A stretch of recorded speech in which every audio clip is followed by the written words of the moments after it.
I am grateful. I am blessed. I am loving. I am a woman of perseverance. I'm inspiring. I'm a motivator. I'm fierce. I'm unique. I'm a winner. I'm extraordinary. I'm humble. I'm hardworking. I'm trustworthy. I'm beautiful. I'm intelligent. I'm courageous. I'm outspoken. I am love. And I am enough.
I'm author Sylvia Brown Roberts with another discussion question from Behind Church Doors, my first novel in the Church Doors series.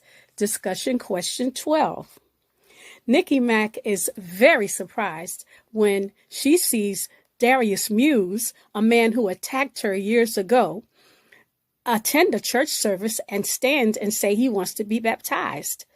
But before he makes his confession, he turns around to the congregation and tells everybody what he did to Nikki Mack those years ago. Then he looks at Nikki Mack and says, Nikki Mack, before I get baptized, would you please forgive me for what I did to you long ago? If you were Nikki Mack, what would you say? More next time. All it takes is one terrible mistake and one bad decision, and your entire life can be all over for doing something senseless.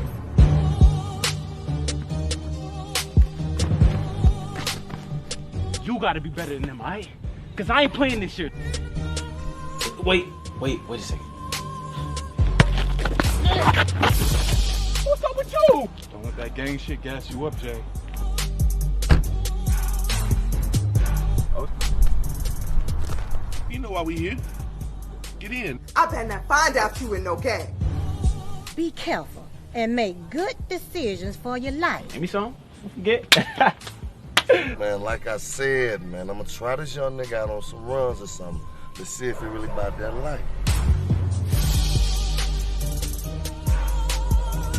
Get the fuck on, Big Thurf. You been out there hanging around them pimping fools. You done let them jump you in the game. Boy, I told you I ain't want no mess up in this house, and you did it anyway. So you niggas bringing that shit over here. That hot shit. Everything you told me was a lie. I ain't got time for this shit today, Jay. Bring your ass back here. Stop! Bring it up!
Wanda is considered one of the most passionate and positive people you'll ever meet, both personally and professionally. Her inspirational mentoring, sales, and customer service training has dubbed her to be Wanda D. Hollis, the Motivational Queen. She launched Wanda D TV, a revolutionary online real estate talk show where local businesses and community leaders discuss their services, issues, and concerns.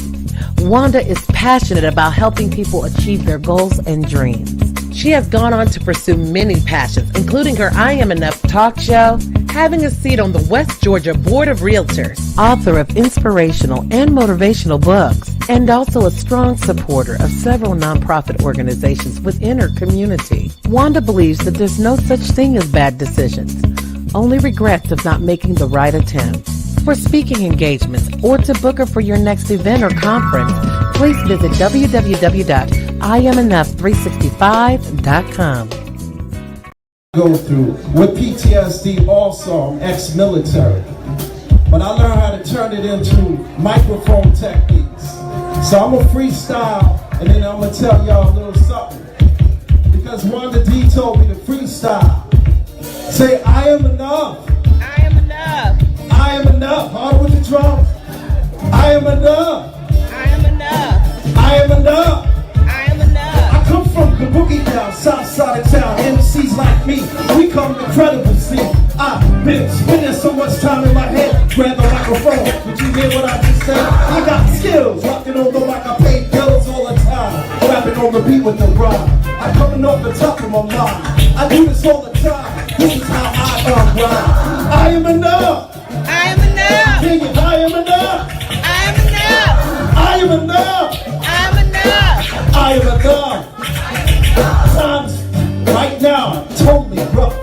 Every time I'm dealing with this stuff, I grab the microphone and I don't bluff. And when I hold the microphone, I'm like the bluff.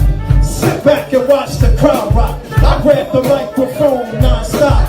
Blast the microphone is, I got a bonus to grab this mic and do just what I like. Too much hesitation, I had to take a turn.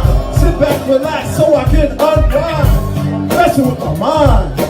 Now I gotta come out here and show this one time that I could unwind. Say a little stuff that was on my mind. And this is how we do. Are y'all with me? I'm with you too. Say, I am enough. I am enough. Say, I am enough. I am enough. Come on, times are tough and you know it's rough, but say, I am enough. I am enough. Say, I am enough. I am enough. I am enough. I am enough. I'm from the Bronx, baby. Alright.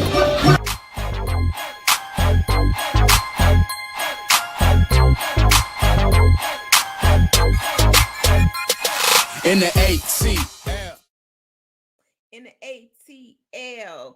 What up, though? What up, though? It's me, Wanda D, the Motivational Queen, your accountability coach, helping you get her done. What is it that you need to get done today? You know what? Come on in this room. Come on in this room. It is a lot of stuff going on. And yeah, it's that time. It's that time. What time is it? That time. It is time for the I Am Enough talk show's first international summertime virtual book fair. Yep. So come on in, make sure that you are putting in where you're tuning in from. So wherever you are in the world, we want to know. Yes. And then drop down whatever you have going on. It's Saturday. It's sexy summertime Saturday. See, I have my yellow dress on. I'm representing my mama today. This was her favorite color, yellow. And just having a great time. Today, shout out to Messiah's birthday. He turned 1 on Wednesday, so he's having a little birthday party today. Shout out to Kay Smiles. That was her trailer. She is also doing her premiere, her movie today. It's a lot of stuff going on. And if you have something going on, by all means, put it down. Also, one of our authors that was on yesterday, Deontay, he is having his book signing out in Gainesville, Georgia. That's going on today. Yep. What else is going on? It's a lot of stuff. Lots of stuff is going on, but we are wrapping up our book fair. So you're going to be meeting some authors soon. Well, our first author that was supposed to be here, let's send her some love. Dr. Leah, she had to go to emergency room with her daughter. So I'm praying for them. She's in Germany, and she was due to come in this morning, but she sent me a message way early this morning saying that, you know, they were at the hospital. So we're just believing that everything is back in divine order and everything is working out. So just send them lots of love. There was a few other authors that was due to come on in this book fair, but they had some things happen, you know, uncontrollable circumstances that life throws at us, and we just have to keep it moving. So hopefully we'll be able to talk to them in the near future about what they have going on. Like I said, the trailer that you watch was Kay Smiles, and she's here in Atlanta. So if y'all are in Atlanta and you're looking for something to do, there's tons of things to do. Everybody's doing something. And we're rolling right into Juneteenth. So that's going to be exciting. Next week is going to be crazy. What else is going on? Ray Simone is having a fashion show for Juneteenth. Her and Chef Antonio L. Smith. Y'all know Chef, right? Yeah. They're having an event in next week. On Father's Day, I will be hosting the purple carpet to the Black Love Gala. Yes, it's going to be fabulous. Lots and lots and lots of things going on there. So you all just have to stay tuned, keep up. Make sure you go and check out the I Am Enough Talk Show page. You know, that page has been around for a long time, and I just realized that the setting was not allowing people to leave reviews. So I need you to do me a favor. I need you to go and leave a review.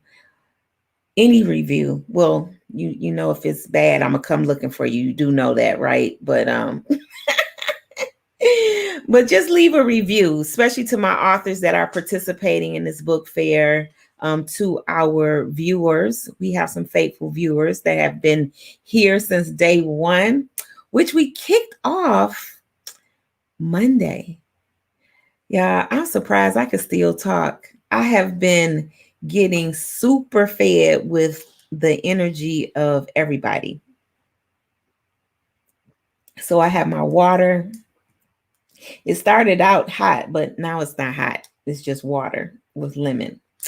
And what else is going on? Doop, doop, doop, doop. Think. So the page. So go to the I Am Enough Talk Show page if you're watching from anywhere else. You could be watching from anywhere. You know, we're also on Twitch TV today. We're on YouTube. If you're watching from YouTube, please hit that subscribe button and ring the bell. Where's the bell? Like that. That's how the bell sounds. So watch that, ring that bell if you're on YouTube. If you're on Facebook, you may be in our Winning Evening News page. So shout out to the Winning Evening News. You could possibly be in the Wake Up Winning for Entrepreneurs. You may even be watching from the I Am Enough Talk Show page. And we're also on Grady Baby Radio. So I want to thank the Grady Baby Radio family, which I am a part of that as well, for just allowing us to come to you with our book fair. And, you know, life is just great. Life is just great. I'm so excited. I tell you, the day is coming to, or I should say this time is coming to a close. But of course, you know, we on the I Am Enough Talk Show, we just keep doing one thing after another. So as you come in, is my earring trying to fall? So as you come in, please put down where you're tuning in from. What part of the world are you in? Please like the video, share it to some other pages, share it to as many pages as you shall choose to, but we hope that you at least share it to a couple of pages, and also tag somebody in here to tell them to come on in, say, come on in, tell a friend, it's time to win, come on in. Yeah, like that. Okay.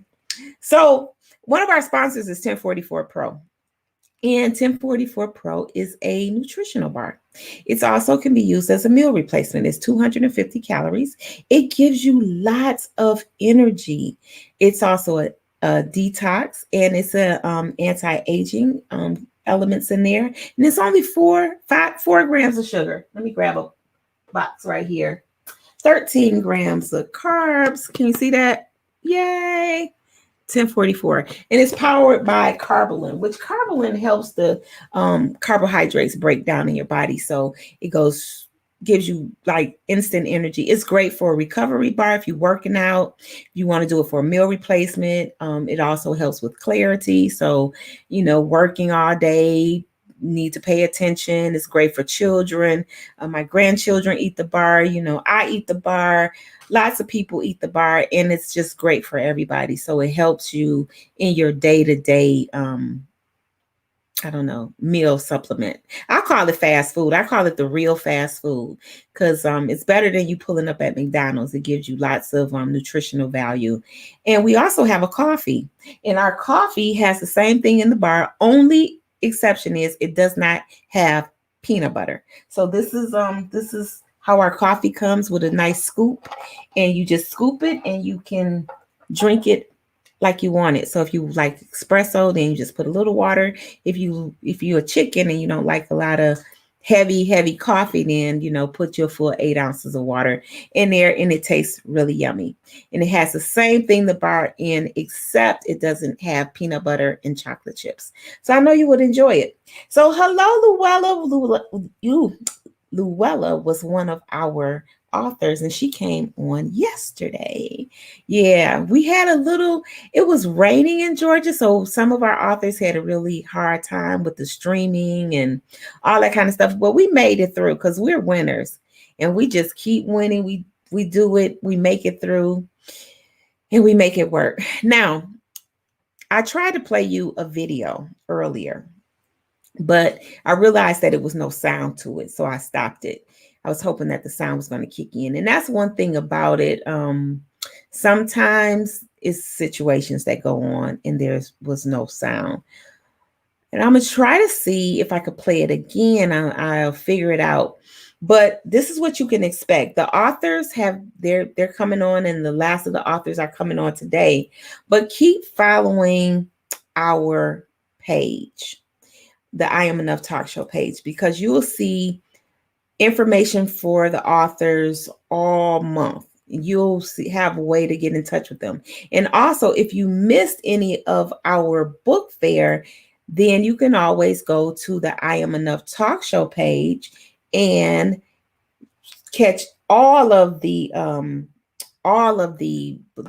shows right there on the I Am Enough Talk Show page. So you're able to, catch what you missed. And reach out to the authors. All of their information is there. So if a book really resonated with you, or if an author resonated with you, and because of what they're doing, because our authors do other things. We have business owners. We have some of our authors are teachers, our educators, our healthcare facilitators and healthcare advocacy. They do healthcare advocacy work. So you don't know who is doing what until you have this conversation with them. And then it may be a light bulb that go out and you say, aha, I can have them do something for me. And that's the whole point of networking. So this is a networking opportunity, and I want you to really take advantage of it by staying connected to our authors and getting to know them better, and definitely go and purchase their book. So without further ado, I'm going to get started here. And I see one of our authors are in the back room. I'm waving at him. So what we're going to do is our authors are going to come on, and some are doing certain stuff. So these authors, I told them this. I said, this is your show. Whatever you do, whatever you want to do, I'm gonna follow your lead. So we have about 9, 10 authors coming on today. And so we're going to be running in rapid fire, but just pay attention, and also leave your comments. Now, we may not be able to address those comments that you leave, but this is why you can connect back with the authors. And to my authors that come on board, some are here and some aren't here, but always go and look at the comments and talk back to the people, because some of the people, they want you. They want you because they like what you're doing. They like what you're saying. So they want you. I've had some of my co-authors come in from a couple of books that we've written. One book was Wake Up Winning No Matter What. It was the first one. And Amber came on and she talked about her and her son.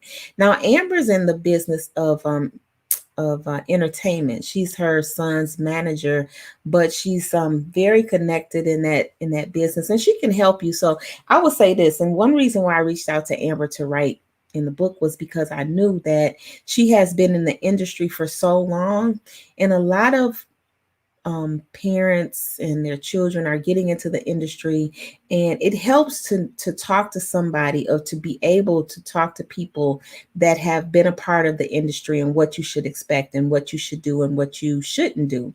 So in the book, they talk about their experience having that mother, son relationship, and also the industry and just the expectations and all of that. So these are just some things that I want to share with you, because when you especially when you purchase a book and it's a collaboration, you're going to get so much more than you're looking for, and her experience of domestic violence, and also she has an organization that supports the arts, the youth arts, and she's also a part of an international platform, World Women Conference and Awards, which they also she's over the youth and the Young Leaders Club is what she's over. So if you have any youth that need guidance, or that need to be maybe special attention, in terms of, we want to always keep our kids safe, right? We want to keep our kids safe. We want to know that they're around positive information and that they're receiving love.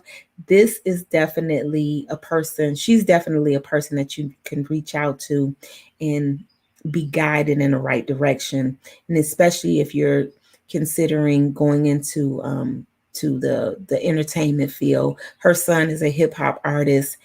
He's been on different projects since a kid, since a little tot, like part of the Disney and all of that stuff. So just to let you know that we have the resources, and that's what kind of helps us, is when we can find the different resources for what we're looking for. And that's just one of our authors that have come through. So without further ado, I'm gonna bring up Miss Constance Nicole, aka Connie, and we're gonna bring her up and we're gonna talk to her and find out what she has going on, what her book is all about. Her book is beautiful. I looked at the cover. Well, anyway, let me stop talking. I can just go on and on and on and on and on and on. Hello, beautiful.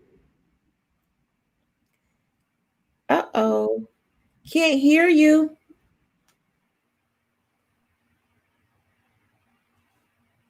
Mic check.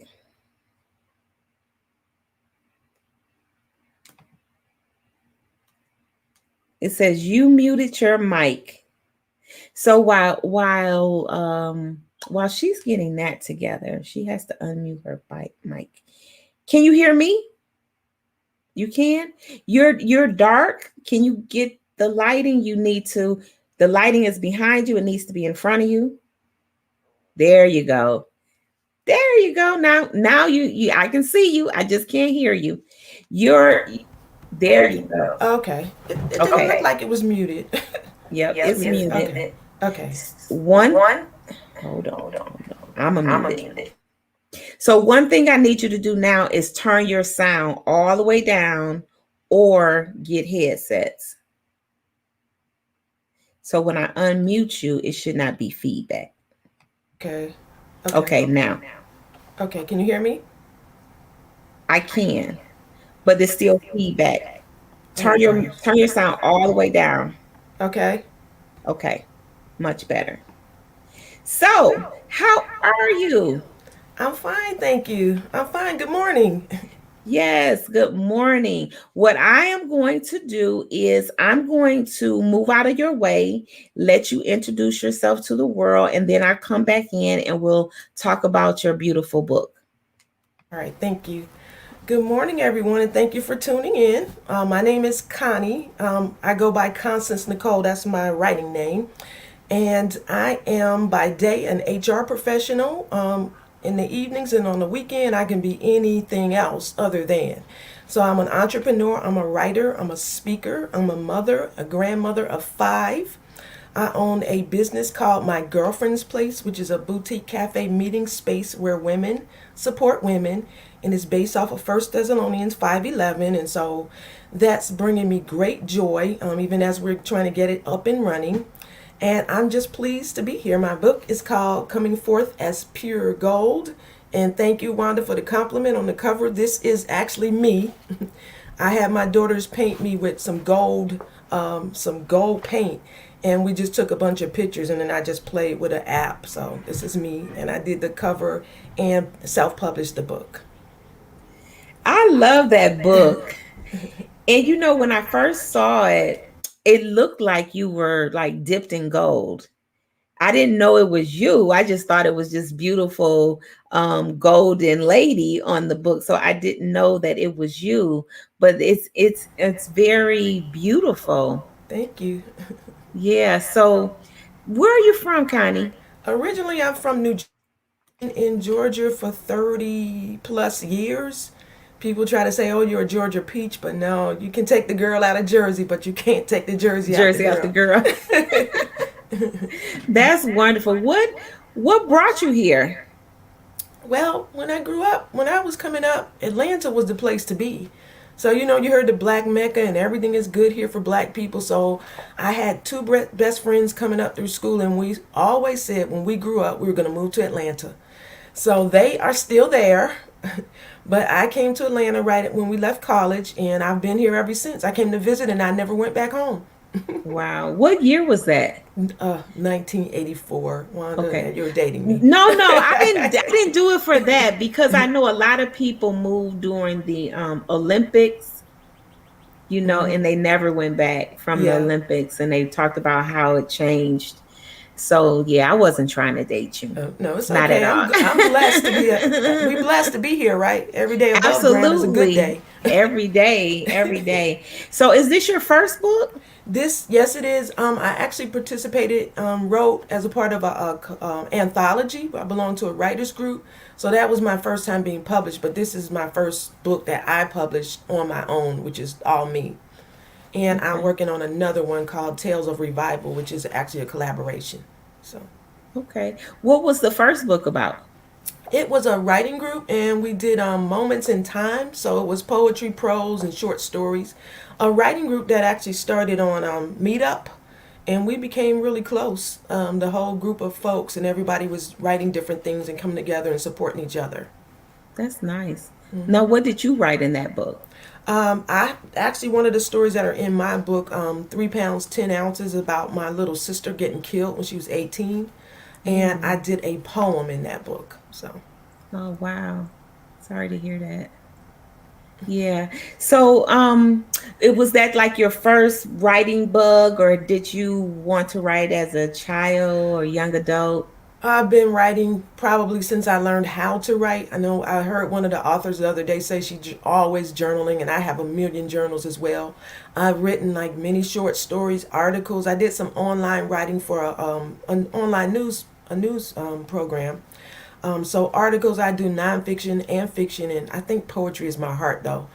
Right now, I'm actually going to try to write a play based on this second book that we're working on.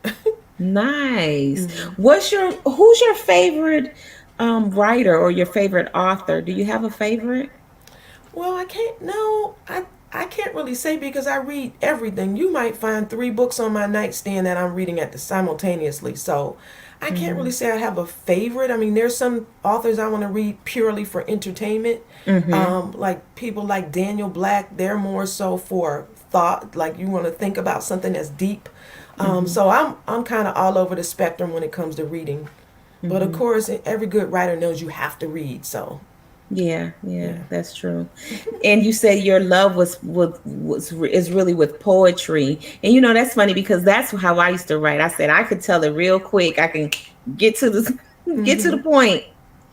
So did you do a lot of did you do any spoken word or anything like that? Only actually in association with that writers group I talked about. We did some events, and we did actually have like some book readings where we read our poetry and people read excerpts from their stories.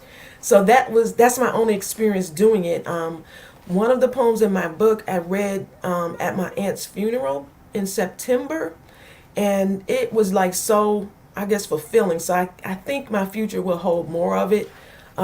Especially when you're writing about something that is meaningful to you, reading it actually allows that interpretation to go a little bit further than when people just read it. So I think I may get into that a little bit. Absolutely. It is wonderful experience. I know when I had first got back into speaking and I would start to go out and do a lot of poetry, because my writings is my life. Right. And it's It's very relatable. It's your inner life coming out. Yeah. And once you do that, it's a sense of freedom. You're very vulnerable as well. Absolutely. It's like you putting your baby out there and you don't want anybody to say your baby's ugly, right? Well, you say, she's so adorable. Right. That's true. So, and I think that speaks to why a lot of people don't publish their works because they don't want the judgment or the critique or the criticism. Right. And so in my book, I really talk about a lot of things that a lot of people may not know about me. I think we go out into the world, we have a certain persona, and people can look at you and look at the surface and think, oh, she's never been through anything, or oh, she thinks she has it going on, or whatever. Just from looking at you, but you never know what someone has been through and what the experiences are. And I think that we sometimes do a disservice to each other, especially in the church, because we kind of maintain that facade that we have it all together. We've arrived. We know what we're doing. And I would be the last person to tell you that I have it all together. And so when you read the book, you kind of realize, no, I've been through some things just like you have. What they say, we don't look like what we've been through. And the Bible tells us we shall come forth as pure gold after we go through these trials and these things that he's putting us through. So I was just about to ask you. Well, I was just about to ask you where your title came from. It came from the verse from the Bible.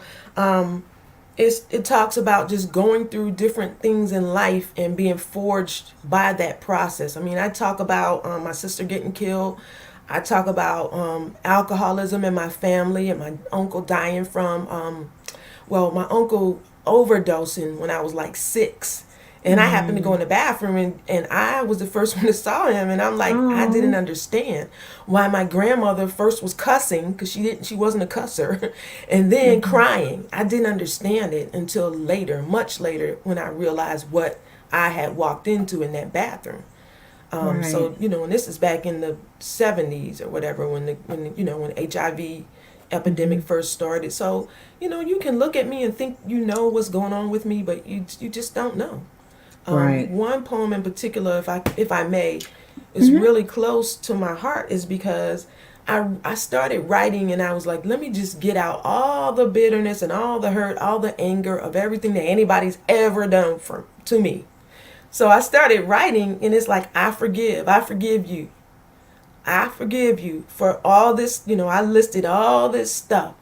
And by the end of it, I was crying because the end of the poem, God was saying to me, and I forgive you.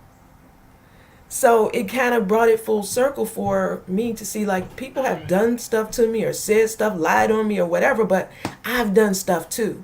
Right. So it was really meaningful for me because he took me through that sort of cathartic process of listing all my hurts, real and imaginary.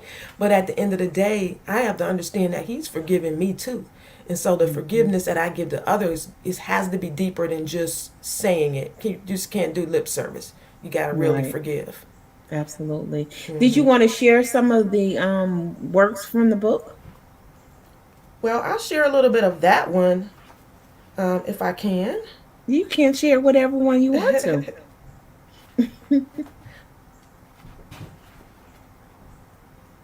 Okay, so I'll just kind of, I don't want to read the whole thing, but I'll go through a little bit of it.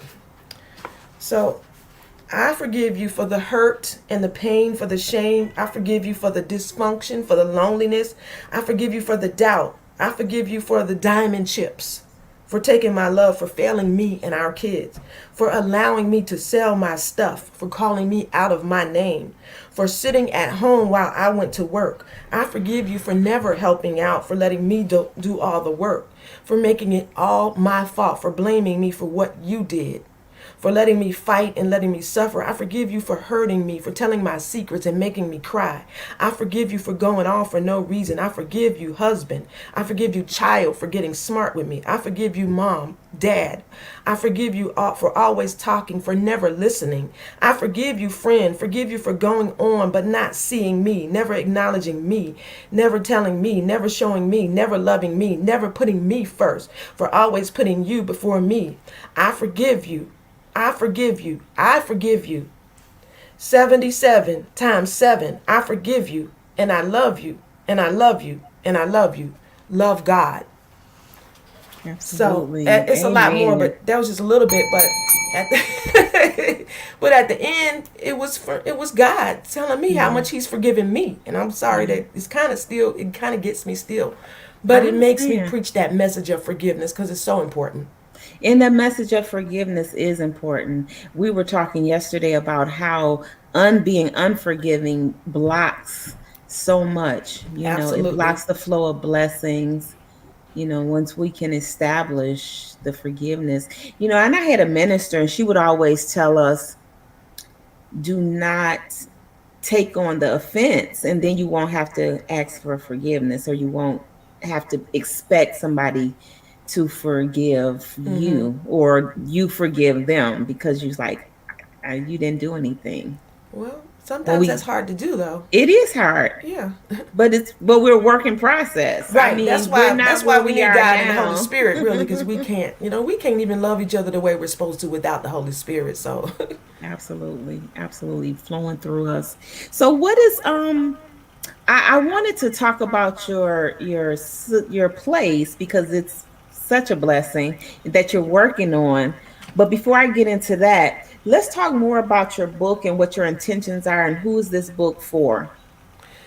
This book is primarily, I guess, for women. I think my burden is for women, but I think anybody can pick up this book probably and relate to some of the things that we go through in life, because everything is based on some kind of truth. And then, of course, the ultimate message of the book is that God heals, He delivers, He sets free, and if you walk with Him, you too can come forth as pure gold. So it's about telling my story, but telling it through poetry, prose, and in short story, but hopefully with something that everyone can kind of relate to. There's a story about these men who should have loved me. I once loved a broken man. These women who might have loved me. And again, it tells a story of how I started baking because I love to bake. Just things in my life that actually, like I said, is cathartic, because you let it go, you get it out there, and then you sort of cleanse yourself from it. It's part of the healing as well. So absolutely. And it's such a refreshing feeling to get stuff out, and you make room for things to be coming in. Yes, absolutely, Wanda. You know that. Absolutely. I told you, I think I sent you an email on your website or a message, but I met you several years ago before, when I first started out with the idea of my girlfriend's place. I was a vendor and you were one of the, I think the host or one of the guests. Really? And so, yeah, I got your book. As soon as you have your book, as soon as Demetria said Wanda, and I was like, Wanda, how? I said, did she have a book and her face is on the cover? Because for many years, I've moved now, and so my room is not the same. But for many years, your book was on my nightstand, and I would see your face all the time. And your message kind of reverberated in me because I would just know, I knew you. You came across as genuine and authentic.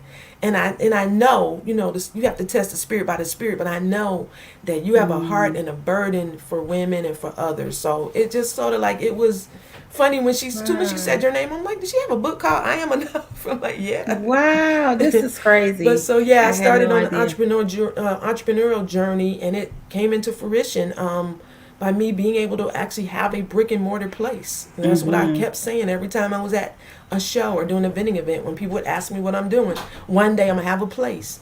Yeah, So and now you have it, and it's such a sweet place. I need you to tell people. And matter of fact, we have a lot of people watching, so thank you guys for watching. I'm gonna ask somebody to do me a favor, and that is to write down Connie's information so I can just grab it and put it in my tickler.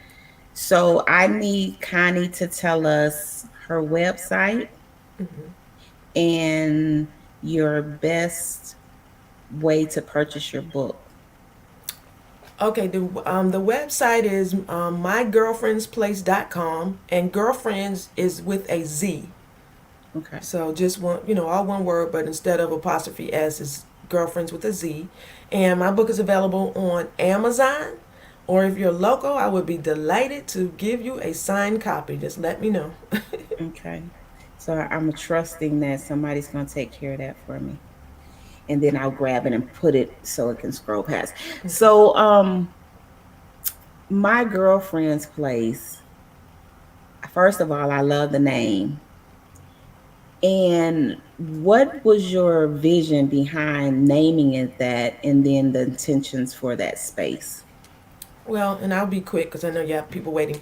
My girlfriend's place came about when I was in a place where I didn't feel like I had a friend. I felt like I was overwhelmed, taking care of my aunt, trying to keep my house going, unemployed, just everything crashing in. I wished at that time that I could go and see and talk with my best girlfriend. I just felt like she would know what to say, what to do, if I needed a kick in the behind or a scripture, a hug, or if she, was going to fight somebody for me. I know that that's the kind of support and love I needed at that moment. And at that moment, God was like, you need to create that for other women, that environment where they are safe and they know that there is someone there who is going to relate and to support and encourage and to build you up, to cry with you and to pray with you. So my girlfriend's place, it was at first a feeling that I was trying to, espouse. But the mortar place was supposed to be a place you can come, kick off your wig, kick off your shoes, be at home, be yourself, be non-judgmental, warm, inviting, nurturing, and a place where you will always find a friend. So that's what we're trying to do. So if you come in, you may get cookies and lemonade. You're definitely going to get a hug, and people are going to listen to you and care about you and try to come around you, hold your arms up, and help you achieve what it is God has in you to achieve. Wow, that's beautiful. And you're doing it. Now tell us about some of the, now how long have you been open and where is it located? Well, we opened in February of last year. We got off to a good start. We had a wonderful grand opening. We had about 2 or 3 events, and then we got hit by the coronavirus. So, of course, that limited our ability to hold events. But what we did after we kind of regrouped, we started going out on the lawn. We did yard sales. We did a 4th of July celebration of culture, all white party, all outside in the grass over the summer. And then in the fall, we started bit by bit kind of opening up a little bit, of course, practicing safe social distancing and that sort of thing. So now we're in our 2nd year, and we're excited that we're starting to pick up. We're having a business launch. Demetria, Winters, I'm shouting out her business, Black Butterfly Queens. We're going to be doing some spoken word events, some girlfriends brunches, game nights. We want to have our signature events. Last year we had a Harlem Nights, a 20s party. This year we're thinking about having a Bridgerton party. So we can kind of dress up like as yeah, because I love that series. Isn't that series awesome? Yeah, so we're in there. We're excited, and we're the event side of it is supposed to finance the ministry side of it. So if somebody needs to have an event for their business or doing a fashion show or whatever it is, we will work with you, within your budget to allow you to do it there. Because again, my heart is for women supporting women. And too often we do everything for everybody, but we don't have anybody to hold our arms up. So that's true. That's true. So this is what I want our viewers to do, because we got a lot of people in the house with local stuff. So if you all want to put your events down in the comments and the date and like where to buy the tickets and all that kind of stuff, just put it in the comments. And between Connie and my next guest, I'll scroll that through by itself, so then it will be all together. Great. That's what I'm talking to the people. So I hope they pay attention. So, Connie, you told me that you were going to be working on another book now, right? And when is that book coming out? Do you have any I'm idea? shooting for the next 30 days. I've asked, again, I said this is a collaboration, so some people have not given me their part. So I'm thinking that I may have to move forward without it, but I was waiting on a few more people. But I'm actually in the editing process. Okay. So it's been a while since I had this vision for this book, and so I need to get it out too. I need to birth that baby. Absolutely. Well, make sure that you let me know when you get it complete, so then you can come back on the show and we could talk about it, and you possibly bring some of the other co-authors with you. Oh, glorious. Yeah. What so the best place to get this book is at Amazon.com, and we can go to your website. We can find more about the event center and what you have going on. Is there anything else you want us to know about? No, well, we're located in Stone Mountain at 5052 Reed End Road. And I just want to, leave everyone with the scripture, 1 Thessalonians 5:11. Therefore, support and encourage and build one another up, just like we're already doing. So contact me if you need some encouragement, some support, some prayer, whatever it is. We are open, and my girlfriend's place means when you come here is your place as well. Absolutely. And I want you to speak to our people that's in the process of maybe writing their book. Maybe they put it on the shelf. Maybe they've felt discouraged and they're apprehensive. What words can you pour in them to get it done? Well, for me, it's just it's writing down the goal and going for it. Sometimes you don't beat yourself up. I understand people say write every day and do. I get that, and that is good if you're disciplined. Me, I tend to be all over the place. So just do what feels right for you. If you have it in you, you have this book, you want to do it, you've written it, and you're going to do it. Don't come under guilt and condemnation if you don't write every single day. And I know this is opposite of some, but don't beat yourself up, because we got so much coming against us right now. Just write when you can and continue to go forth toward the goal, because everything's going to happen in His timing anyway. So just do what you can. When you have an idea, I keep a pencil and a piece of paper handy all the time. I text myself. If you have an idea, write it down, because you won't remember it later. But write it down. And when you get to that place where you can sit back with a cup of tea and by yourself and with God, write it when you can write it, but don't beat yourself up if you're not following the schedule just like everybody. It's different for everyone. That's what I'll say. Nothing against people who are disciplined, but I'm just I know, but this is why I want everybody's perspective to fall in people's hearts, because you never know what will move you. Right. And lastly, what is your power word that you want to leave our viewers with today? My power word is joy. Joy. It's actually been my word for a couple of years. I have some friends who have a word every New Year, but mine has continued to be joy. Joy. I And then love like it. there was a point where everything I wore, I'm like, if I want to wear sequins, I'm wearing sequins because Mm-hmm. I want that joy to be outward as well as inward. So joy, and the joy of the Lord is my strength. So I anytime I love get it. down, I got to remember that and pick Joy. myself back up. You know, that is beautiful. I really appreciate you for coming on today.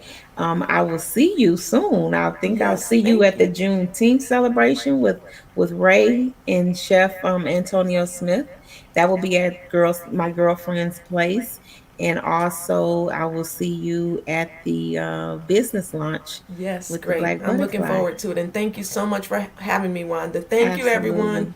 Absolutely. Thank you. All right. Have a good Saturday. Yes, you too. Have fun. Bye bye. Bye bye. Listen here, I want to thank y'all for helping me out for supporting Connie. Connie is just she's just beautiful, gentle spirit. See, you never know. It pays to always be on your best behavior because you never know who's watching. You never know when somebody's going to be inspired. You never know who you're going to be able to lend a hand to and to help. And I should have asked her what event that was. I don't know. I used to do so many events. At one time, it would be no no small feat for me to have like 5 events in one day and to be moving from one side of town to the next.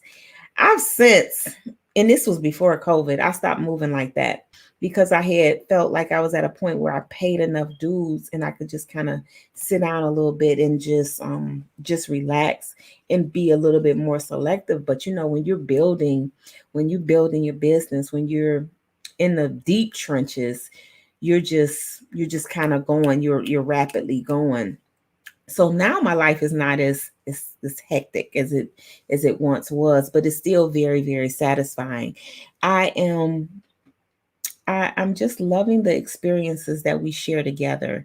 You know, I know if you're here in the Georgia area, her facility is definitely a facility of could be top choice to you. You know, it's located in the Stone Mountain area, but it's met with such warmth. You know, you felt her spirit, you felt her heart, and you can only imagine when you walk in those doors feeling that same sensation because you know our businesses project who we are. So this is always a reason to be on your best behavior, be authentic to who you are. And therefore, no matter what, nobody can change you from being who you are, who you're being led with. And another funny thing is, she said joy. And you know, Miss Sandy Rogers was on last night. She closed it out last night, and her word was joy as well. So we still now we got joy back to back. That's got to be saying something. That's got to be some power and some magic and everything else. So as you Lisa, why haven't you put your business information down? Y'all gonna make me start calling y'all out. I don't know where everybody is, but people are late. They're running late for the party. So y'all have to help me out. We got to fill in the gaps. So I need y'all to put down y'all event, put down what's going on in your life. You know, if you have books, if you have businesses, put those books down. I'm gonna start giving some shout outs here. Thank you so much. When I'm talking, and you know, normally I shout y'all out all the time, but just for the integrity of my taping, this is why I'm not acknowledging y'all like I normally do. So, you know, I just want to throw that out there because y'all probably saying Queen ain't even talking to us today. Well, that's why, because I'm trying to keep the filming clean in terms of not as much, because you know with me, I'll get distracted and I'll start talking about all kind of stuff. Anyway, that being said, thank you, Luella, for coming in today, joining us. And I saw Connie had added some people to invite into the space. So thank you for that so much. Thank you, Stephanie, for coming in today, and happy rising to you. Queen Lisa, I need you to put down your information for your company. I need you to put that down so people can reach out to you that needs to reach out to you. Thank you for hashtagging Wake Up Winning, and also for hashtagging I Am Enough. Demetria, thank you so much for helping me out from wherever you are. You're always helping. I love you for that. Thank you so much for inviting some people in today as well. And yes, I totally agree with you, Stephanie. Forgiveness is healing. You know, that's one thing I try to always practice. And then, you know, and it's just a constant, right? You just have to constant do self checks to make sure that I'm not holding on to stuff, that I am letting go, that I am practicing forgiveness. So thank you so much. And whoever this user name is, you're probably in another page and I just can't see your name, but it says powerful. So I say thank you, thank you, thank you. And thank you so much for coming in. Thank you, Amber. Amber Lyons in the building. Thank you, thank you, thank you, thank you for joining us. And yes, I totally agree. Here's her information again. mygirlfriendsplace.com. Be sure to put that in your phone, tag that out, get in the flow of sharing. Okay. If one thing, if I could really, I'm just going to share with you, you know what, everybody has a pet peeve, right? My one pet peeve is people not sharing enough. That's my one pet peeve. My one pet peeve is people being very selfish. It's almost like this. I see this so much, and I guess because I'm so conscious of it, I see people will, you know, they when they're involved in something, they share it. But if they're not involved in it, they don't share. Or they always, like, I'll get inboxes, because you can only imagine. I get a lot of inboxes. People saying, oh, you know, I'm doing this, I'm doing that. You know, they'll drop me stuff. Will you share this? Will you share this? Now, all day long, we'll put stuff out all day long. And you don't need permission to share. So you don't need permission to tell somebody about somebody, or to share your information, or to share somebody else's information. And my platforms are always open. Every time I'm on, I want you to feel free to put down your website. If you have a website, put it down in the comments. If you have an event going on, put it down in the comments. If you're selling a product, or you heard about a great resource, put it down in the comment. I'm really, really, really, really strongly, really, you can like 10x me saying really, trying to build up our community so we can understand that we have the resources that we need. We have the doctors, we have the lawyers, we have the holistic practitioners, we have the business consultants, we have the scientists, we have the technicians, we have the people that specialize in technology. We know some of everybody. So then why do you not share the information? It's like you'll share somebody rich and famous that you can't touch, but then your neighbor next door that fixes cars, you won't refer that person. We have to stop that. Stop it right now. I say stop it right now. So anyway, I got that off my chest. Yes, I did. So carrying on. So yes, Stephanie said that she loved the vision for Girlfriend Place. I totally agree with you, Stephanie. And it's definitely a great space. So as you come in the space, talk about some of the events you have going on. We have Juneteenth that's coming up. So there's a lot of events, a lot of events around Atlanta. I know, and I'm sure it's a lot of events around your hometown or wherever you are. So just put that information down. I'm getting through my comments, and then we're going to bring on our yes, Joy. So isn't that fascinating that two of our authors gave their power word was joy back to back? That's pretty spectacular. That's pretty spectacular. So so yes, thank you, Queen. So Stephanie says, I'm in Charleston, but I will be in Atlanta the weekend of July 10th. Would love to support and get a signed copy of the book. And are you speaking to Connie? And if so, please follow Connie, and I will, we will make that happen for you. Because she's in her place, I think, on the weekend. So great, great, great stuff. Okay, so listen up. Lisa Bailey is the owner of Triple M Money Management Matters. She is a financial professional. She specializes in insurance and more than a death benefit. These are the things that she teaches. So you can follow her on her page, and she's always sharing information. She's run series all the time about different things. She also shows us how to use insurance as building your wealth, changing your world. And her what is that? Join us. Okay, I think that's how you would reach her. So if you can just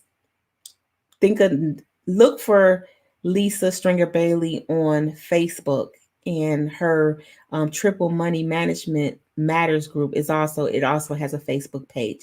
So please reach out to her. She's also one of our great contributors and supporters on the Wake Up Winnie for Entrepreneur group, which that group supports the entrepreneur. So if you're an entrepreneur, please come and be a part of that group.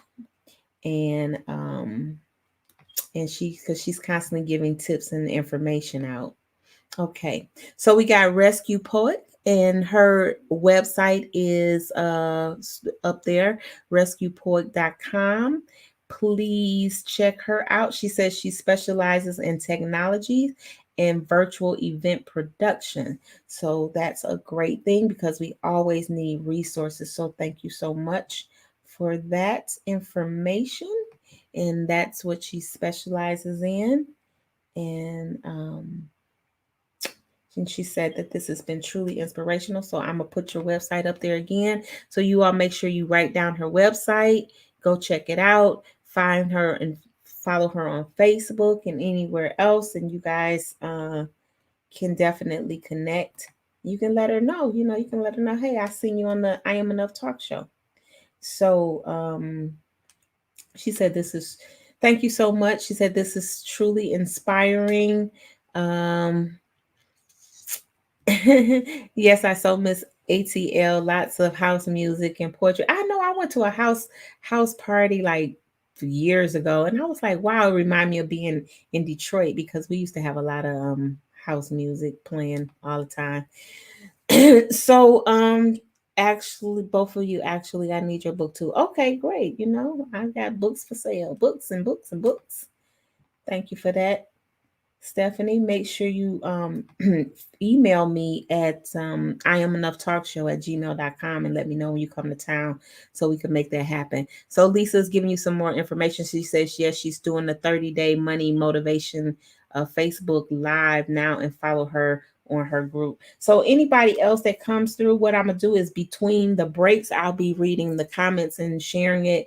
So remember, if you tag your friends and your friends have businesses and books, please put it down in the comments so we can follow each other, because this is how we grow. This is how we go. This is how we move. Okay.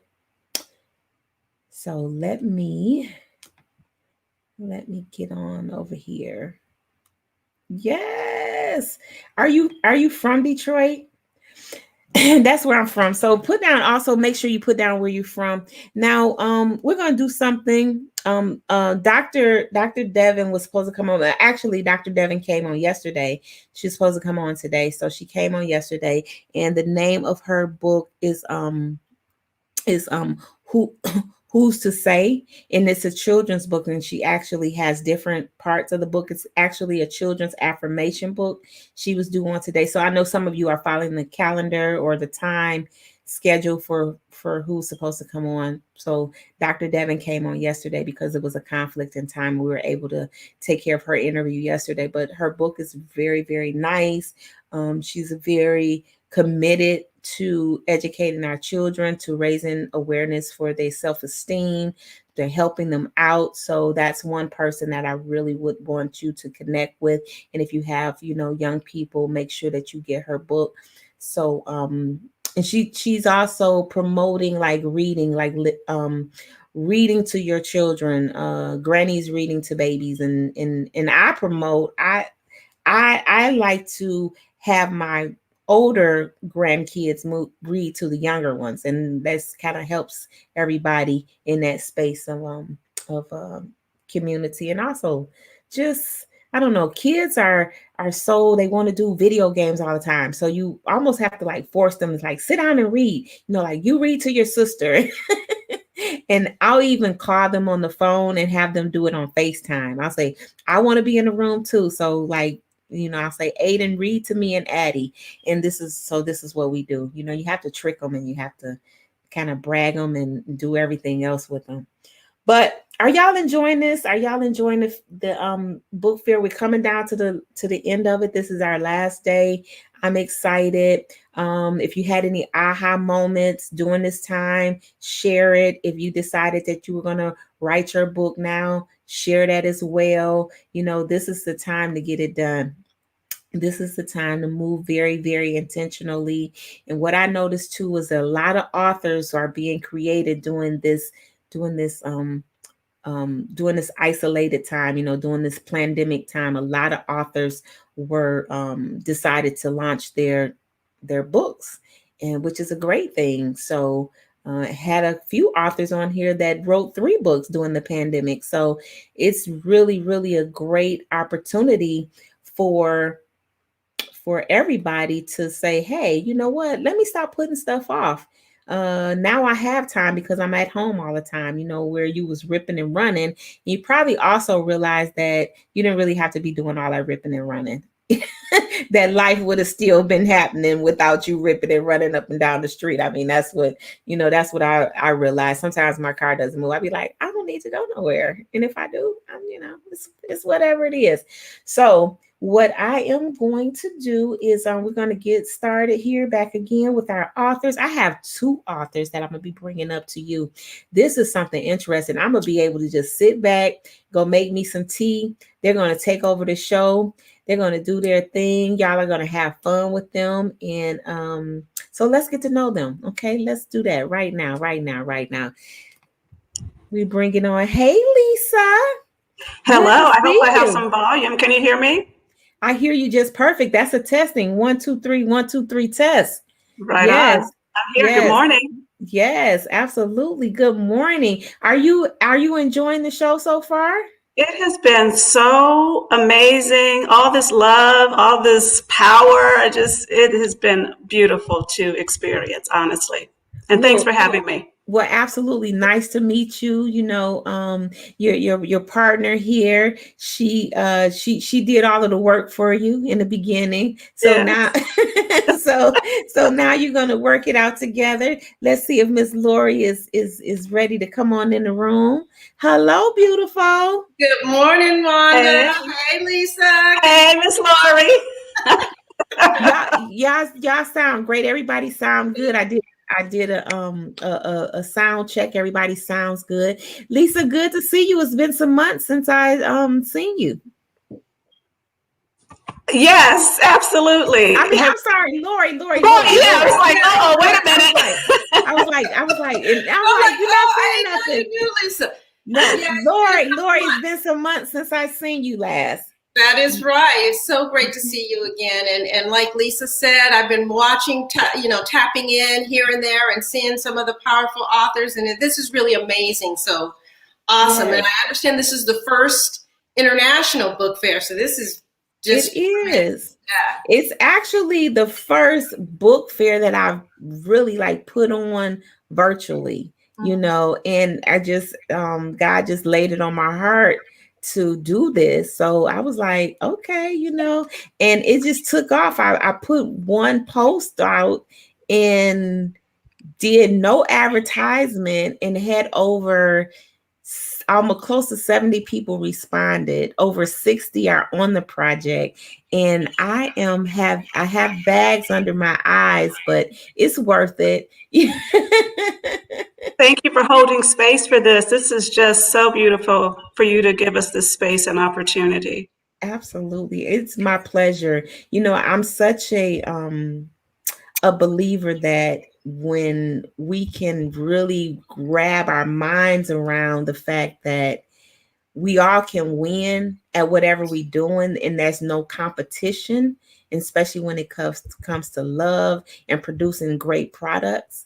And in the space of an author, that's that was a real commitment to every author to bring their book to life, you know, and being there, done that. And I've held a book in my spirit for like over 20 years. So when I wrote my first book, it was like something that I had been carrying around, not wanting anybody to know about it. You know, like the poetry that I wrote, it was for me. And it wasn't until I started sharing that I realized this isn't just for me. You know, and then it took me another 5 years to compile and put it all together. And when it came out, it was like, wow, what were you waiting on? So I think a lot of authors have that experience. You know, I was reflecting on my book, and I think Lisa can probably speak to this as well. It took me over 15 years to get this book out. You know, and part of that is because I didn't think I was a writer. You know, I had limiting beliefs about my abilities to actually write a book that somebody would want to read and that would benefit others. And so I had to overcome that and get it out, again, partly for myself. And once I did that, I realized that, wow, this is really helping a whole bunch of people. So same experience for me. I wrote my book 10 years ago and walked away from it. I am in my book revealing my soul and family secrets and child molestations and just the violence of living in an alcoholic environment. And I didn't want to publish it because I would be hurting people's feelings, my parents and family members. And as you were saying in your introduction, Wanda, that the pandemic gave us pause. And it was a great reflection time for me where I said, you know, it's time. And I stepped out on faith and I am telling my story, and strangers are knocking at my door saying, thank you for your courage. You are helping me in my own journey. So. And that's what it is. You know, we once we realize that we're really helping, you know, our environment be better in whatever story we tell, whether it was something light just to read and or whether it was a mystery book or whatever it was, it's our literature, is our legacy. It lives, it's going to live on long after we do. So that's just a beautiful part. So I want to move myself out of the way. I'm trying to get everything set up for you ladies to talk to people. And Lisa, your book is Looking for Love in a Garbage Can. That is a very interesting title. and then Lori, and I know it's more to this title than Oh Slap. Yeah, it's Oh Slap. My choices determine my destiny. Right. And I couldn't get it all in that little space there. But I'm gonna let you all, because you all have a presentation, right? That you're doing. No, we don't have a presentation. We have some general questions that we wanted to talk about, kind of what inspired us, you know. Okay. Did you, because I guess I was under the impression that you all was doing a presentation. I was going to move out. So you want me to hang around? Yes, please do. I don't know where you think you're going. I thought I was getting off the hook. I was like, okay, I'm about to go sit back here and sip my tea, and you know, because I could run engineering. I don't have a problem with that. Oh no, you can definitely sip your tea as we are spilling the tea. Okay. So why don't we each start with what inspired our books then? No problem. I got it. Let me just set up some. I gotta set some lower thirds up right quick. That's it. I have to stay organized in our presentations, and I got you. I know how to do this. Of course you do. If I don't know how to do anything else, I know how to do this. So let's start with I that's why I changed the screen around. So I'm gonna do this, put everybody in their places. So let's start with Lisa. Lisa, give us the name of your book and tell us about what inspired that book. Absolutely. So my book is called Looking for Love in a Garbage Can, A Journey of Healing, How I Survived an Alcoholic Environment. And so it really just tells the horror story of living in such a violent, chaotic, dysfunctional environment and what it did to my self-esteem, my self-worth, and my values, which all triggered the choices and decisions that I made in my life. And so the first part of my book really is facing my past, all those drunken episodes, being chased out of the house by my father with a gun and the violence. And that triggered into part two, all of those relationship choices and the men I chose who were just like my father. And then part three really is the awakening, the healing, my journey to stop being stuck in the past. And so I was inspired by all of my journaling as a kid, my writings as a kid, which turned into my book. And I was inspired really to help others chart their own journey to not stay stuck. Wow. Oh wow, that's deep. See, that's one thing about here. When you hear the stories, and everything is always relatable, because I think we've all walked in some of those shoes of life. What was the most difficult process of being that child, experiencing those things? The most difficult part really was trying to reconcile as a 6-year-old, and that's how I start my book, the 6-year-old child who knows that something is wrong at home but can't really figure it out. So that difficult part of something's wrong in my household, I don't know what it is, but I'm scared to death. I'm frightened of my father. He's violent. I'm watching this through the 6-year-old child. I'm watching him beat up my mother. So that was difficult. And it was difficult sort of revisiting that. But you have to revisit your past in order to come face to face with it and then chart your path forward. And so that's what it was for me.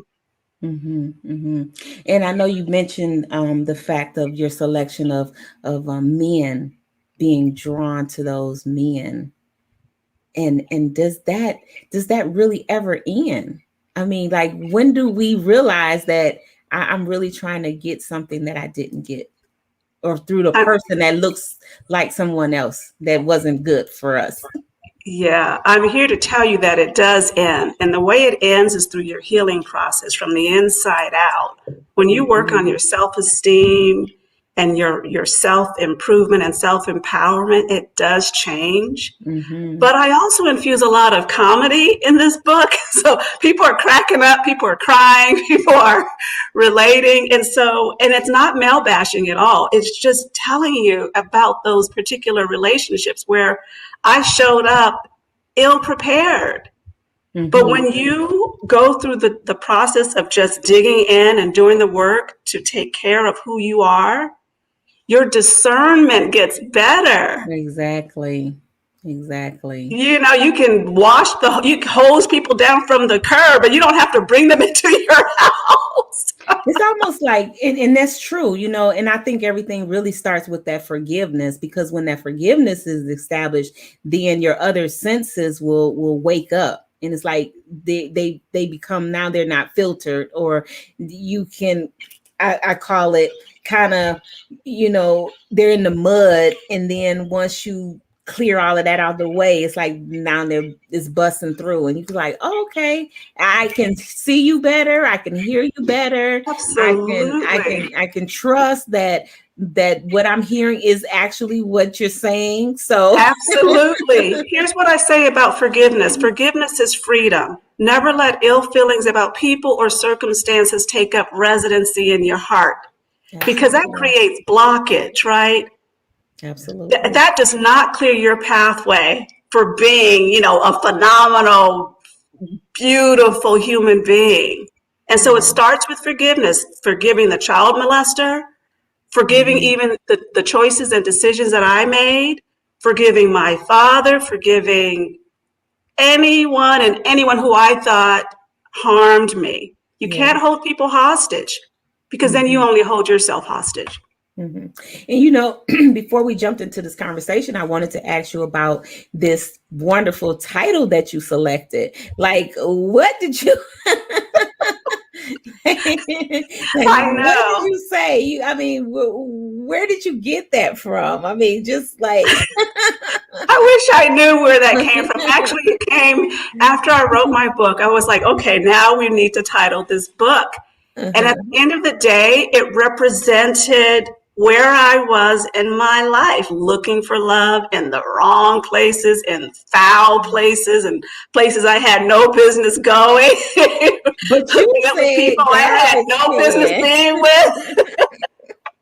It was foul. Yes, but and I just, titles one thing draw people, and from the standpoint of marketing, and that's what I love about Lori's book, like the whole Lori, let me just tell you, if I was to give an award out for this conference it's been renamed the conference, right? It feels like a conference. But if I was to give an award out, you would get the award for the best cover. You will get the award. Your book, and then hearing about the book, I am cheating because I was on another platform and she talked about her, but the cover is so like, it's like a superpower cover.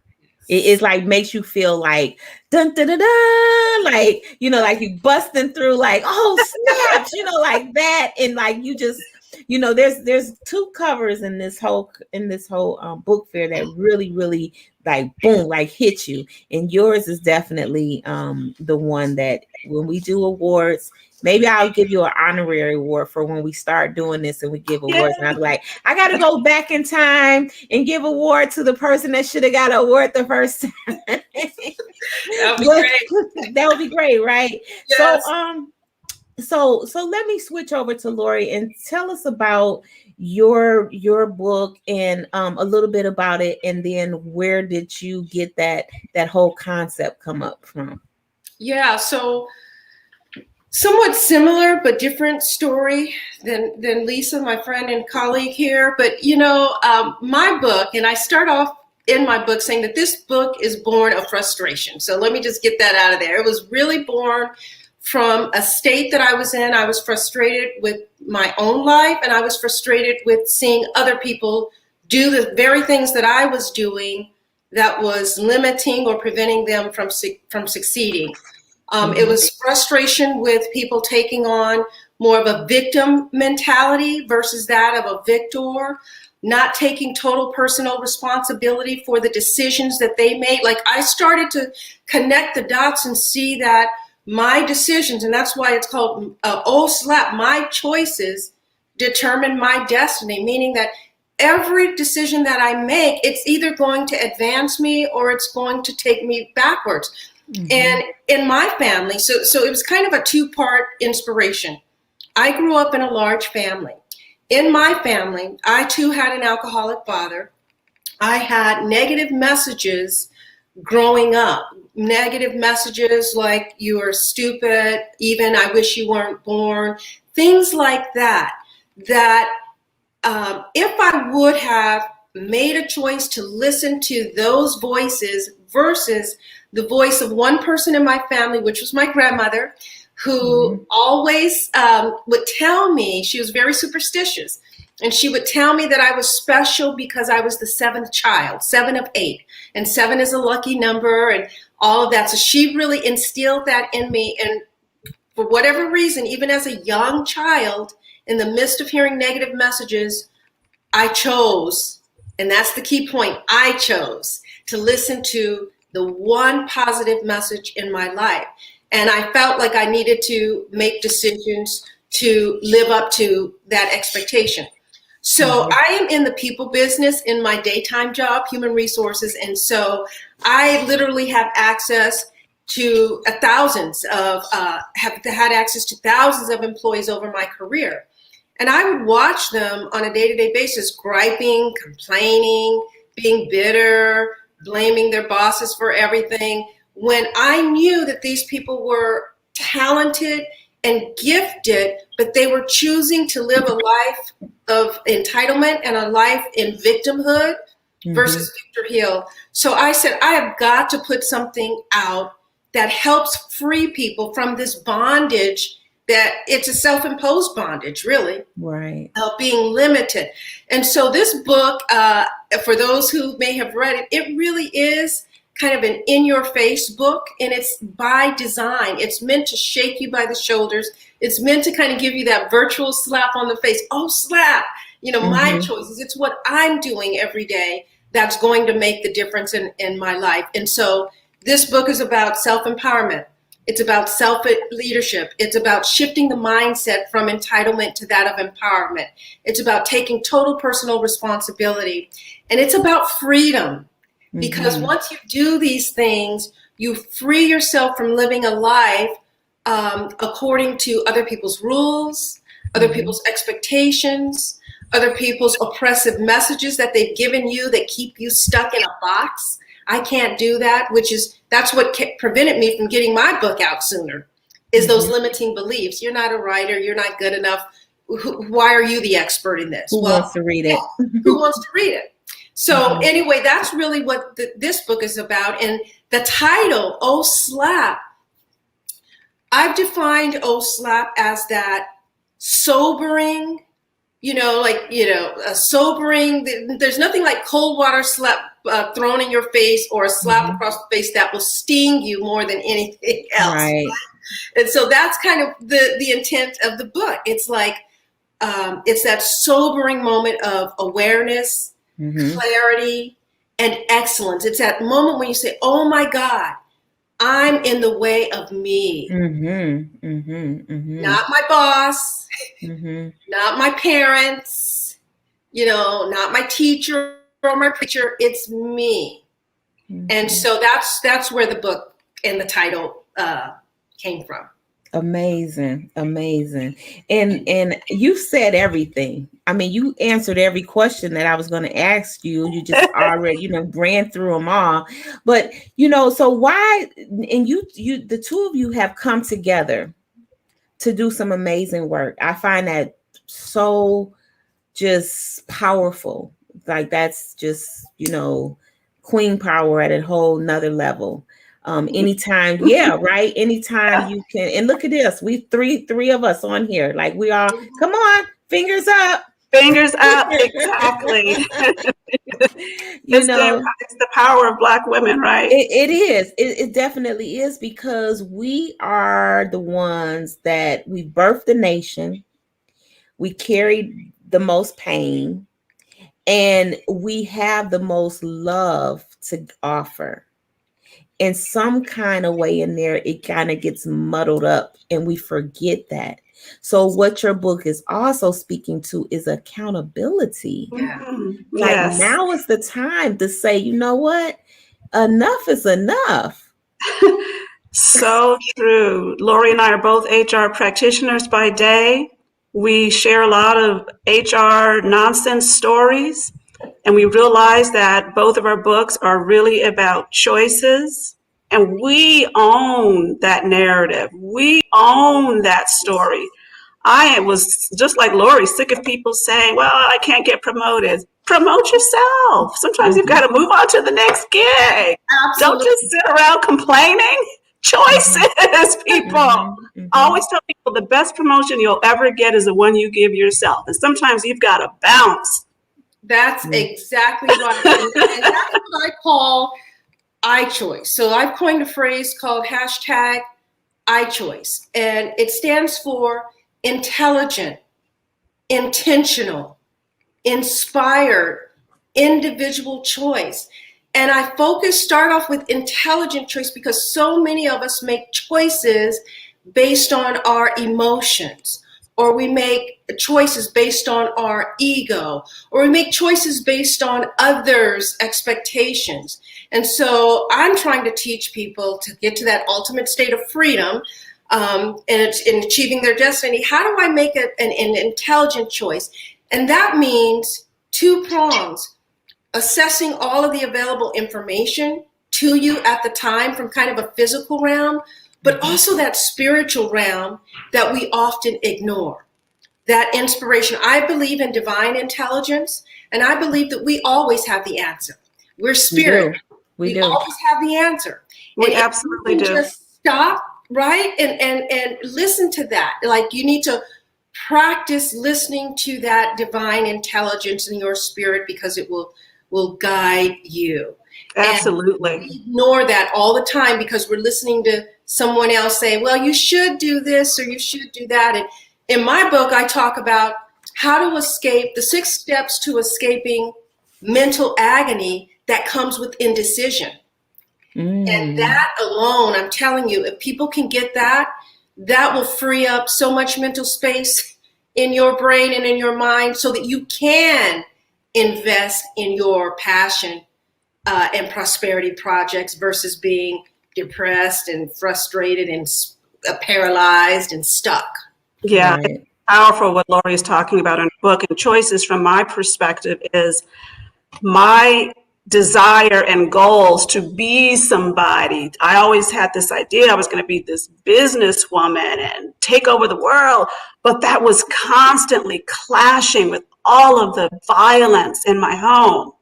So how was I going to graduate college while having a toddler? I had a baby at 19. My dad said, you'll never be anything in life. If I let that define my course, I would have never moved on to get my bachelor's degree, to get my master's degree, to end up being a vice president of human resources, et cetera, et cetera. Choices, choices, choices. I could have gone this way. Drugs, alcohol, and now I tampered with that. I talk about that in my book. But I chose this way because I had a little mouth to feed, right? Choices, choices, choices. So why did y'all decide to hook up together? Well, what are y'all intentions? What are you 2 magic queens up to? We're on the choices tour. We really want people to dig in and understand that they have choices in life, and our stories are telling that narrative. And if we can inspire people to know that there is a better way, and that better way really starts with you. Lori? Yeah, Lisa and I came together probably back in 2008. Now, I cannot believe it's been that long. It's been that long. Simpatico. We immediately gelled, and we've been friends ever since. And we have similar experiences and thought processes. And so I knew about her book. Like she said, she had written it 10 years and hadn't gotten it out. I had been talking about my book and then finally, got it out. So we said, you know what? We have a message that we think is powerful. We've lived it. We've done it, the lessons and the principles. And we are, to everyone's interpretation would be considered, successful. And so we want to help. It's always important to reach back, help uplift and up-level others that might be dealing with the same thing that you were dealing with. So that's just a spirit that we both have. And I think that that's why we gel and simpatico. And her story, she could have been a victim of her family circumstances. I could have been a victim of my family circumstances. You could have been a victim of whatever circumstances you had.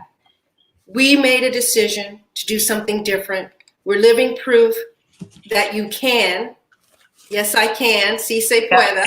Sí se puede. Sí se puede. Absolutely. Yes, you can.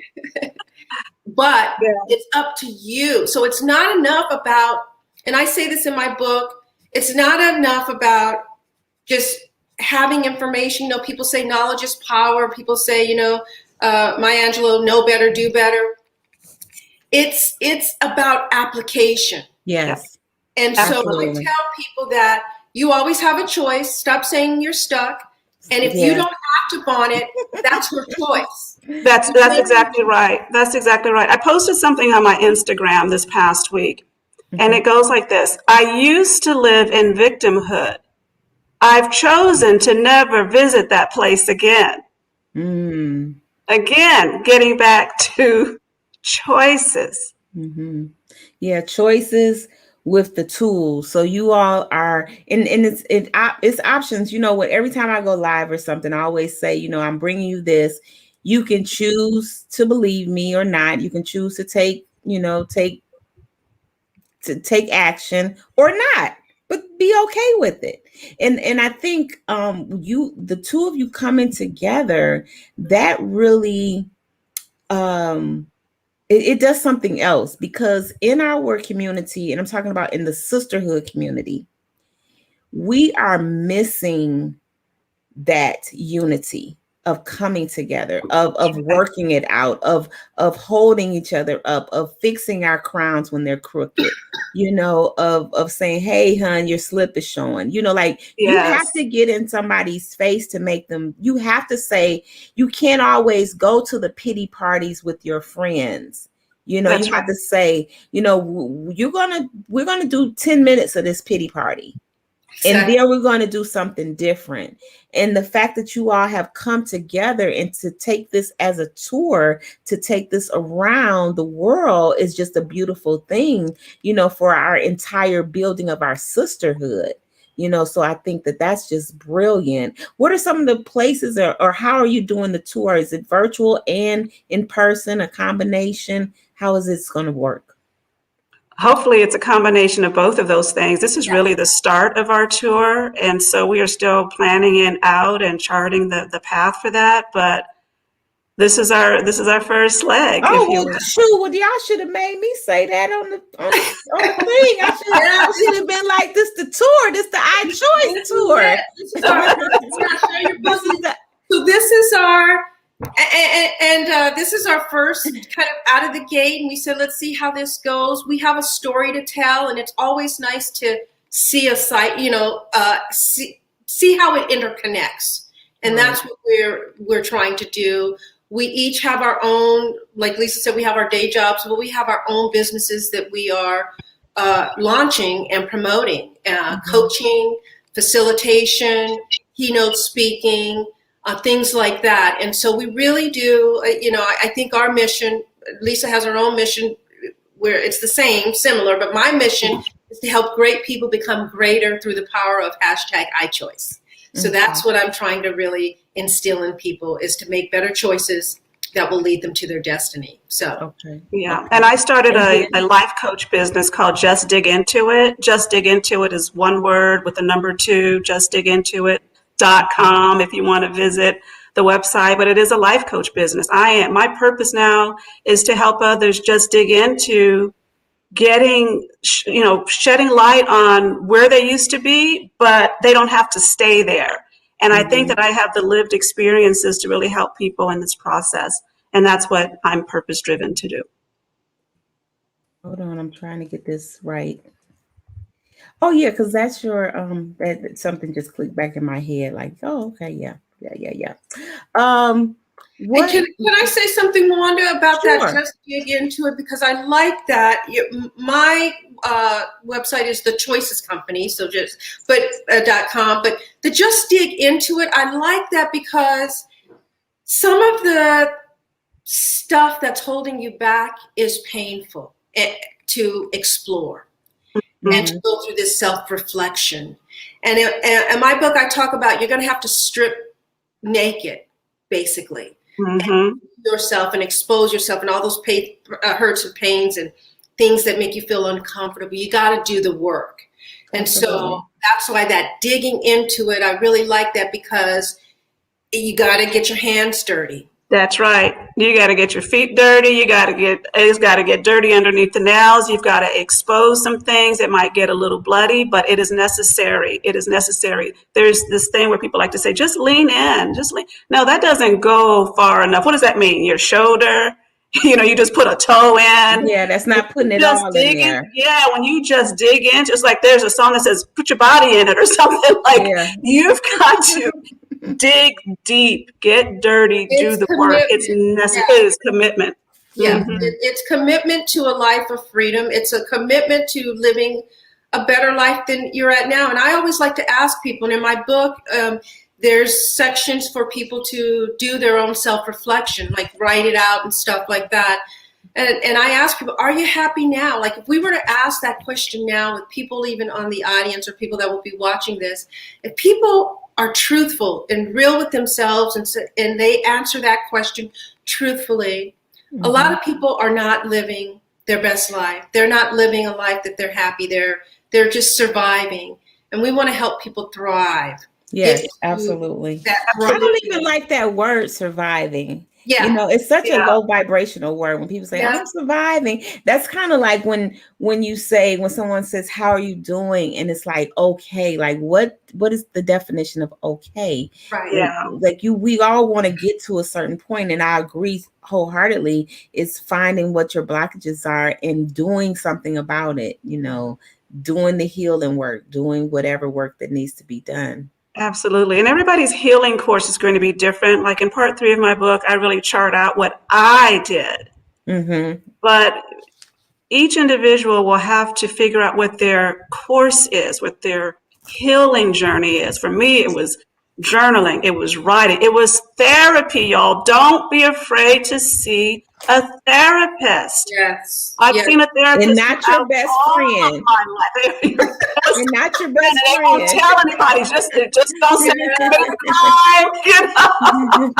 But it is necessary to see a therapist. I talk about this in my book. There's no shame in it, especially for people of color. I'm not doing that. Do it. I'm not airing my dirty laundry. A lot of the times there's this stigma that comes along with it. Yeah. So let me ask you both this. So now are you both going to be providing coaching and counseling together or separate? So I am doing coaching. I don't do counseling because I'm not a psychologist, but certainly coaching is it's a different pathway. You open the door so people create their own goals. I'm not telling anyone what to do. Right. But Lori, with her, we both have master's degree, but Lori can speak to Yeah, I have an MBA as well as a master's in counseling. And so mine is more power coaching. It's more of that, it's more of that helping people overcome that temporary obstacle. So I work with highly self-motivated individuals. There's different people who work with people that are, you know, on this end of the spectrum. I work with higher functioning people like that just ran up on an obstacle, like they're already feeling empowered. They know kind of what to do, but they've gotten stuck somehow. So that's kind of what I do.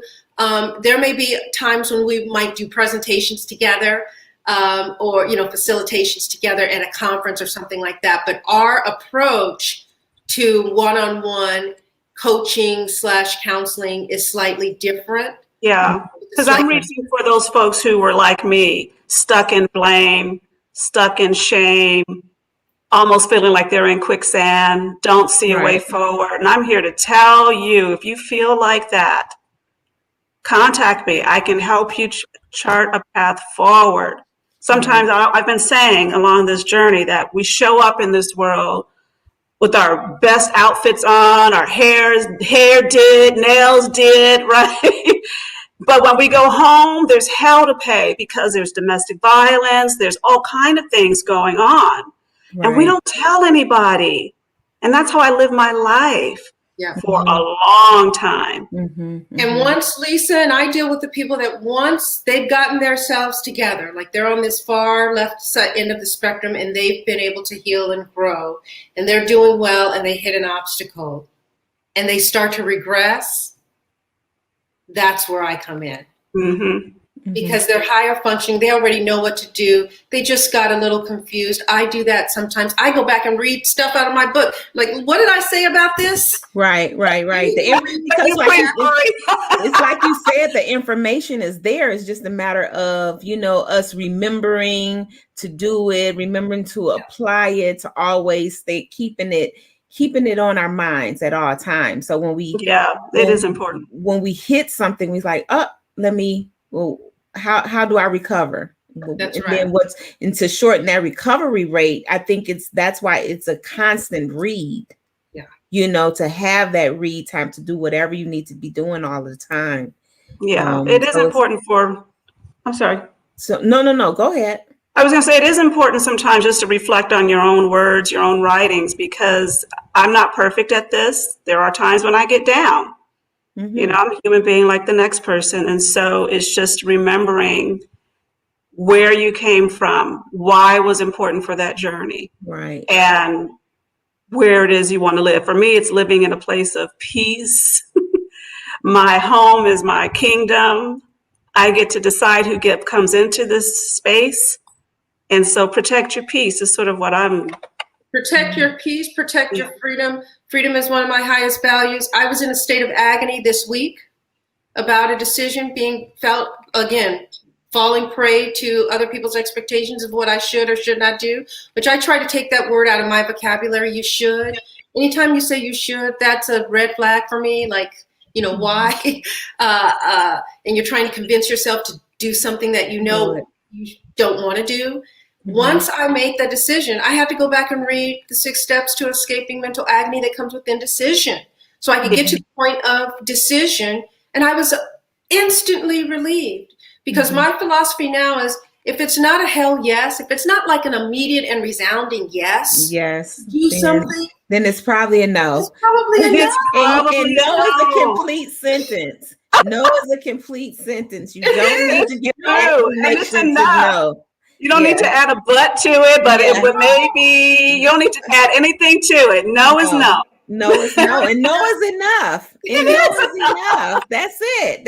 No is just like a yes, you know, yes, period. No, period. And keep it moving. Exactly. Nothing else. Don't ask me any more questions about it. You know, don't interrogate me. That's done. Right, because that's it. You know. Okay, so are both of your books found on Amazon? Yes. Is that your main outlet? Okay, yes, so I just want everybody to know that both of your books are found mainly on Amazon. And if you and what's the best way for someone to contact you? They want to, want to invite you all out to speak, do some speaking engagements. What's the best way for people to contact you? I would just say for me, an email, lisa@justdigintoit.com. Use the number 2, lisa@justdigintoit.com. Okay. And for me, it's thechoicescompany.com. Thechoicescompany.com. There's a section on there if you want to work with me. I do free consultations, a 30-minute consultation to see if it's a good fit. So you can reach me there. Also, hit me up and please follow me on Instagram @WeAreIChoice. @WeAreIChoice. I do 60-second micro learning opportunities and coaching segments every week for free. This is, again, information, self-investment. You don't have to do anything other than follow me and get some inspiration and some input into how you can make better choices for that day, that week, whatever. So @WeAreIChoice. Yeah, I'm on the socials as well, Instagram, LinkedIn, @JustDigIntoIt. Absolutely. So, ladies, I really appreciate you coming on today, and I'm asking all of my my authors coming in to leave their one word. Now, I could guess and say what each of your words are. Like I would say that Lori's word is freedom, but I'm not going to say that. And then, but I want you to let everybody know what your power word is. And Lori and Lisa, please share with our viewers what your one power word is. Lisa, I'll let you go. My one power word is peace. I could have chosen forgiveness, but peace.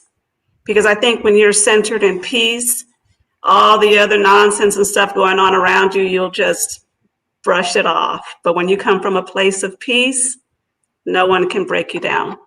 Love it. My one word, freedom, is definitely part of that, but it before freedom is self-empowerment. So it's a phrase, not empowerment, like people think that you need to empower them.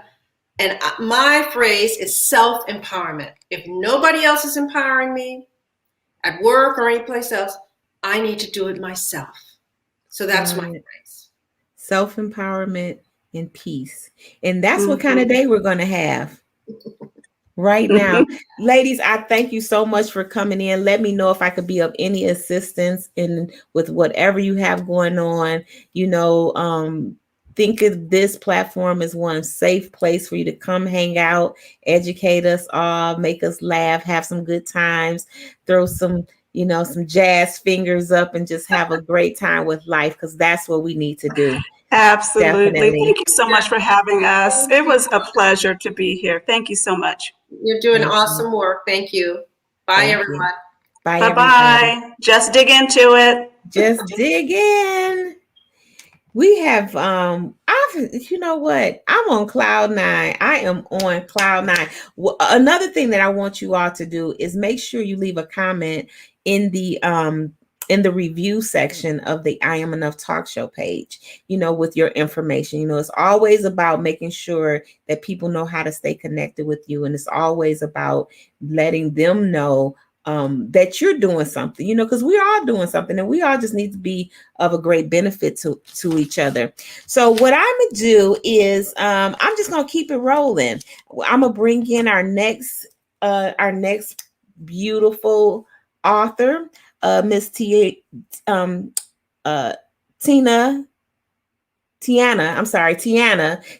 Sutton. She is the author of God's Baby Girl. So let's see if I didn't butcher her name up so bad. Did I just tear your name up? Oh man, just a little bit, No. I did. You got it. That's all right. It's Tiani. Tiani. Okay. Yes. See, it's okay. I get it all the time. Tiani. I was like, okay, because I seen Diana and that's a T, and I was like, okay, I've gotten Tiana, Tyann, a lot of those. It's okay. Okay, so say it again. We're gonna say it right. Tiani. Okay, yes. Beautiful, and you're so beautiful. And thank you for coming in today and hanging out with us. This is our first being a part of our first International Summertime Virtual Book Fair. Have you had the opportunity to hear any of the other authors? Yes, I have. Well, I was taking notes. I didn't know how focused on the camera I had to be because I was in the green room. So I was here. I was like, "Oh, do I have to look? Do I?" I gotta take my little notes right here. I'll give you a warning. No, it was super empowering. Oh my gosh, I listened in a couple like when it first started. And then I decided to go ahead and get ready. So I tuned into the last two ladies and oh my goodness, they are inspiring. Wow. I was so encouraged. I just kept taking notes. I'm like, oh yeah, I'm here for me too. I need this good stuff. I know it's such an awesome opportunity to come together under this. It just feels like I keep saying, it started off as I didn't know what to expect, because Spirit said, do this. And I said, okay, I'm doing this. But I didn't know what to expect in terms of, I just knew it was going to be good. I didn't know it was going to be extra good, with like 5 or 6 extras on top of, like when you getting some food and you say, no, give me some more. No, give me some more. No, can you give me another scoop? Like that's the way that it feels to at this point. I'm calling it like a conference. It feels like a conference is going on because it's just one golden nugget on top of another golden nugget. I heard you say that earlier, and I was just like, no, it's definitely like a conference. I was tuning in every other day, like, oh my goodness, this is powerful. Each speaker is so powerful. It's amazing the crowd that you have, well, the audience that is listening, and all the speakers.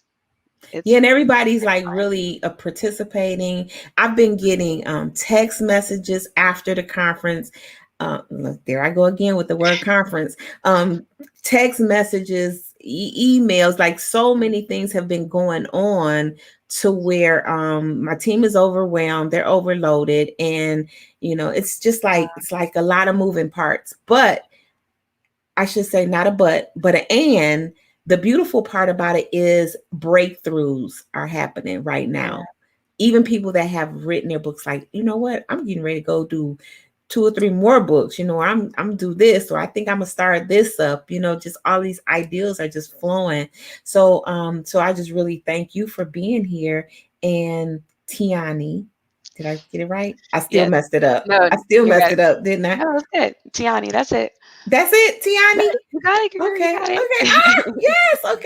Okay. Good stuff. What I'm gonna do is I'm gonna move out of the way and let you introduce yourself, and then we're gonna come back and get to know you a little bit better, ask more questions. Awesome. Okay.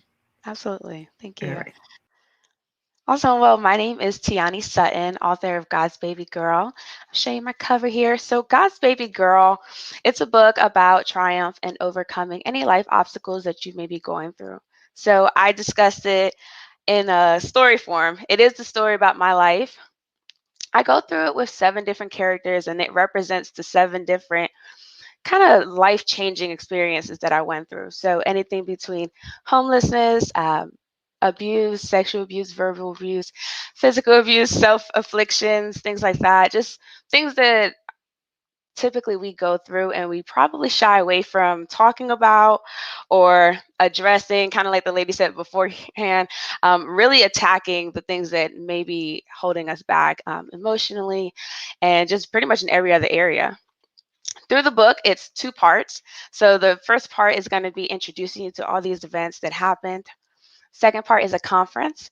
And in that conference, I talk about how these experiences help me heal, how being saved and being with God helped me heal through these experiences. Prior to writing this book, I was raised atheist, and I gave my life to Christ about 3 years ago. And in that experience, which is what I'm going to break down the title, which is why I call it God's Baby Girl, because as an atheist, I never really had the guidance. And sometimes, that's really far on the spectrum, but sometimes we do have this experience where we feel distant from God. We either feel lost or alone or experiencing so much just on our own, and especially things that are really traumatic, like those events and other events a lot of other women go through. We do have guidance, and we do have something within us that we can lean on. I didn't learn that until I was saved. So here is God's Baby Girl. Afterwards, the conference basically walks you through how you can get through these abusive situations that we may find ourselves into. Forgiveness, forgiving ourselves because we have to forgive the other person. I heard someone else talking about that today as well. It walks through different experiences and how using God's word is going to be able to move you forward, because it does start within. It starts within, and at the end of the book, I'll show you a little bit here. At the end of the book, we have some notes, and we have a letter to God where you can look in and pretty much write down, start immediately. The thing about growing and triumphing and changing, which is what we talk about in the conference end of the book, is you got to start right away when your spirit is moved, where you feel the most confident, where everything just flows, and God is going to help you guide you through the entire healing process.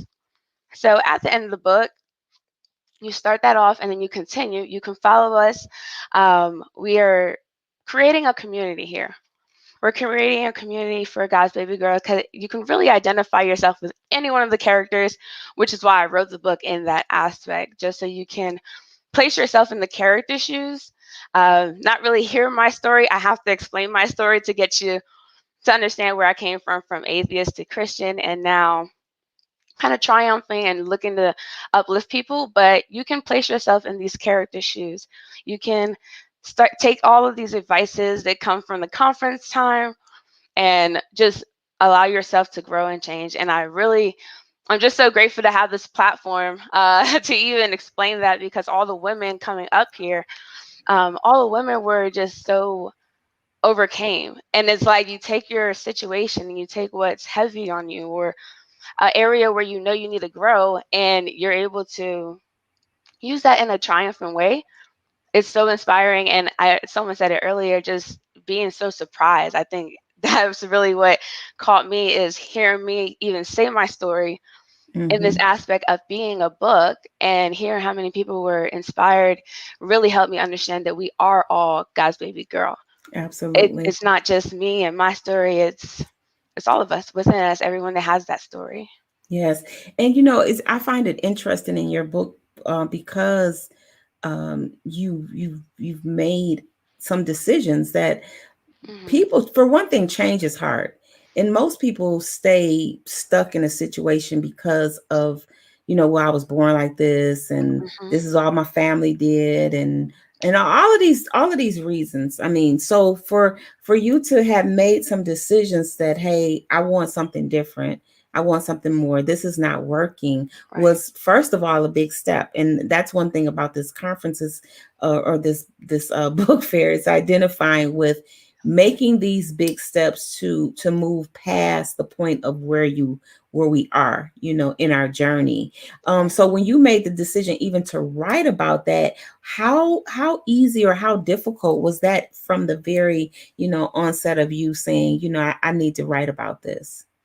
Well, I didn't know I was going to be writing a book. I was just journaling some things that, like I said, I was newly saved. So I started writing scripture, tying it to the things I went through for my own healing.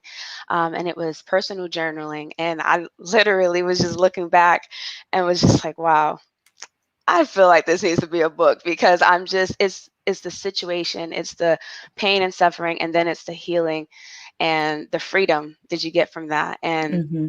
once I made that decision, that was the easy part. Actually writing the book, writing the stories, if you would, reliving the situations, going through everything. That was challenging, and I was reading my notes on what I was going to say in the healing part of the book, the second part of the book, in the first part of the book, just trying to get myself through the story itself. So it was a blessed roller coaster, if you would, but Mm-hmm. definitely bittersweet at its times. And I love your title, and your cover is so sweet. You know, so you kind of like get drawn into, like, what is this about? Yes. What is this about? So what are your plans going forward? Are you doing like part 2? Are you doing series with your book, or how does it continue? Because you said your community. So how does the community continue to establish itself and grow? So as of right now, we are looking to just create a network of women that can continue to pass this message. And it seems like we all relate to the same things, and we just got to get it out in a powerful way. So that's why we Absolutely. team up together. The body of Christ is stronger than an individual walking with their own message. So just getting it, excuse me, just getting it ahead like that would be our goal here. But the community itself, we're putting together events so that we can start promoting this message.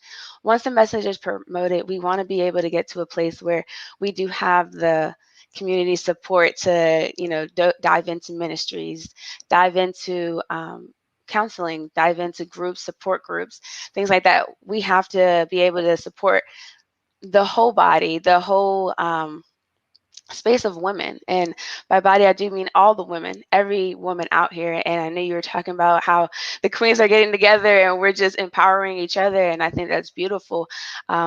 Let's keep magnifying it and keep Mm-hmm. growing it and keep making the network duplicate itself. Mm-hmm.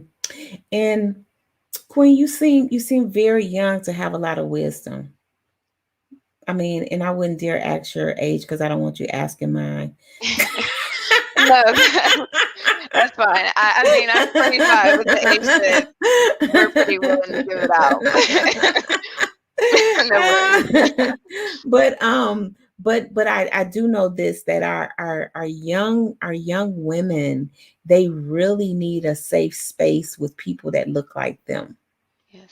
you know and for you to take this charge up, I commend you for that, because you could have said, I'm just going to work on me, I'm just going to do my thing. But you were committed to the whole, you're committed to the whole kingdom, you're committed to something greater than you. Where did you get that wisdom from? Well, like it's really recent. So I would tie Okay. being newly saved. And I say that because being raised atheist, I spent most of my life in that excuse me. And to make the transition going from sheer nothingness to all of this that I just gained by making one decision, that overflowed me in my spirit. And honestly, where the influence came from, I just was blessed to become a part of such a beautiful community. The lady that led me to Christ was at one church, my husband at another church. I just had so many people flowing just words into me, and my spirit was able to filter through, and I'm just like a baby in Christ. I've heard that a lot for me. So in a sense where it's like I'm digesting, I'm at the learning stage. So kind of like if you're in school or your kids in school, you ask them what they learned today. It's so fresh on my mind because it's just here. Because it's But right, it's happening right now. I'm very blessed to have an association of people that just flow the word. I mean, even like this conference itself. So it's very blessed. And Now, what part of the world are you in? I don't know if I asked you that. in North Carolina. In North Carolina, okay. Yes. Okay. Yeah. Okay. I didn't ask. So you're not that far. So like you can come on over to Atlanta, hang out. You can invite me over to North Carolina. Yes. I could come and hang out with you.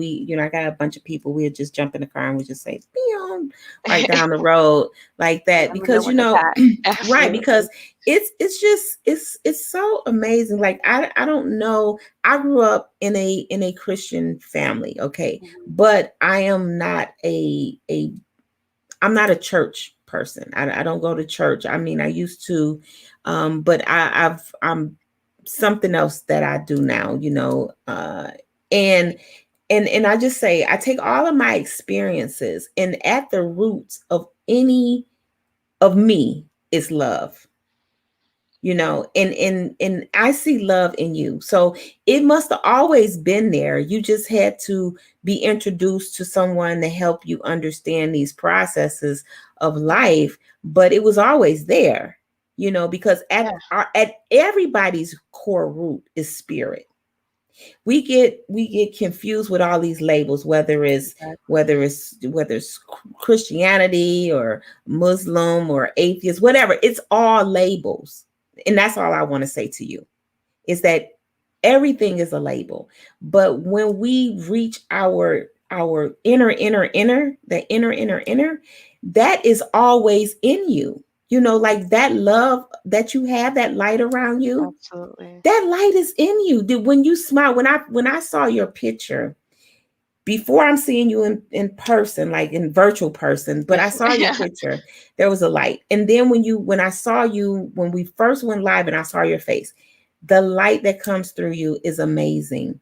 And I just want to say to let you know how proud I am that you are taking the charge, that you're doing the work, that you are fulfilling God's purpose, because it's like the eye opening, and now you're getting to work. Like you said it, you said, I learned and I'm getting to work. I'm learned and I'm getting to work. That's what, if we all took just that advice alone, we would shake up a lot of stuff. A lot, a whole lot of stuff. Absolutely. Yeah, no, definitely. And that's the idea. That's the goal here at this point. Is definitely coming together and shaking up what needs to be, shaken.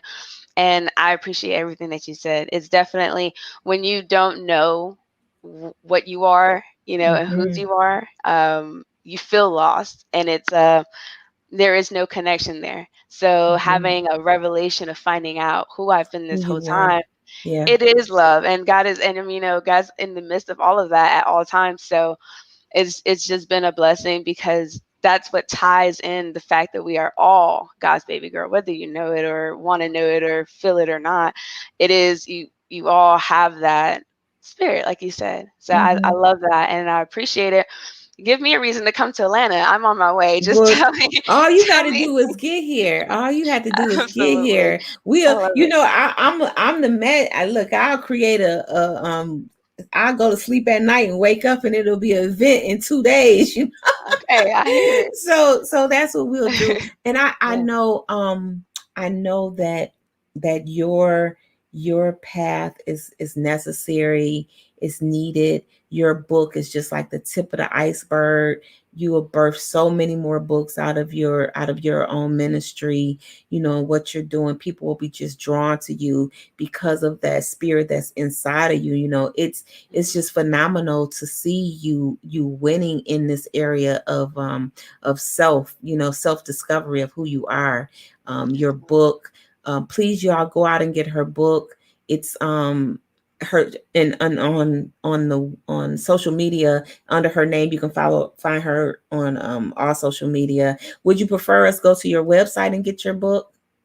I would prefer you go to www.godsbabygirl.co. It's co, and then you can purchase it there. I do have some upcoming conference or event information on the website itself as well, so you can browse around and see all of that stuff. Well, definitely. I look forward. I want to talk to you further. I put like little stars by certain people that I gotta just dig in deep here. But respectful of time that I set. Respectful of time. We're gonna pick this conversation up later, because there's a couple people that I want to introduce you to that I think you all will be a good fit. Y'all are, you're youngsters in the same age, around that same vibe. So I could sit back and just be like, yay, like that, like, go get it, go. So I'm happy. So any last words you want to tell our people that's watching, that's tuning in later, that'll tune in later? Yeah, well, thank you so much for this platform. Thank you for what you're doing. It's very divine. I'm excited to see what is birthed just from this conference. Yes, I'm that's the so name of it excited. now. I It gotta guess be. it's a trick name. And what will be your power word that you want to leave our viewers with today? My power word would be overcome. I want the idea of overcoming, that you have to go up, over, and then go through. So expect the struggle with overcoming and healing. It's not going to be easy, but just do it. Up, y'all heard that, right? You heard that. You heard that. Up and through, up, over, and through. I love it. That's it. I'm done. I'm about to run around the building. I'm done. Yeah, y'all are too much. Go on now. All right. I love you. And you all keep coming back. Keep tuning in. It's a few more it's authors to come. We got this amazing sister that's coming up. She is a phenomenal. I was trying to play her video of the children, but the sound wouldn't come through from the website. It's just a crazy thing going on, I tell you. But they can only limit us a little bit, because we're gonna bring these messages forth no matter what. Isn't that right, Lisa? Isn't that right? We're bringing these messages no matter what. They can't stop us. They can't stop us. Not they at all. can't stop us. No, ma'am. Lisa Hollis. Wanda Hollis. I don't know what's going on, Lisa Hollis. I tell you. How you doing? I told you I'm running around the building. Do you see me running? I might look like I'm sitting here, but I'm really not sitting here. I feel you. Miss Sutton just took us to a whole nother level. Yes, she did. I enjoyed her thoroughly. She did an amazing job. She took us to a whole nother level. She did. So proud of her. Yes. Because that's what it takes. That's what it's all about. Oh, goodness. I tell you. I want to, you know what? See this, I was supposed to take a commercial break, because it's times like this that I know I need to regroup. Right. You cannot even, I know you can imagine it, because you like me. You know how powerful what we got going on is. So powerful. Number one is God first, because that's the center of you. Second, it's powerful women coming together, not fighting each other, not speaking negativity towards each other, but actually lifting each other up. This is going to be world changing. World changing. Yes, I agree with you. It's a conference. It's really not a book. It's a conference. I guess we tricked them by the name. We tricked them on in here. Sometimes you gotta, and it's I just followed the word. I just followed the law. It was said do it. I did it. So right now it's telling me to get out of the way and let you introduce yourself, and then I'm gonna come back and we're gonna talk about this. Thank you, Wanda. My name is Lisa Hollis. I'm an author. I'm a life coach. I'm a mom. I'm a wife. I'm a AKA the Duchess, the grandma. I'm a sister. I'm a cousin. Most of all, I'm one of God's children, and I'm so extremely ecstatic that God has anointed me for writing this book that I wrote, Me and My Hair. It's a book that builds self-esteem, it inspires, and it empowers, because I see a generation of young little girls that do not know their self-value, their self-worth. So just God gave me, not just, but God anointed me for this time to speak to our little girls and our little boys, because I believe if we start with our younger generation, then we won't have to worry about them when they get a little older. So I enjoyed writing a book. I did not know I was going to write a book. Back in the day, I was a hairdresser, and I was doing two little girls' hair, and I could just tell by the action of their body. They did not accept their hair because they wanted to be like, Jane Brady, the hair shake. And so once I got home, I said, I must do something for this. So that's when God actually had me to sit down and I wrote the book. And I didn't know it was going to go as far as it has gone. So that's who I am, Lisa Hollis, the author. The author. Yes. And I've been trying to talk to you, trying to connect with you. First of all, I think I had reached out to you, and you're Hollis through marriage, correct? Through marriage, yes. That's my husband's last name. Yes. Yes, through marriage. And where's your husband from? Where you from? He is from Opelika, Alabama. Alabama. Okay. Right, Alabama. Okay. Yes. Opelika, Alabama.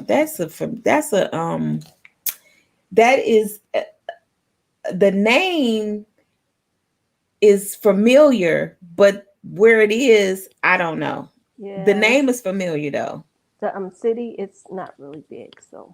Okay. Mom and pop shops and things of that nature. Right. But something great came out of it. Absolutely, your husband. Right, exactly. So, and is that where you're from? No, ma'am. I'm originally from Stanton, Virginia. Virginia. From the mountains. Is everybody from Virginia on this book tour? Everybody. It's a lot of people from Virginia, from DC, from like that area. It's like hot on this book tour. Well, I guess you drew us out. I guess so. You called us forth. something. But I'm so glad that you wrote a book about this situation here. And I have been looking at your book for a while, and it's such a refreshing book of acceptance. Because I never struggle with that, as you could tell. I never struggle with that, right. But so many of our people still do. Even adult women, exactly right. And I say the worst thing is I call it adult peer pressure. Yes. It's worse than children peer pressure. It is. And to me, the foundation of that is not knowing your self-worth, your self-value. Your self-esteem is low. It could have been because, when you was a child or something happened to you in school with bullies and everything. But I see a lot of, even, you're right, adults. They're not satisfied with their hair, their skin color, their lips, their hips. But the true value is really not about the artificial things. Like, it's great we're doing all this, you know what I'm saying? Being a hairdresser, coloring it, whatever color. But to me, self-value, self-worth comes from your heart. When your heart posture is properly in the right place, then you don't have a problem with self-esteem, confidence, knowing your value, knowing your worth. You won't you will add to, yes, this hair, your skin, your clothes you wear. But if your heart is not postured in the correct position, then you will succumb to peer pressure, whether you're an adult, whether you're a toddler, whether you're a teenager, whether you're a child. It's your heart posture. Yes, absolutely. I totally agree. Had you been working with young girls prior to writing this book? Well, my father's a pastor.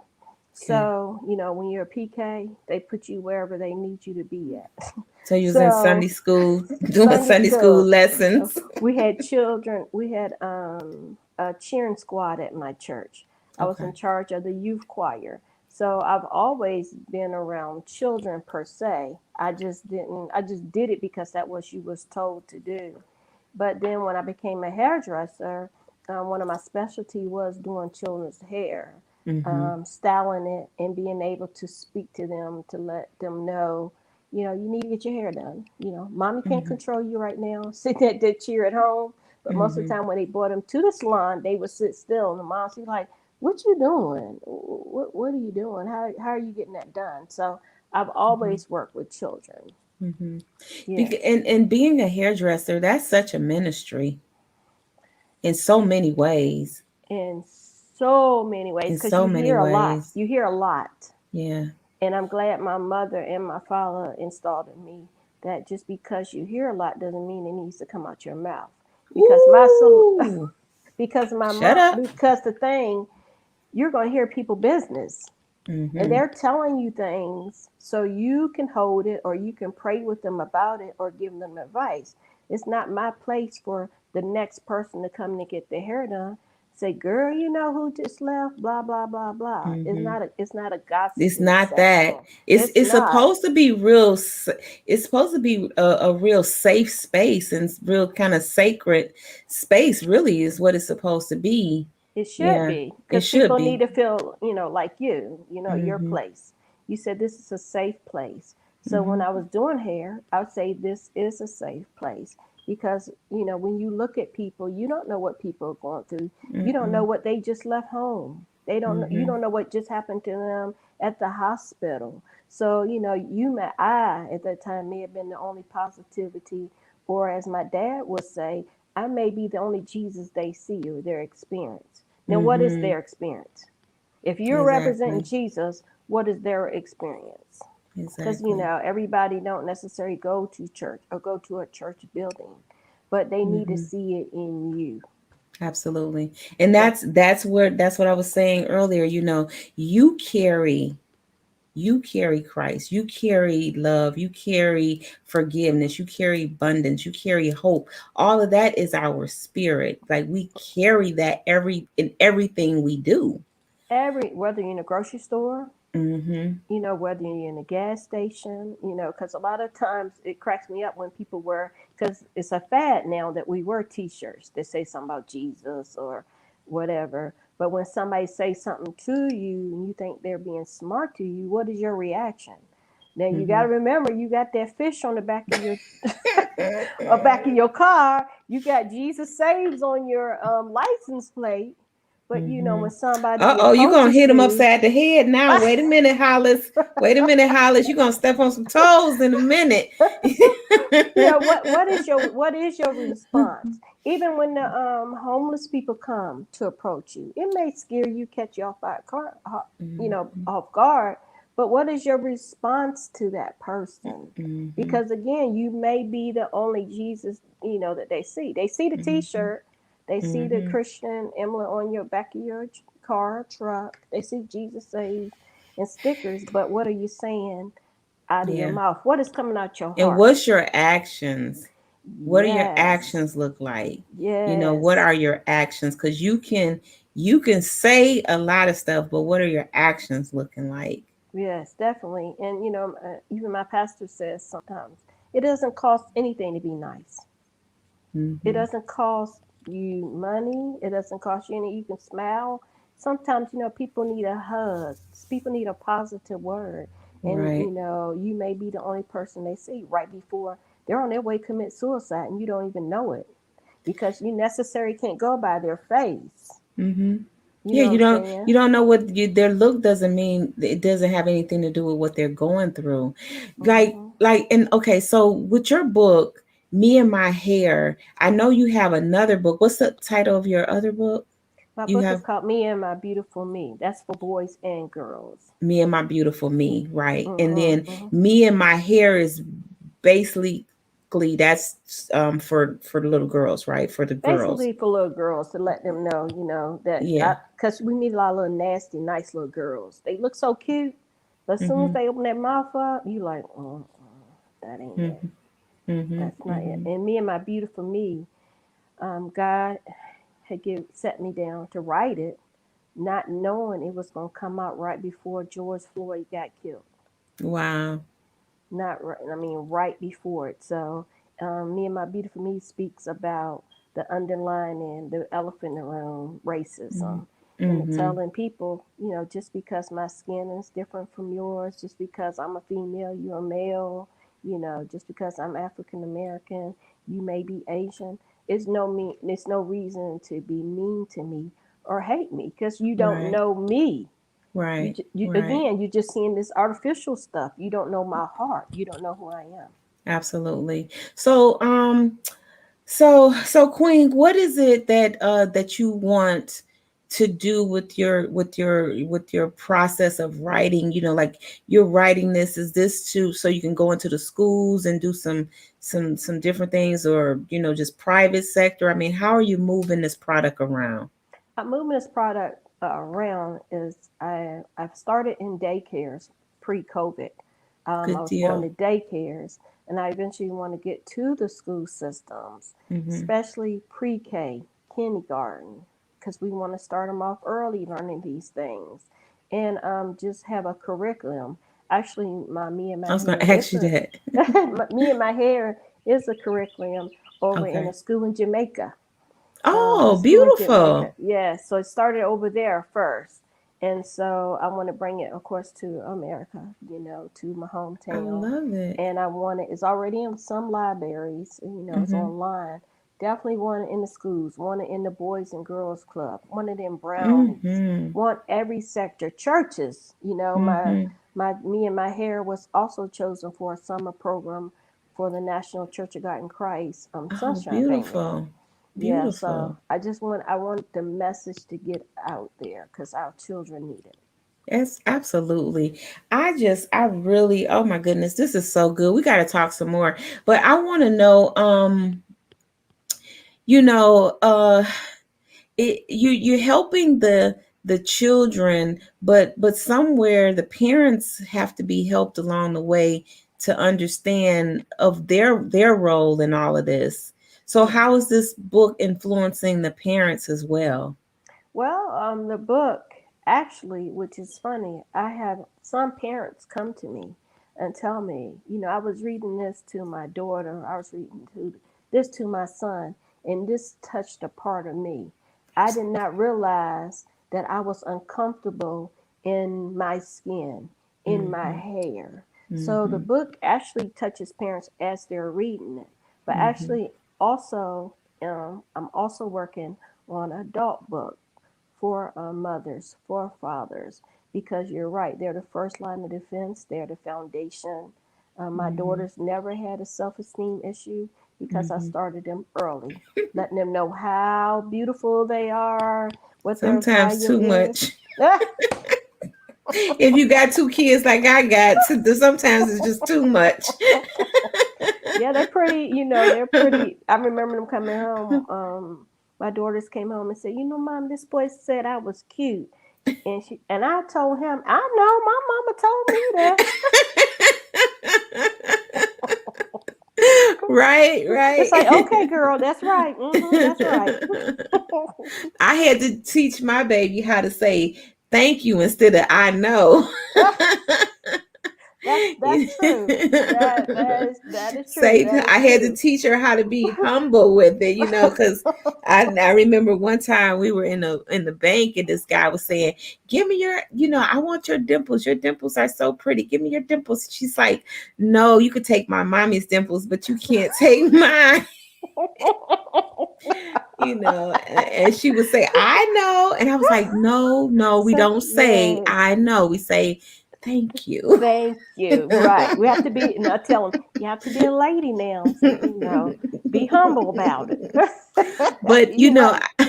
but I would much rather see a kid with confidence, Mm-hmm. with with that feeling, rather than one without it, because then that's the one that you got to sit down and you got to feed into them, and that's why it's people like yourself writing these beautiful books, and your books will heal the parent, because the parent has that child in them that was told, "You're not good enough, your hair, your Right. skin, this, that, and the third." And so this all speaks to like the family, Right.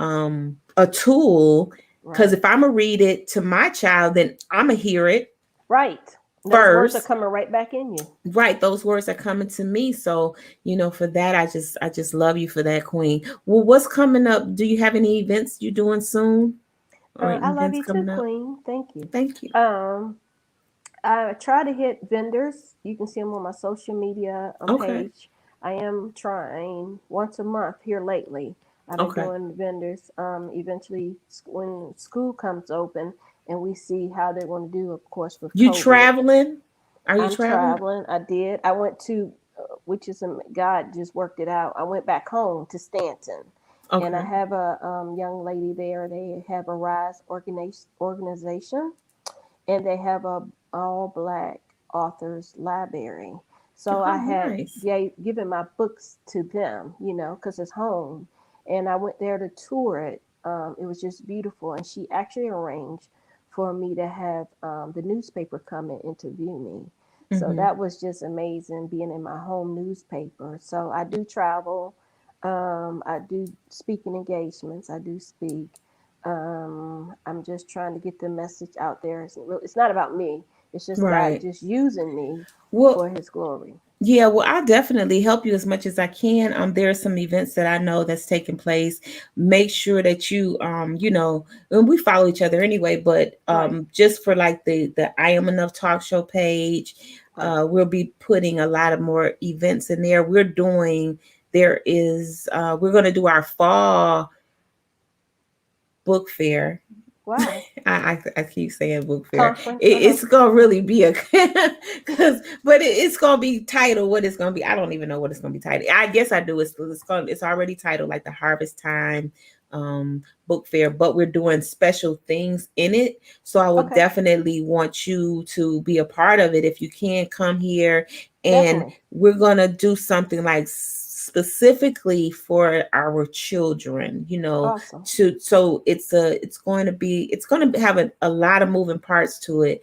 But when we talk about self-awareness, self-healing, self-help, just being loving ourselves is the way that we Yes. can help, that we can heal, and we can Right. love other people. So Right. these babies are very, very important. I'm working with my grandkids now. They're releasing their first books, but Awesome. yeah, but we want to do like the children, to where our children can then become the spokespersons and Right. the ambassadors, like for your Yes. books and all this stuff, because they need to see one another. It was like I was telling Tiani that we need to see people that look like us, the same age, that's True. empowering, like, True.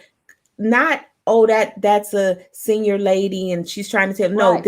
it's a child, it's a peer, it's peer to It's your own peer, peer. peer to Right. peer learning and peer to peer techniques. So I would definitely want you to come on board with us and do that, and just feel free to let us know anytime you're going anywhere. Okay. Try to get as much ramp up your Facebook presence with reading and inviting people into space and talking as much as possible, because we gotta do it, and we enough. We all we got. We out, and I love your statement. I am enough. I Yeah. love that statement because it has so much power behind that. To know me, I'm Yeah. enough. I'm I enough. don't need nothing else. Yeah. I'm enough. One Yeah. other thing I meant to mention, on next Saturday, the 19th at 2 p.m., I just thought about it.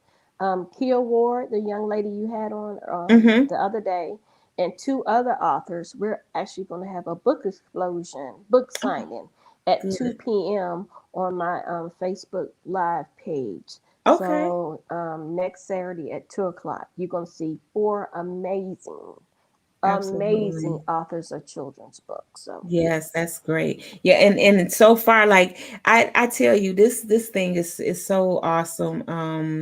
All of our children authors that have come forth.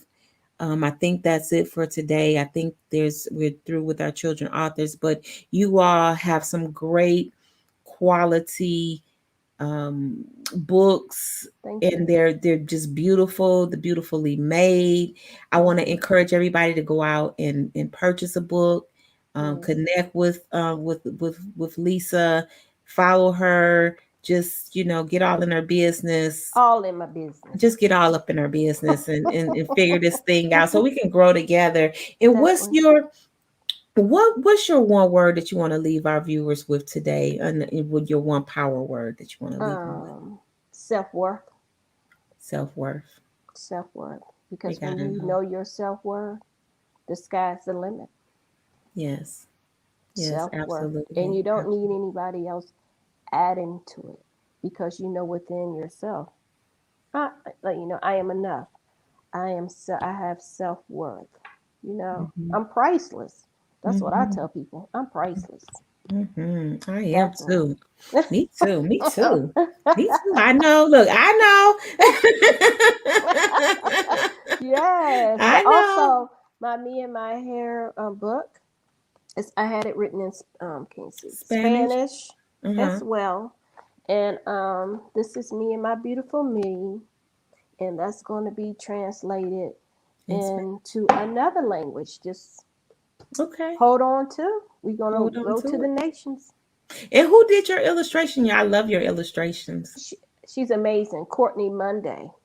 Okay. When I say she's amazing, you just tell her a little bit what you want, and you give her your words, Mm-hmm. and she goes with it. She Okay. just gone. Awesome. I need her. I need all of the resources. So what we'll be just kind of like doubling back around for like people's with their resources, their illustrators and their different publishers, and different Yes. editors and different things of that nature. That's what we're going to also be creating on our page. So I'll Awesome. be reaching out to you to get her information as well. Definitely. Yeah, She's a lovely soul. that's good. Lovely soul. Yes. All No right. divas. Just a No lovely divas, soul. just a lovely soul. Well, Right. Queen, I thank you so much for your time. Thank you for so much for coming in. Thank you for okay. So if you had to get the award, you will get the award for the most posting. I've watched you. You've done the most posting of this entire event. Thank you. Thank Yeah. you. Well, that's what you gotta do, But I'm just telling. See, I'm so transparent. I'm just gonna say who doing the work. I ain't gonna hold them up. I'm just gonna say, well, yeah, that one right there. Oh, she on it. She on it. She been on it Yes. since day one. So anyway, I love you, I love you and more. I will see you real soon. Okay, Keep thank you enjoying again for keep thank you. enjoying keep calling the conference. Keep enjoying. Thank you for inviting me to your beautiful conference. You're welcome. You're Thank you welcome. so much for your love, and thank you for you being genuine, and thank you for sharing your gift with the world. I really appreciate it. Oh, thank you so much. You're welcome. I want you to have an amazing day. I shall. You too. Okay. God bless you too, Lisa. So y'all excited? Put y'all hand together. We got the back room is loaded, locked down. We got all of the authors are ready. Ready. Nikki B. Nikki B, are you ready? Nikki B. Nikki B, are you ready? Nikki B, Nikki B, are you ready? Nikki B, Nikki B, are you ready? Nikki B, are you ready? Nikki B, are you ready? Ready, ready, ready, ready, ready, ready, ready, ready. Oh, oh, Nikki B, are you ready? Nikki B, are you ready? Nikki B, are you ready? I love you, Queen. I love you more. You wasn't expecting that, was you? I know, but you know my spirit already. You already know my spirit. I do. Queen, this has been an amazing day, amazing Yes. week. My goodness, it has been some amazing authors on here. I'm telling you, I've been blessed, pushed, inspired. I'm telling you, I'm rocking and rolling with some of them. And we're in two different places and two different spaces. But guess what? That's how good God is, right? So That's we could right. be anywhere and get touched by the anointing. I have been truly blessed this week.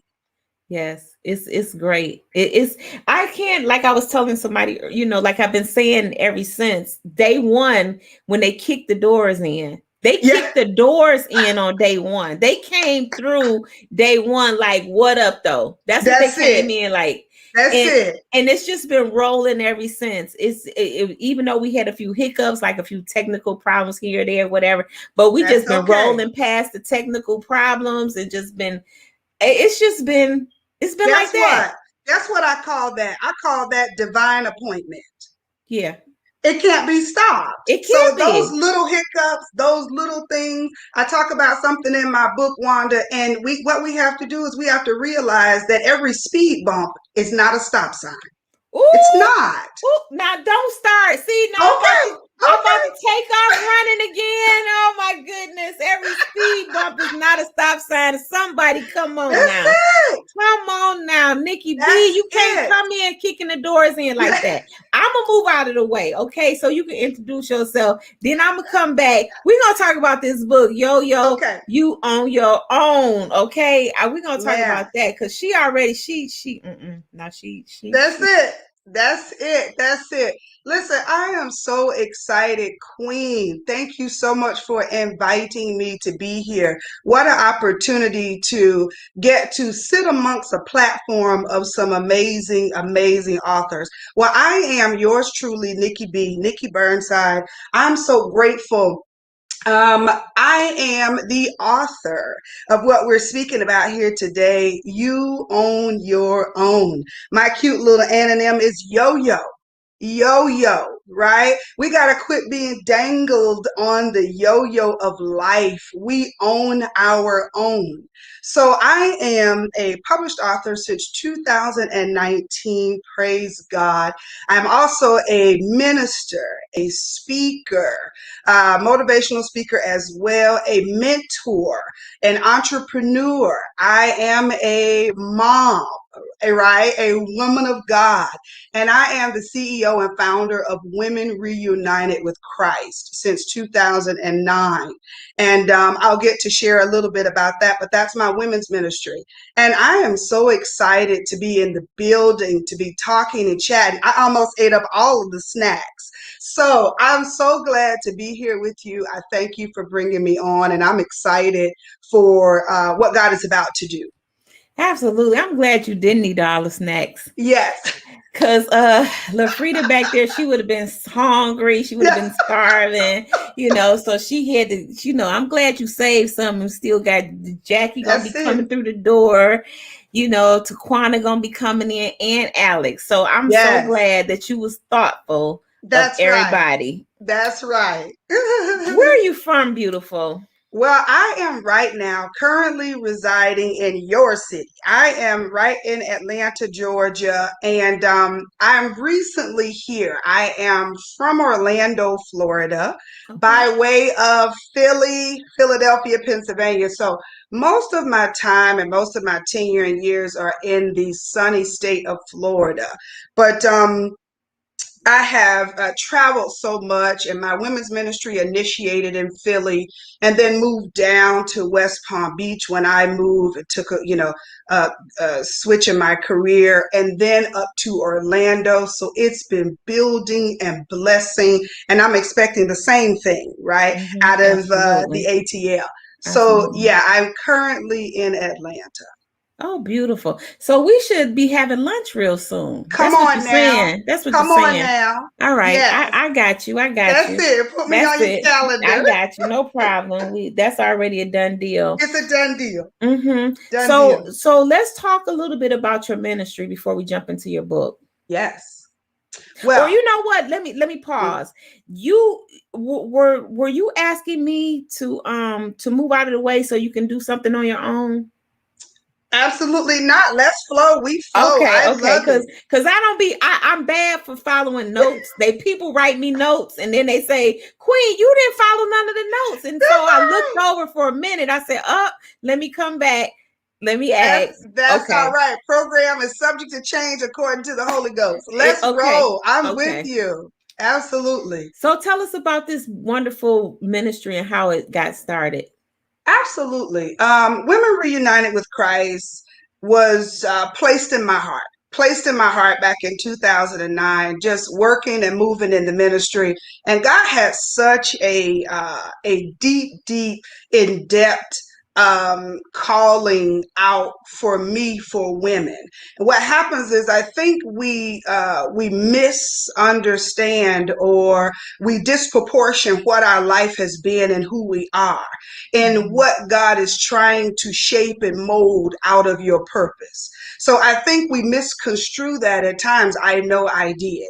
But God put such a deep desire in my heart after women, Queen. And so what I realized was there was a pull in my spirit. And so I had been through so much, saw so much, done so much in my short amount of time. And so I felt that I've got to answer the call of God. And so I sat down with my overseer at the time, the late overseer Laura E. Cossum, and I sat down with her and I just poured out what God has showed me. And sometimes we get direction and we get ideas, but we don't know which way to go or what to do.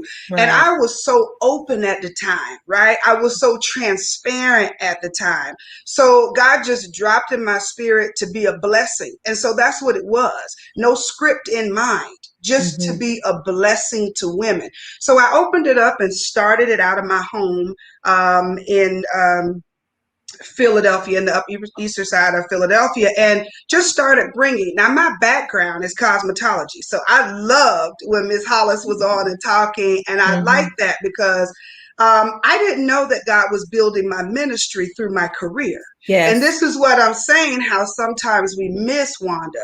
And so just teaching and pouring out and being a blessing. It was at that time mainly women in the cosmetology field. We were a cosmetology school, not necessarily barber. So there wasn't as many men.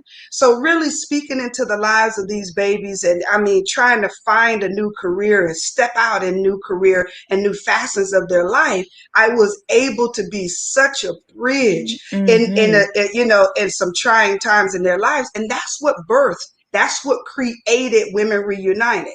So I was first that mentor where I went and worked and gave the most of my time every single day. And so just doing that and then, meeting. And what we would do is we would meet and collaborate once a month, and I would just pour out of the minister's desk. Whatever subject or topic God put on my heart to speak about, I was going to be a blessing. And we attach word to it. So now all of these years later, we get together, and now with everything that's going on, with, the pandemic and everything, we're facing, now I'm virtual at this point. So women from all over, north, south, east, west, can join with me once a month, and we're on Facebook. Women Reunited with Christ. It is invite only because I'm very cautious to what God has, and I'm very protective over the women that God has placed under my care.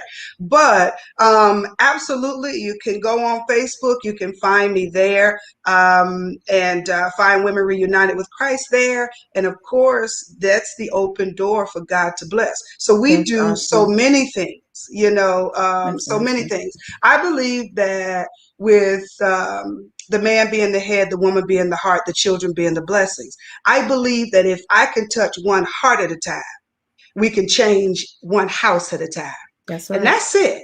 That's it. That's it. That's it. That's it. That's it. Drop the mic. That's it. That's it. Let's talk about your amazing book. Yay! Yes. Show it. Show it. Show it. Show it. There it is. And Yes. already it's a beautiful book. What inspired you to write this book? Wow. Turnover. Turnover inspired me. There are several books in my belly to be birthed, but this one was integral in the start, Wanda, and why I dropped it first is because I needed myself to know first, but then I needed the world to know that we're in line for a reset. Mm-hmm. That's what this is about. We are in line for a reset. Now, I wrote Come this, on and now. this was published and hit Amazon in 2019, not knowing what was going to come.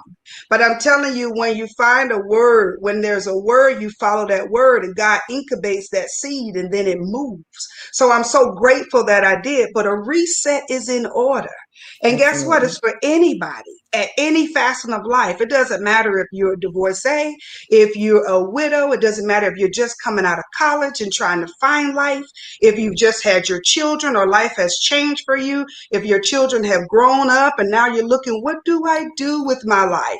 It Right. doesn't matter where you are. A reset is in order. You can do it.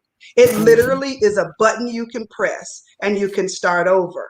And so that's what I wanted to encumber in this little baby. I call this my little red jewel because it's an insight, it's an opening, it's a peek into the mind of Nikki B. But I want you to understand you own your own. It's yours. It's yours. Nobody else owns it. Right? You own the neighborhood you were raised in. You own the education you received. You own the love you got as a child. You own the choices that you made. You owned you own where you are right now. And guess what? You also own the right to flip the To switch flip and the reset switch. it all. That's Yes. it. That's That's it. it. I tell you, you know what? Somebody asked me, they said, so did you put the people where you wanted them to go, like in the lineup?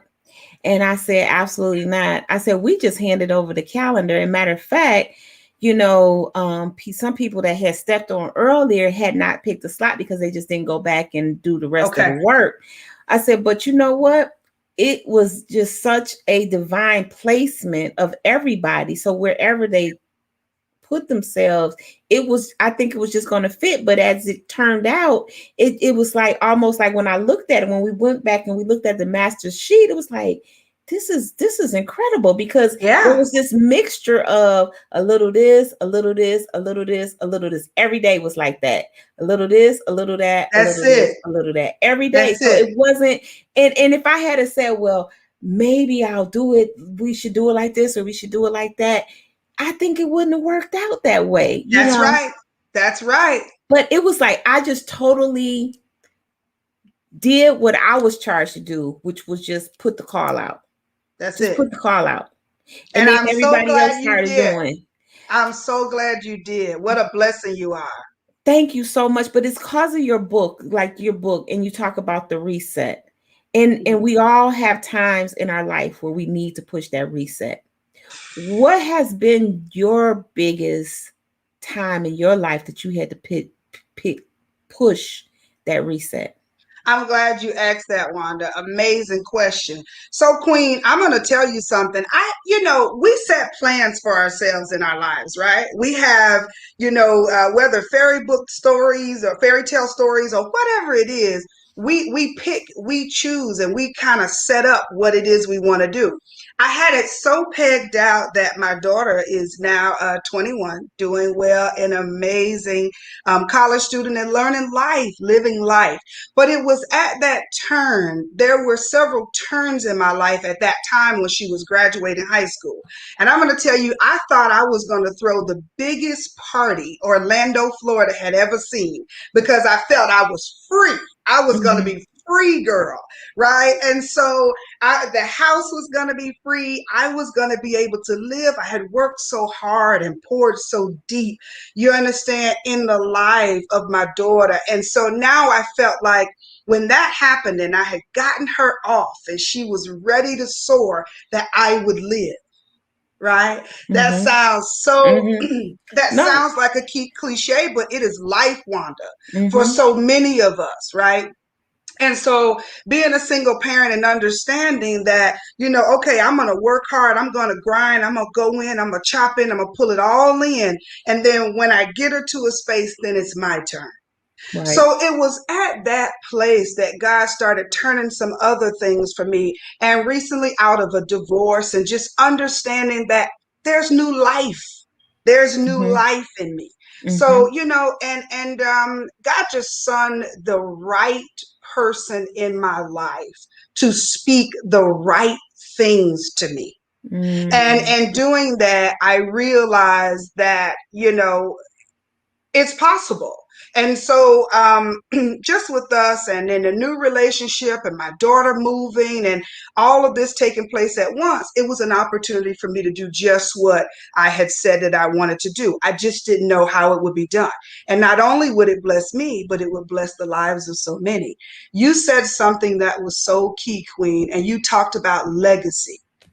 And my God, I'm telling you, that's what it's about. When we are gone, when we are no longer here, what will be left is what was said or spoken out of the mind of them that thought it not robbery to bless and sow seed in the ground. And God is going to bless and move it. So that was my motivation. Absolutely. That's beautiful. And there is there's definitely a new energy about, and I think that we probably had to go, that COVID had to come, because people that caused a reset for everybody. Oh, yes, ma'am. Now some took it gratefully and graciously, and then others took it not so well. That's right. But it definitely was a shift. I was one of the people that I'm just whatever, come on. I'm like I'm like you seen Forrest Gump, and the guy was out in the boat and the storm was coming and he said, that's all you got? That's all you got? Like I'm that one. Like, come on, give it to me. It don't matter. Just whatever. I'm ready. I'm ready. Yes. So out of this time, there has been a total new position that a lot of people are taking, and it's a beautiful thing, because it needed to be like a things that were behind the iron curtain, they need to be revealed. Things needed to be shown. You need to shine the light on the situation. You can definitely see a new positioning coming. And that's what I think about you when I see your book title, and when I follow, or when I've heard you speak before, just because, in not knowing who people was, it was like, let me go look at some people, and see what's going on here. And I say that, wow, this thing here of talking about the authors, and that's why I've always said it's not just about the authors, it's about every single individual and what they're attached to and their movement, and how if we all get the facts straight, that we all can move together to rebuild some things or start some new things, or create something that has never been seen before. That's it. That is so good. You are so right about that. Because the opportunity is there, though, Queen. The opportunity is there.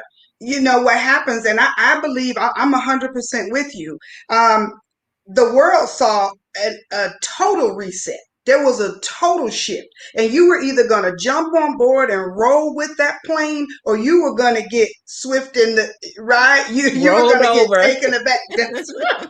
That's right. So what happens is, we that have an opportunity, or such as yourself, a platform to be able to do it, we've got to be the forerunners, because what happens is we no longer can live.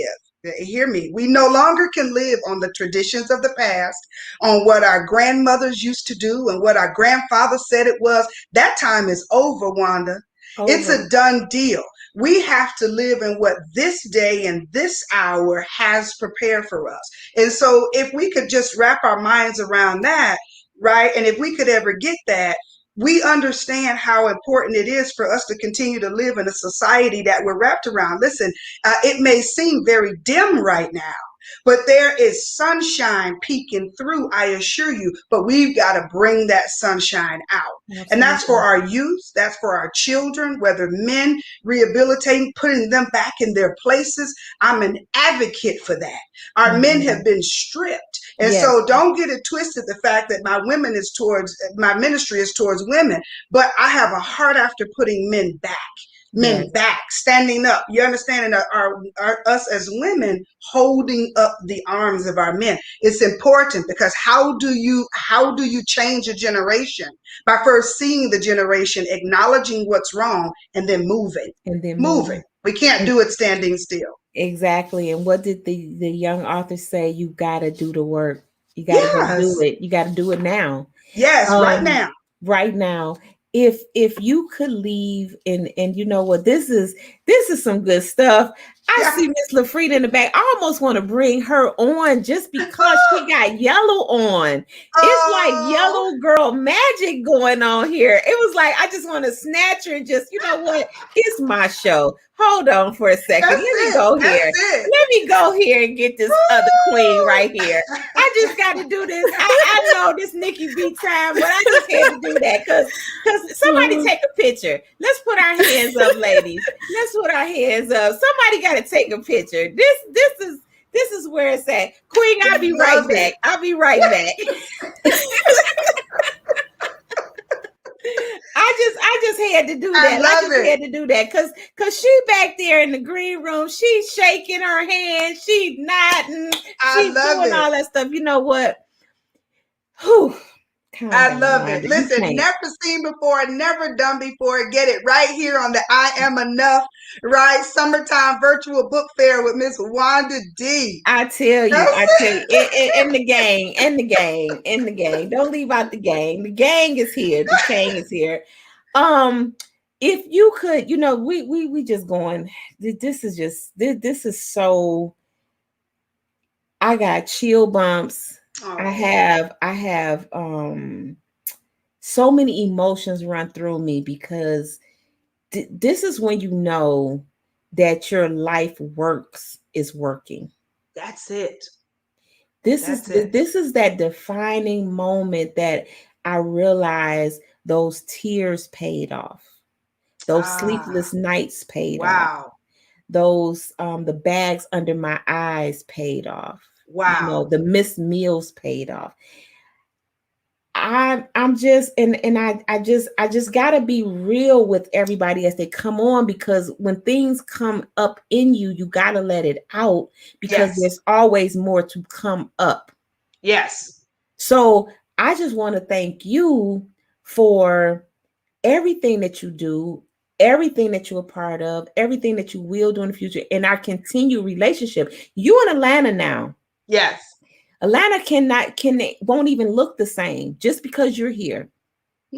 I love it. I love you. Thank you for that. Just because you're here, because see, spirit knows spirit, hearts know hearts. And no matter, you know, you got a lot of pretenders now. I do want to warn you. Yes. Atlanta is a place that's got a lot of valleys. Receive.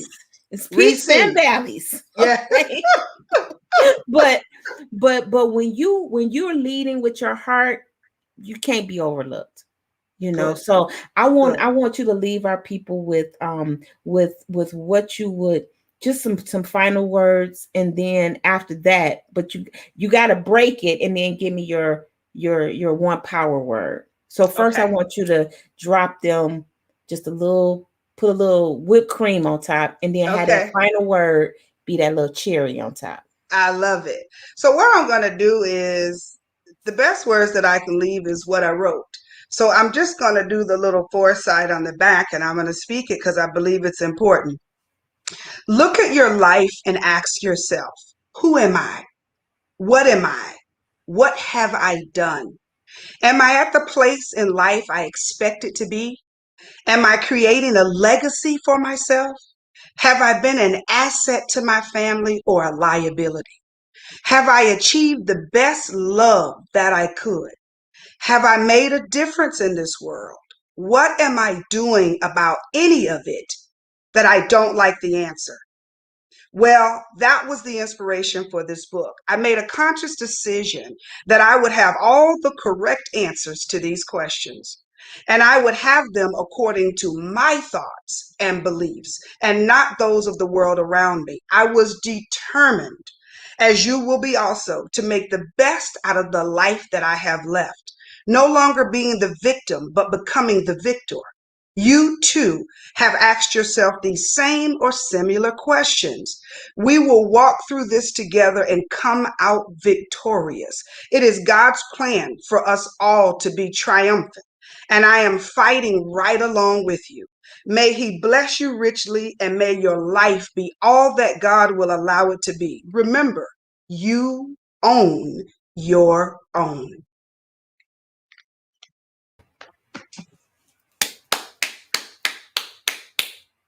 And what's that cherry on the top for us, Queen? Give us that one power word. The cherry on the top, I'm going to have to say, Wanda, is grace. Grace. Y'all got We that? need it. We need Grace. it. We can't do anything without it. We were shown it first. You understand? Our Father showed us that first. Therefore, we know what it is, and therefore we can give it. It must be given in thoughts, it must be given in processes, in life, in testimonies, and people's coming up and going out. But we have to show grace. Absolutely. That's what's needed. Absolutely. Queen, Bless you. I look forward to meeting you. I look forward to our lunch Mm, date. I look forward yes. to all of that. And keep doing, keep rocking, keep winning. Nikki B. Nikki B was in the building, y'all. And you could get her book. You can connect with her and just, let's just grow this thing together. Let's just keep growing. Thank you so Absolutely. much. I love it. I want to thank you so much. The links have been put on. You've done such an amazing job, Queen. I want to thank you so much for that. The links are there. Grab the book. You can grab this amazing apparel. You own your own with the links as well. Find me on Facebook, find me on Instagram and Twitter when Nikki B speaks. Check out my YouTube channel. Love you. Love you. So we are just having an absolute ball. When I tell you a ball, we having a ball. Somebody say ball. I want you all to just sit back. We're still going to have this party. This party is not going to end just yet. You've seen her already. Put your hands together for La Frida. Frida. La Frida. This is the yellow girl connection. All right. We got on. I know, right? I just had to. You were just giving me such light and love back Yes. there to where I was like, I just gotta snatch her up right quick. I'm gonna give you all your time, but I just had to go back and just like, can we get her? How you doing, beautiful? I'm good. I'm good. I'm good. You look How are you? amazing. I Thank am. you. Can you now? You don't have to ask how I am. I'm just on top of the planet right now. Life just couldn't be any sweeter and better. This is Yeah. everything. I love your book titled Beautiful Flower. It's such a It's such a great book. I just love everything about it. I see you got another book in the background there. You could tell me what that's all about as well. But what I'm gonna do is I'm just gonna move out of the way for a little bit so then we can have some beautiful discussion after you introduce yourself to the people, and I'll be right back to join you in this conversation, okay? All righty. Okay. So I am LaFrida Smith.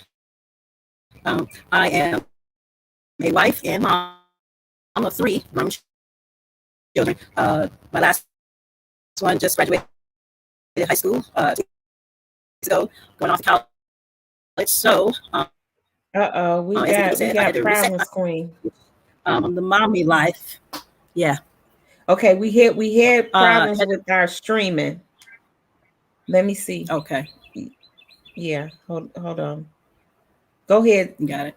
Talk. Let me see. How are y'all? Somebody's watching. Tell me what the sound is like, because I'm getting not clear quality. Is it choppy? Somebody comment back to me that's watching. In Queen, say something. Hello. Okay. Hello? So turn your sound down. I think it was going fast. Turn your volume down, or Okay. if you have headsets, that'll be better. If not, but just kind of turn that down I have a little Bluetooth. bit. You got a I'm on the Bluetooth? Oh, Bluetooth. that's it. It's that Bluetooth kind of funkiness of that Bluetooth. Okay, so you got to start over because we didn't hear you. Okay, you want me to turn it down a little bit? You want me to turn it down a little bit?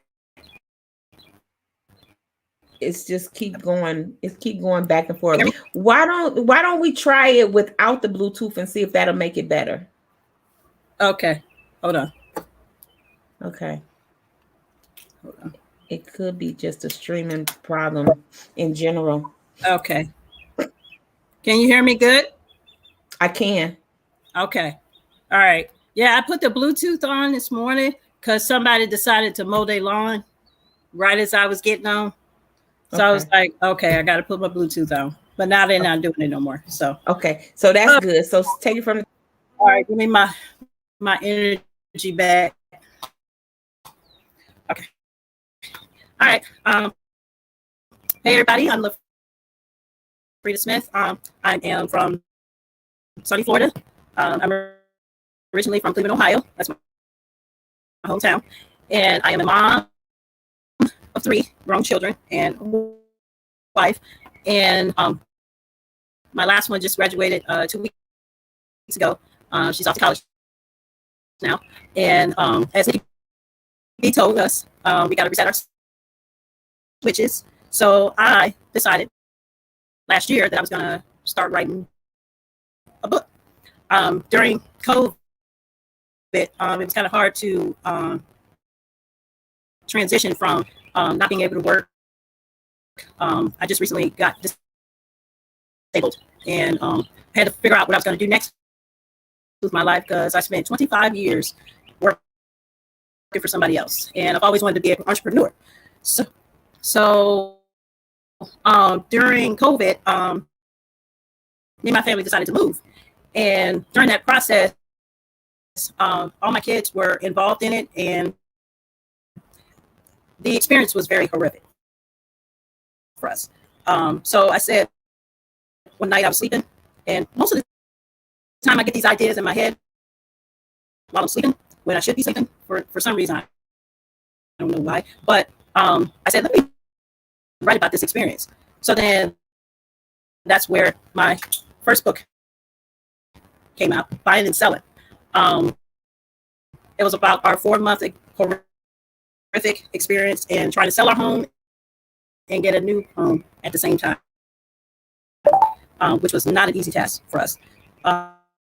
And then once that book came out in January of this year, and then I said, well, let me write a second book.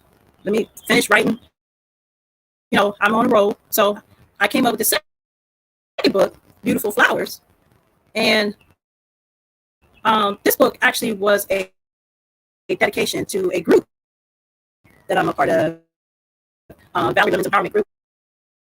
They're highly popular on Facebook, Instagram, and this group for the last 3 years has been so inspiring to me because they go above and beyond their community. They're in New York. They're feeding the homeless. They're helping women. They're doing just anything and everything for their community. And I wanted to write something to dedicate to them. This also was a book that was inspired by my daughter also, because this book also talks about girls who want to become women, who want to do things in the world and just don't know how to get started. So I wrote this, and every page was a testament to the things that I've experienced in this group and have experienced over my 18 years of raising my daughter. So this was a big part of my heart. So, this book is my baby. It's truly been a pleasure writing this book for them.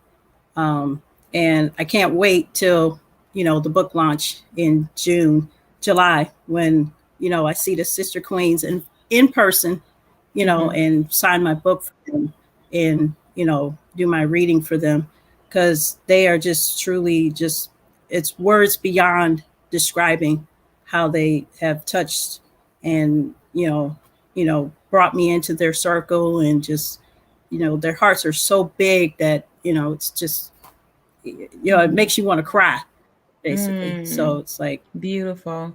Yeah, because when I looked at that, and then you was talking about the community, the Queen community. I was now, did you start the community, or did you find it and then you joined it? I actually found it on Facebook. Okay. It was by accident, actually. I was looking for, inspiration, because at that time, that was 3 years ago, I was, down, depressed. I had just stopped working, and I needed some uplifting, and I just was looking for other women that, I could talk to, because I don't really have a lot of female friends. I have a friend that's my bestie, but she's in Ohio. So, I can talk to her on the phone, but, having the community where a bunch of women get together and they, can share and do things together and stuff like that. That community. Yeah. So are you from Ohio? Yes, yeah. That's my hometown, born and raised. I left there after 35 years. It was very hard for me. My whole family's there. And one day I just was like, told my husband, I said, let's move to Florida. And he's like, what? I said, let's move to Florida. He's like, are you serious? I'm like, yeah. So I was like, this is something that was calling me. Something for me. And at the time I was working for an employer, and I wanted a better opportunity because I wasn't getting that where I was. So I said, well, let me, transfer for my job. And at the time, I was taking care of the family and everything. And I had to do what I had to do, to better myself for me. Right. So we did that. We got in a U-Haul, a truck, and put all our stuff in a truck, went on a road trip, all 5 of us. And I mean, we had some adventures along the way. Took us 2 days to get here, and we've been here 10 years. Wow. And now, how old were your children at the time when you left? Well, my daughter was 8. My youngest son was 10, and then my older son was 12. Okay. So they were young. But, I looked at them one day, and they were sitting in their rooms, and they just looked so depressed. And I was like, you know what? This life is not what we need to be doing. And in these last 10 years, we've done more here than we have back home. Wow. And Why do you think that is? I think the warm weather. I think because it's winter so long in Ohio, you don't get to do a lot. It's like it's summer for what, 2.5 months, and then you go right into the back cold. cold. Yeah, it's I like know. it's like you can't really, but here you can do anything all, Just it about doesn't all year long. Yeah. But you just got to watch the weather sometimes, because Florida be like sunny, at 2 Then o'clock. it start raining. Yeah, it be storming and stuff. So, but we have had a ball being here, and it's been a blessing for us. Now, what is your background in? Well, I did retail and sales. Okay. And that's a grueling industry to get in, and it's very physical at times. If you're just on the sales end, and it's a mental, it's very mental. During that time, I went to school, back to school at 35, and I tried to get I got a business management degree, but what happened was I couldn't do anything with it. The industry had changed. I got older, and they were bringing young people in. So now it's like, okay, so I got this degree for what reason? It's like for your books. You need that for running your book business. You didn't know it at the time. But see, the thing is I already know how to run a business because I've done it before. I got the degree. So, and then I also was able to raise a family all this time. So I had already had the background, experiences and stuff. Yeah. But it seemed like every time I would apply for a job, it wouldn't matter that I had a degree. It didn't matter. It was all about my experience, whether I've been there before or not. It just didn't. And I had a lot of like nights that I cried and just was giving up on myself, and and at one point I had to start all over again, at the job that I was in for 6 years. And I started right where I started. And I was like, what am I doing? I need to do something else. It's just ridiculous. So I ended up going to another company. And then it turns out that company was just like the other company, where they tell you, well, you can go in and you can, expand and go up the levels and stuff like that. No, it doesn't work that way. It's all about who you know. And it's just ridiculous that it's like that, but it is. And then I ended up getting injured, and then I had to quit. That's when you made the move. So let's talk about this beautiful flowers. And you said that this book really was inspired by your newfound community of these women that support one another. Yeah.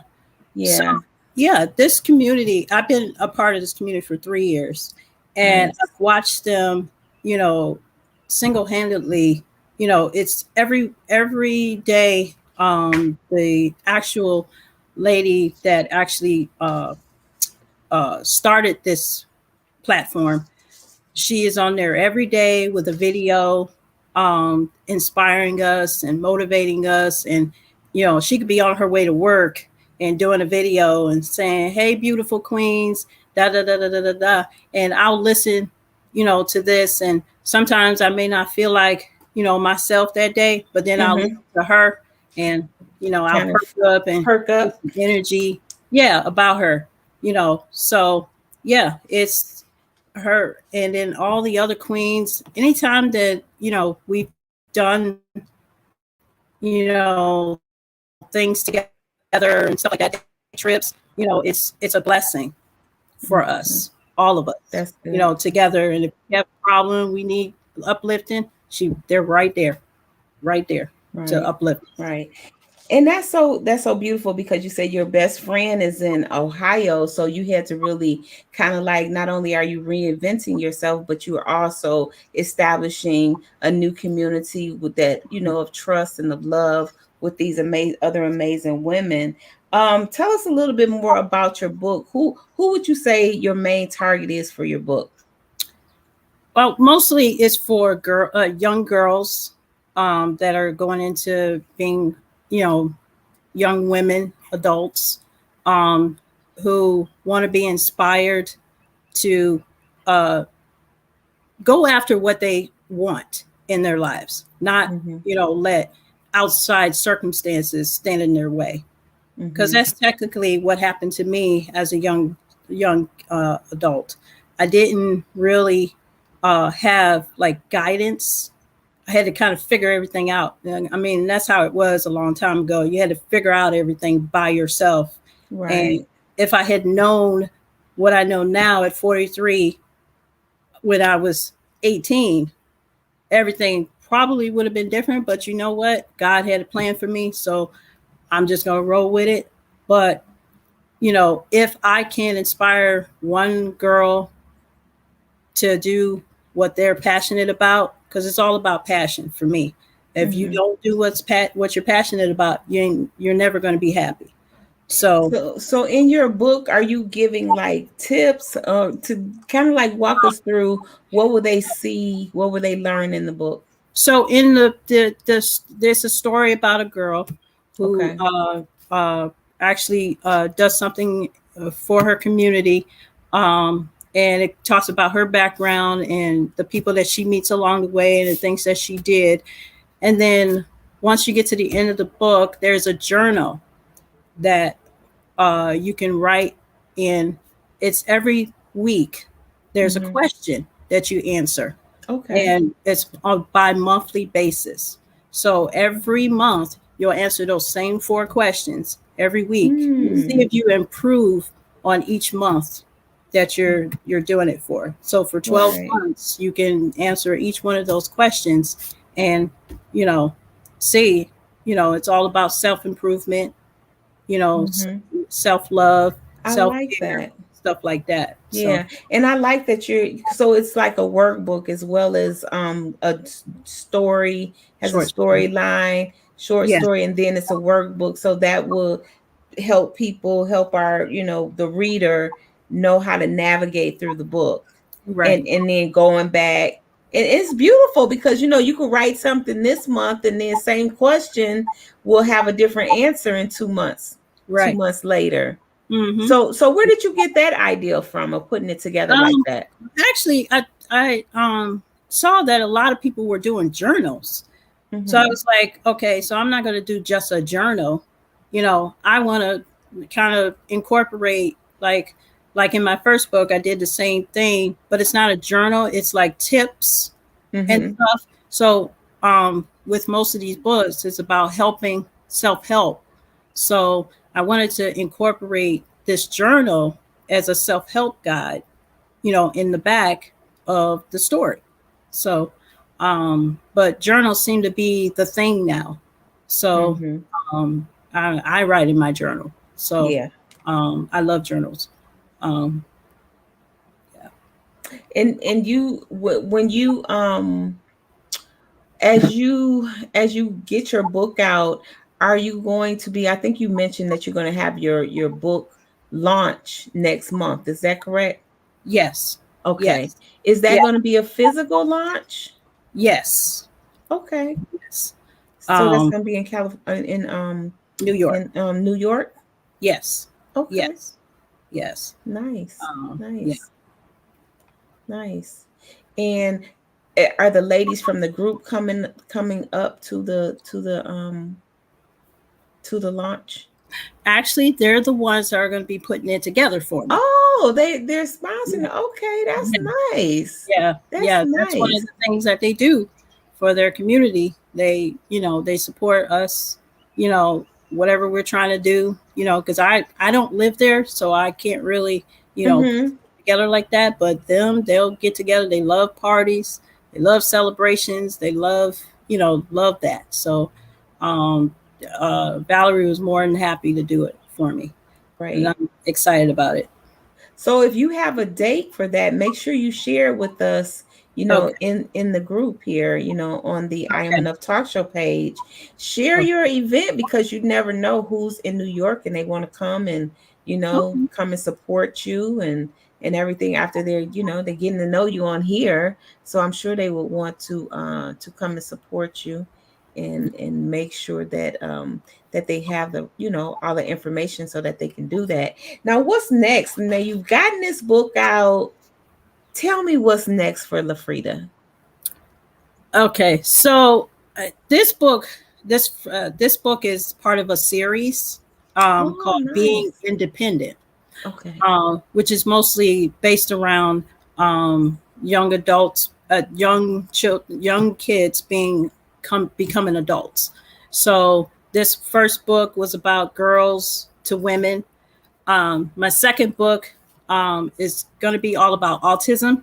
My Oh. youngest son has autism, and he's 21 years old. Okay. Uh-oh. You frozen. Come on now. You frozen. Can y'all see me? Can y'all hear me? Are we both frozen? I know she's frozen. I tell you. Can you all hear me? I said, can you all hear me? Let's see here. I don't know.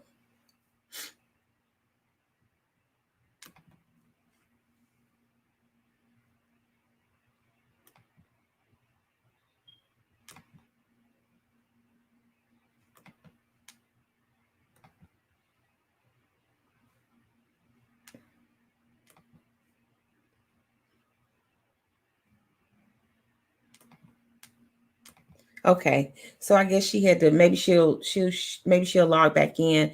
It was I was getting to the meat of the things. Every time we write, there's some type of inspiration, some type of a motivation behind it. And she was getting ready to talk about her next book, being that here we go. Oh, let's see if she can come back in. Queen, you back? Yep. Okay. Good. I said just as soon as we get into the idea where I was. Yeah, okay. So let's see if we could pick back up. You still frozen. Come on. Come on in my Addie voice. Come on. Okay. We're gonna see what we can do. So I was getting ready to say that as soon as we come get into the meat of things happen. And this is what happens. Things happen, right? Nothing you can do but just kind of go with it. So let me see. So if you all are having a great time, like I'm having a great time, just put some love down in the comments there. What's up, Queen? Hello. I was trying to shut the Facebook part down so it wasn't all you weren't hearing yourself. I know we gotta see here. Let me see here. Hold on. I think we got very, very bad streaming problem, but don't go nowhere. Okay, let's see. You back, Queen? Yes. Okay. It was and you know what? The last time you got frozen in your big smile. You had went back and you said, and so that was a pretty picture though. I mean, that was a good way to get frozen. It could have been worse. You could have got frozen in your mean face, but it was your pretty face. So you were explaining about the new book that you're writing on that's coming up, and your son is autistic, and So and that was your inspiration. Yeah. So it's going to be about his life. It's going to be a poetry book. Okay. It's going to be my first one. And it's going to be called 52 Weeks of Autism. So every week is going to cover something that a thing that he had to overcome in his life things, different things that he discovered about himself and stuff like that, in poetry, instead of writing a story. Okay. So that'll be out. I'm trying to have it out by his birthday, which is November 17th. Okay. So that'll be his 21st birthday. Actually. Oh, Yeah. nice. So if you could leave our listeners, our viewers with some words of encouragement, what would you say to them? Okay. So something that came to mind a couple months ago, just a quote that I just got out of my head. Of course, it was during my sleep. It's I'll read it. The beginning of understanding who you are, where you're going, and where the journey can continue to is the start of your success story. And what I mean by that is if you're able to know exactly where you want to be, then you'll be able to overcome those obstacles that might get in the way of getting to where you're trying to get to. Right. For me, I had a lot of obstacles along the way, but I'm here. If I get, stopped somewhere, I know how to get myself back up and do 100% the next day. Each day is a different thing, different journey. You never know. Everything is always a path. And something that my favorite poet is Maya Angelou. And she says, if you don't like something, change it. If you can't change it, change your attitude about it. So every day I wake up with a positive attitude, no matter how I feel that day, change your attitude about things. If you spill coffee all over yourself, you might cuss, but just have a smile on your face. It's just coffee. It'll come out. Just put on a new outfit. Yeah, put on a new outfit. You can change. Right. That's right. So that's something words I live by now that I've reset my switch. That's good, Queen. I appreciate you for saying that. And leave us with your one power word. And also, I got your link tree, scrolling through. So I'm sure Linktree will connect us to all of your social media and all your websites. And the best way to buy your book is go to Linktree and then get it from there. It'll link up to everything else, right? Right. Okay. Right. And follow you on Instagram. So I have that information down. I don't know if and what do you in your event is coming up? Do you have a date set for that? Actually, I have like 2 events. Actually, I forgot about the one that's coming up here. And on the 17th, June 17th, I'm going to be in Tampa at the Enjoy Yourselfie establishment in Tampa, Florida. We're doing a book launch there in person. It'll be set up there. Just go to Enjoy Your Selfie website. You'll find out the address. I don't have the exact address, but it's called Enjoy Your Selfie. And if you want to actually attend the event, it's on the Eventbrite. If you go to the website, you'll find out the address and about their events and stuff. Also, the one in July is going to be on July 18th. Okay, July 18th. So New York, right? In New York. Right. Haven't I don't have all the details. But you will put that on your link tree, right? You'll put it on your link tree information. Yeah, I can put that all on there. Yeah. Okay, good. So that's where we'll go. One spot shop. I like it when have one website that have everything on it. Yeah. And leave us with your power word, Queen. What's your one power word? My power word is elegant. Elegant. I like elegant. I came up with that a couple of days ago. It's not about how you look. It's not about how you, feel. It's about how you brace yourself, how you present yourself in front of people, how you can take your, that smile and it's contagious. Absolutely. So for me, when I go around, I only bring like positivity, around. I don't, and I'm very poised about it. And if I don't like something, I keep it to myself. If you can't say something nice, say nothing at all. That's what Granny said. Yeah, I know, right? That's what Granny said. She said, if you can't say nothing, just say, if you can't say nothing nice, don't say nothing at all. Queen, Yeah. I really appreciate you coming on today. Please, let's stay connected. Make sure that we get your calendar. I have some contacts for you out in Florida, some people that also do conferences and stuff. You might want to take a part of that and, go and display your book and, Okay. connect with them. They're in Tampa, Florida, and also in, I think in Orlando, Tampa and Orlando. But I want you to know that I really appreciate you. I really respect the work that you're doing, and I want you to keep doing it. Okay? Because Thank you. the And I world appreciate needs you it. too. I Thank appreciate you too. It's such a blessing. Thank you so much. Thank you. God bless you. Love you. Mwah. So, Miss Tiasha, come on in here and answer that question for me. What this is, hold on, let me get this right. Let me get this right. Tiasha. Yes. You muted. Yes. Oh, there Yes. you go. Sorry. Tiasha, Queen. Yes. What do you think about the conference? I mean, it's not a conference. It's a conference. What do you think about our very first international summertime virtual book fair conference?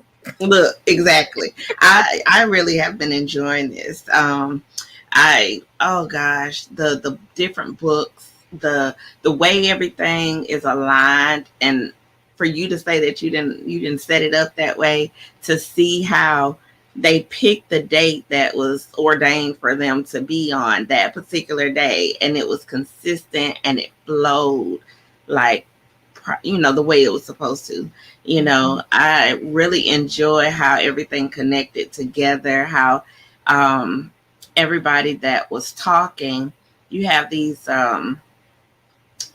these different people from different places that are connected through different situations, and they were able to come on the same day. It's like, how did that happen? Like, so I'm enjoying this. I'm really enjoying this. And I know other people are getting phenomenal information, connections that they're going to be able to just move forward from here. So I just love it. This is all ministry. It seems like I spelled your name wrong. Did I? It's right. Okay. Everybody want to put AE, but it's okay. EA. Okay. It's right. Because that used to be a tickler right there. It's like, So and you've been well. First of all, I want to introduce you to Tiasha Janae. She's an author. She's a mom. She's amazing. She was on one of our other days. I don't know which day. She kicked the door in too with all of her information. But she's also a strong part of the I Am Enough team, the family, the Wake Up Winning family. We're bind at the hip, so to speak. So I wanted to, from your perspective, and I know, like I was telling people, I was sharing how putting it together, it was just like you have the vision and then you just execute. I'm an executor. I don't waste a lot of time. Can you speak in terms of what some of the emotions have been for you drawn into this thing? As far as the book fair? As far as this book fair, yeah. Oh wow. Oh goodness. I've had days of tears, of aha moments, of get up and get it done, stop procrastinating. It was full of many different emotions, being a part of this book fair, and not just for me, but or from me, but just listening to each and every one of the people that was on the platform. They all had something that I was able to take, and use And it was just like, whoa, like she don't even know me. She all in my business, you know? And so I had a bunch of those moments, and I was just like, yes, this is phenomenal. And I love the fact that you know, when you go in with one intention, you end up getting surprised by everything else that God has set forth in motion that you had no clue about. Like you're thinking, oh, you know what, this gonna be easy, this gonna be good. But it was more than good. It was amazing. And you know, just being able to listen and to go through the days. And some days I wasn't on the actual day, but I was able to go back and watch the replays, which is also, you know, good in itself, because I'm sitting here supposed to be in the bed sleep watching a replay and crying, and now I'm all the way awake. It's time to get started, get going, let's go, let's do this. So yeah. So for our viewers watching, this is our little short intermission. You know, of course, I didn't work this into the program, but and I was saying earlier, you know, like our platforms are you know, this platform, and I don't even call it my platform because it's not my platform. It's our platform. But I always open it up because what our life work is so connected to our everyday experience, you know, just like Miss LaFrida was on here, and from what she learned in the retail industry, you know, that's going to help her along the way of her journey of life. Every time that we touch anything, it's preparing us for the next thing. That's right. You know, everything is preparing us for the next thing. So that's why I always encourage people, if you ever see me do the live in the Wake Up Winning group for entrepreneurs, I'm always asking people, put your contact information, put what you have going on. Can you just let people know how really authentic I am? And when I say that's what I mean. Oh, she for real. Because she would call you and be like, okay, so I saw you on my live, but you ain't put your stuff in this comment. Get your stuff on there. She is very adamant about seeing people win. When she say that your dreams matter, they matter to her, and they should matter to you. And she is so sincere about that. They sometimes, and I'm gonna just be transparent if you allow me, she would come to me and be like, listen, how your dreams matter to me and they ain't matter to you. I'm gonna need you to get yourself together. She had to snap us out of it sometimes. That's why I love saying the motivational queen, because that's what she is. And that's what she does. That's her. That's like all, like she said, she's all love and everything love. She wants to see you happy, successful, doing your purpose, living your dreams, and literally pouring out everything that you have. You are not to leave this earth with the gifts that God has put on the inside of you. And she is adamant about pulling it all out. Pull it all out, because our future depends on it. And, you know, I'm just like her. When it comes to that legacy building, we have to leave our children, our youth, and our future generation that is not even here yet something to stand on. Everything that we go through, we have to put that out there so that they are able to build upon that. But if we don't do what we're supposed to do, they have nowhere to start. And so when I say she's real, she's real. Because your kids are looking at you. You know, kids don't do what you tell them, they do what they see you do. And our legacy is in everything. Our legacy is in our words that we speak to other people. Your kids watch you. They watch how you get sad. They watch how you get anxiety. They watch all of that, and that all makes a difference. Thank you guys. Oh, look at Tanisha in the building. Tanisha in the building. Yes, yes, yes. So thank you for that, everybody. For just putting those comments down and putting those words, those power words. See, the power words, and this is what people may or may not know, but when you're participating in things like this virtual, you have to put down vibrational words to keep the levels of activity at a high place. And can you imagine, we got so many power words within this International Summertime Book Fair that it's just, it blows me away, because I seen one of our posts had over 30 shares. Mm-hmm. That's a lot of sharing. Oh yeah. That's a lot of sharing. So I want to thank you for just keep being amazing, Miss Tiasha and Queen. Just keep doing what you do. Keep holding me together. Keep being there, supporting, sharing, caring, loving, giving, just doing everything that you do. She's not going nowhere. She's gonna come back because she's gonna tell y'all what she can help you with.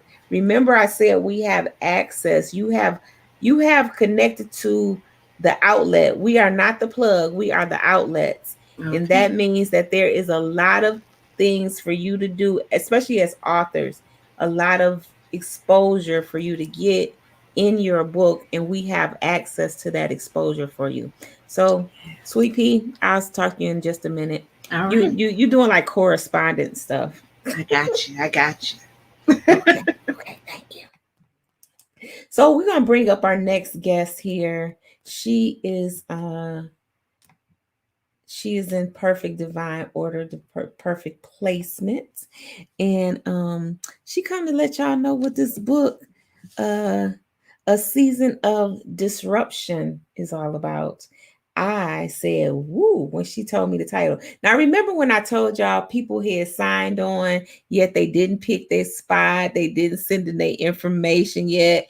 She was one of them. She didn't pick her spot, but when she picked it, I don't know how she picked it on this day, but she picked it, and she gonna come in here and tell y'all about why and how and what for. Woo! Turn your bike on. Hello. Yes, Miss Jackie. How are you doing today, Queen? I am doing well. Thank you so much for having me, Wanda. You are amazing. Your Thank you. spirit carries just from the one lovely conversation that we had, it was just, I don't know. I just keep saying the same thing over and over again. I probably sound like a broken record, but this entire experience is just more than I could have ever asked for. Yes, yes. I've been watching. Yes, it has been. Yeah, it's been incredible. So what I'm gonna do, trying to find something right quick. There you are. I am going to allow you to introduce yourself to everybody, and then once after you do that, then we're gonna come back and we're gonna talk about a season of disruption because I wants to know. Okay, great. Thank you, Wanda. Again, thank you for having me. My given name is Jacqueline P. Walker, and that's what you'll see on my book, but I do use Jackie. That's my name that I've used growing up, so you'll always see Jackie. Now, I live in Bowie, Maryland, and currently I work as a documentation manager. I spent many years, working in system implementation as a manager, doing product management, as well as doing communications management. And outside of my professional work, I also direct and manage program planning for my church. And in that, what I do is I direct a group that defines and implements focus themes from month to month that we use for teaching our congregation. I've always loved reading and I love creative writing, but I started out doing personal poems. So, if my mother or someone had a birthday, I would write a poem for them instead of buying a card. And that's really how I started out writing. And several years ago, I self-published a chapbook of poems that, really honored women. It was all about women. All the poems were about women, about mothers and sisters and friends and that sisterly bond. And I self-published that. And then I self-published a book of essays. And those essays were ones that were focused on hope and support and relationship building. And then outside of that, for years now, I've actually been a contributor to Everyday Power, which is a big motivational blog site. And I still have articles that are out there. I have a large extended family and I focus a lot on mentoring across the generations. to help drive success and build legacy, the word I've been heard thrown out here. So you're right one. I'm right in the right time as I heard you guys talking about legacy, because that's a big thing for me. And I've been doing that mentoring really with, as I said, across the generations to increase excellence. And out of that legacy, a big part of it for me has been storytelling, really telling stories across those generations, and even bringing in their friends and networks, and my friends and networks, to educate, entertain, and encourage through those stories.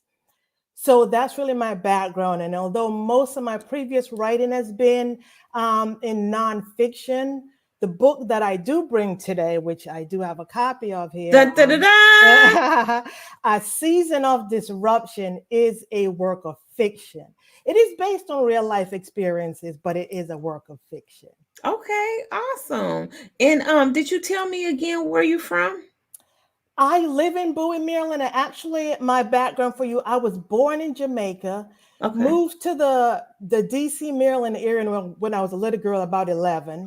And then I went away to school and went to school in New York, and then moved back to the DC area. And then now I live in Bowie, Maryland. Wow. You know what? This is no coincidence or accident. 80% of the authors are from that region of the country. I've heard that. I've heard the Virginians that is that is just like, okay, so I must need to come there and do a live event. Yes, you That's do. all I'm thinking. I'm thinking I must You need do. to come, because everybody is from there. Every time it's either Carolinas or your region of the world. Yes, yes. So I don't know what's going on. I don't know.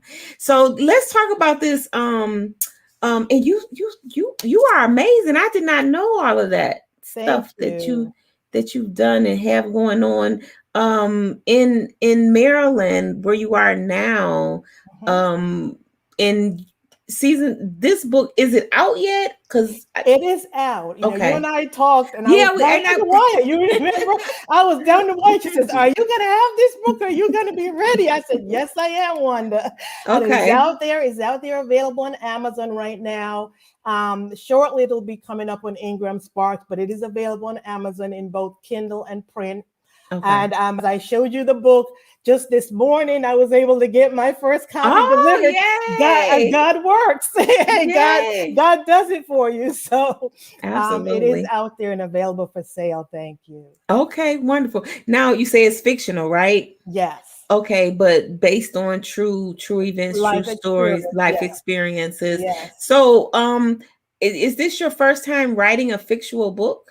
This is my first time writing a fiction. Yes. Wow. Yes. So what was that experience like? How did you even come up with this concept and this name? Actually, you know, well, first I was a friend of mine challenged me. Actually, it was before COVID. A friend of mine challenged me because I've always written, and she would say, you know, you should write. And I actually have another manuscript that I'd written, which is a fiction, and I've never published it. And I said, you know, I'm going to work on it. And I started to work on it, and something said no. It was last year was the anniversary, actually, of the events that influenced this book. And so that kind of triggered to me a lot of memories and made me sit and start to actually document them and think about them and write them. So that is really what pushed me into writing A Season of Disruption. And I call it A Season of Disruption because for a special reason. You know, we all go through different seasons in life, and yeah, there are good seasons and there are bad seasons. But this is not just about a bad season. A season of disruption is when there's a paradigm shift. And you know, the way you know how to do things, they don't work anymore. And the processes that you think you could use to fix things, they're not there anymore. The people who you can always call on, they are not there anymore. So it's not just that, yes, you've hit a tragedy, you've had something bad happen, but you've also now hit this disruption where nothing works, and you must somehow find a new way make it up Mhm. yourself, get someone to help you, but you have to find a new way. It's a paradigm shift. So that's Wow. what the title is all about, A Season of Disruption. Yes, that is good. That's some good stuff right there. And how many are there? How many characters are in the book? Oh, there are a number of A characters. lot. There are a number of characters. There's one main character who the story is based on, and it's based on that character and her children. So I would say there are technically there are six main characters, but really one main and then five kind of supporting Okay. characters. Okay. Yes. Now, when you as your reader, who would you say your ideal reader is for this book? This book really crosses to me a great span of readers because there's a lot in there about culture. There's a lot in there about ethnic traditions, but it also can cover. I think young adults can learn a lot when we're talking about legacy and heritage. So it's good for young adults from that standpoint, and then it's great for older adults in terms of looking at memoirs and memories and experiences and reflecting on experiences and using them going forward. So I think it really crosses a broad audience. Do you think this body of work here will be a continuation? I mean, will it be a part two? Do you see that in the future? It certainly is possible for a part two because, again, as I said, it's a season of disruption. So what I focused on for this was chronicling a particular, not just an event, but a particular time period of Mm-hmm. when this disruption happened, how it came to being, and again, the paradigm shift of how, of working through it, the results, outcomes, good and bad, the effects and all the people involved. So, their story continues. So there's a potential there to actually have a sequel about each and every one of those main characters that I Characters, talked about. right? Yeah. And I find the title to be so drawing because a season of disruption everybody can relate to, Yes. and like you said, the paradigm shift, but just in life overall, we have these periods of time like, okay, well, I don't do that anymore. It's almost like kind of fascinating how you're in your season of disruption, but other people will try to keep you in another season. Right. Yes. You know, And you that like you're like, I'm not there anymore, but somebody is just trying trying to, to keep yeah. you there, right? And you really have to, as you're going through that disruption, you fall into the disruption again. It may be out of tragedy, it may be something bad, it may just be a change, but you fall into that disruption, and so initially you're trying just to survive. You're Mm-hmm. trying to just, how do I just survive? But what this book is really taking you through is not just survival, but it's, you start out trying to survive, and then you go into actually striving, getting Mm-hmm. better. I'm growing. I'm figuring out that paradigm shift. I'm Mm-hmm. figuring out how to change. I'm figuring out how to make things different. I'm figuring out how to come up with something new till I get to that point where now I am thriving. Mm-hmm. So that's the essence of what Absolutely. I'm trying to present. Yes, and so this is actually, this I must agree with you when you said it's a little bit for everybody because everybody can probably see themselves in some of these Mhm. characters and then carry out that, whatever that change that they went through and seeing that to the end. Which is there anyone in particular that you favor more than the next? As far Um, as characters, as far as yourself and related to it? Um, I not favor more per se, but I think in the book, the main character in the season, who's the main one who has to kind of travel through and traverse this disruption, and then carry the others along with her. Watching, I think, as you read, seeing her strength and her ingenuity and just her willingness to sacrifice and to be selfless I think that's the main thing, and what I think I really cherish about sharing this story. That's good. That's beautiful. Good stuff. So hold your book up again. Let's see the front and the back cover of your book. And That's the back pretty. cover there, that's like the main character in the book. Yeah, she's in the shade there, dealing with that disruption. Awesome. You want to read the back of it? Actually, You what want to I what share? I prefer to do is in the book there's a dedication. Okay, we'll read And that. the dedication actually speaks to the whole idea of disruption, but it's in poetry form because, as I told you, my background is Right, poetry. as a poet. So I'd love to, yeah, so I'd love to read that. Absolutely. And it says, nothing compares with the strength, determination, and perseverance of a mother's love. Then the poem says, yesterday I laughed, today I cry. What will tomorrow bring? Yesterday was filled with joy, hopes, and dreams soon to be fulfilled. Today, there is pain and dissatisfaction. Failure and losses abound. Yesterday, I climbed to the mountaintop. Today, I tumble to the valley below. But tomorrow, I must begin my climb again upward, remembering yesterday and today, recapturing hopes and dreams, never repeating failures, laying down burdens, finding a pot of gold, sharing experiences, creating a future from the past and the present, realizing that life is a mixture of good and bad, winning and losing, ups and downs, yesterday and today, believing that there will come a tomorrow. Absolutely. Yay. Thank You got the you. nail on that one. That was Thank beautiful. you. That was beautiful. So Queen, do you have any events coming up soon?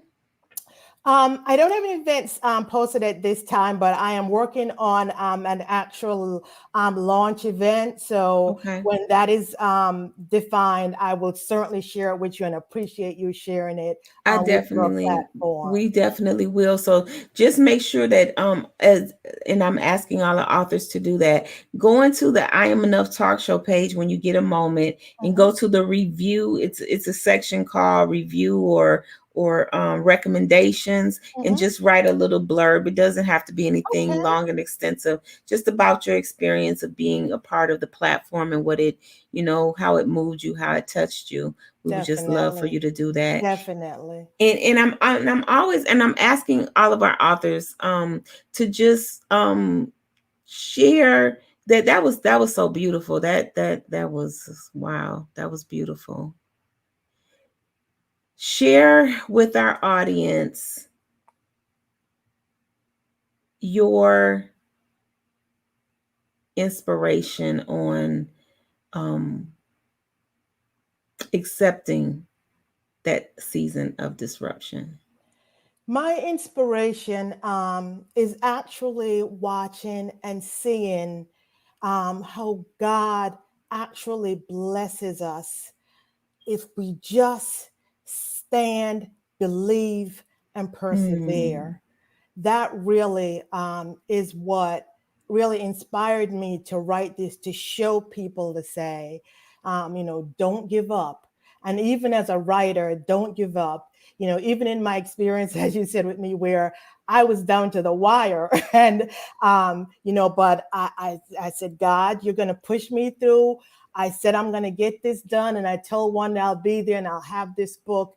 And having that experience in writing the book and what the book is about actually helped fuel me to actually take it all the way through. And that's what I want to share with other writers, to say, go ahead, do what's in you, show what's in you.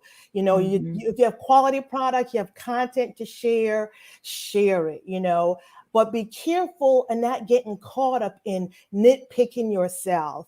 Sometimes things may not be completely perfect, but if you've you're really trying to put your best out there, go out there and put it out there, because as you get more experience, your packaging will get better. But if you don't put it out there, you have nothing to You're show, missing your and you're opportunity. missing your opportunity. That's right. Exactly. That's right, Queen. Exactly. I thank you for that so much. Those are definitely words of wisdom. And I know everybody, I'm telling you, somebody better be running around the building for me, because y'all are just y'all have just lit my heart up. This is some good stuff. This is some good stuff. Some amazing authors have come through here. Each and every one of the authors that have participated, you all are just BADD in a good way. Super bad, like Michael Jackson, super bad. What's your one power word that you want to leave our viewers with today? And my one power word actually is as I said, I came in at the right time because I heard you guys talking about legacy. And that is my power word. And that's what this book is about, about sharing your origins, your experiences, your traditions, why something happened, how it came to be, and passing that information from generation to generation, not just to keep family history going, but also to fuel those generations and encourage them so that each individual will be successful in their own right. Awesome.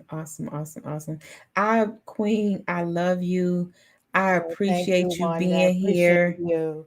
I appreciate all your words of wisdom, your encouraging words. I know that it has truly blessed. I know I'm blessed. I feel like I need to go write 20 books after all of these people that came on here and showed out. I'm like writing down potential book titles and everything else. This is such the way to do life, doing life with the people that you connect with. Yeah. And that's what's going on here today. Yes. So or all week. That's what's been going on here. So I just want to say thank you again. Stick around if you can. If you cannot understand, but I know we'll see each other soon. Definitely. And thank you again, Wanda. You're welcome. Everyone, it's been great, and thank you. You're welcome. So we are, guess what? I'm gonna play something, and then I'm gonna bring up our next author, right? So y'all just sit back in y'all chairs, okay? And I'm gonna show you something right quick, and then we're gonna keep this party going because we're down to our last two authors. I held up 4 fingers, but 2, okay, 2. Y'all keep up. If y'all slow, y'all got to go. But if you fast, come on, let's ride. Let's ride. Crooked Path is my self-examination that I've decided to openly share with you. God doesn't intend for us to openly share our self-examinations, but this was done with the intent to draw others to the grace that He extends to those who believe. What I have learned on my very own crooked path is that even in those moments where I pulled away, Jesus still thought about me. It is because of His forgiveness, grace, and mercy that I'm able to share this with you. I may not have lived a sinless life, but who among us has? We have to do away with the idea of thinking we have to be fixed up in a certain way in order to come to God. When God gave His Son for us out of love, He knew the path that we would take even before we did. We can come to God as we are because He has already seen us and knows our heart. God sees me for me, with all the wrong that I've done and all the mistakes that I've made and will continue to make. Yet He still loves me. He is more than willing to give that same love to you.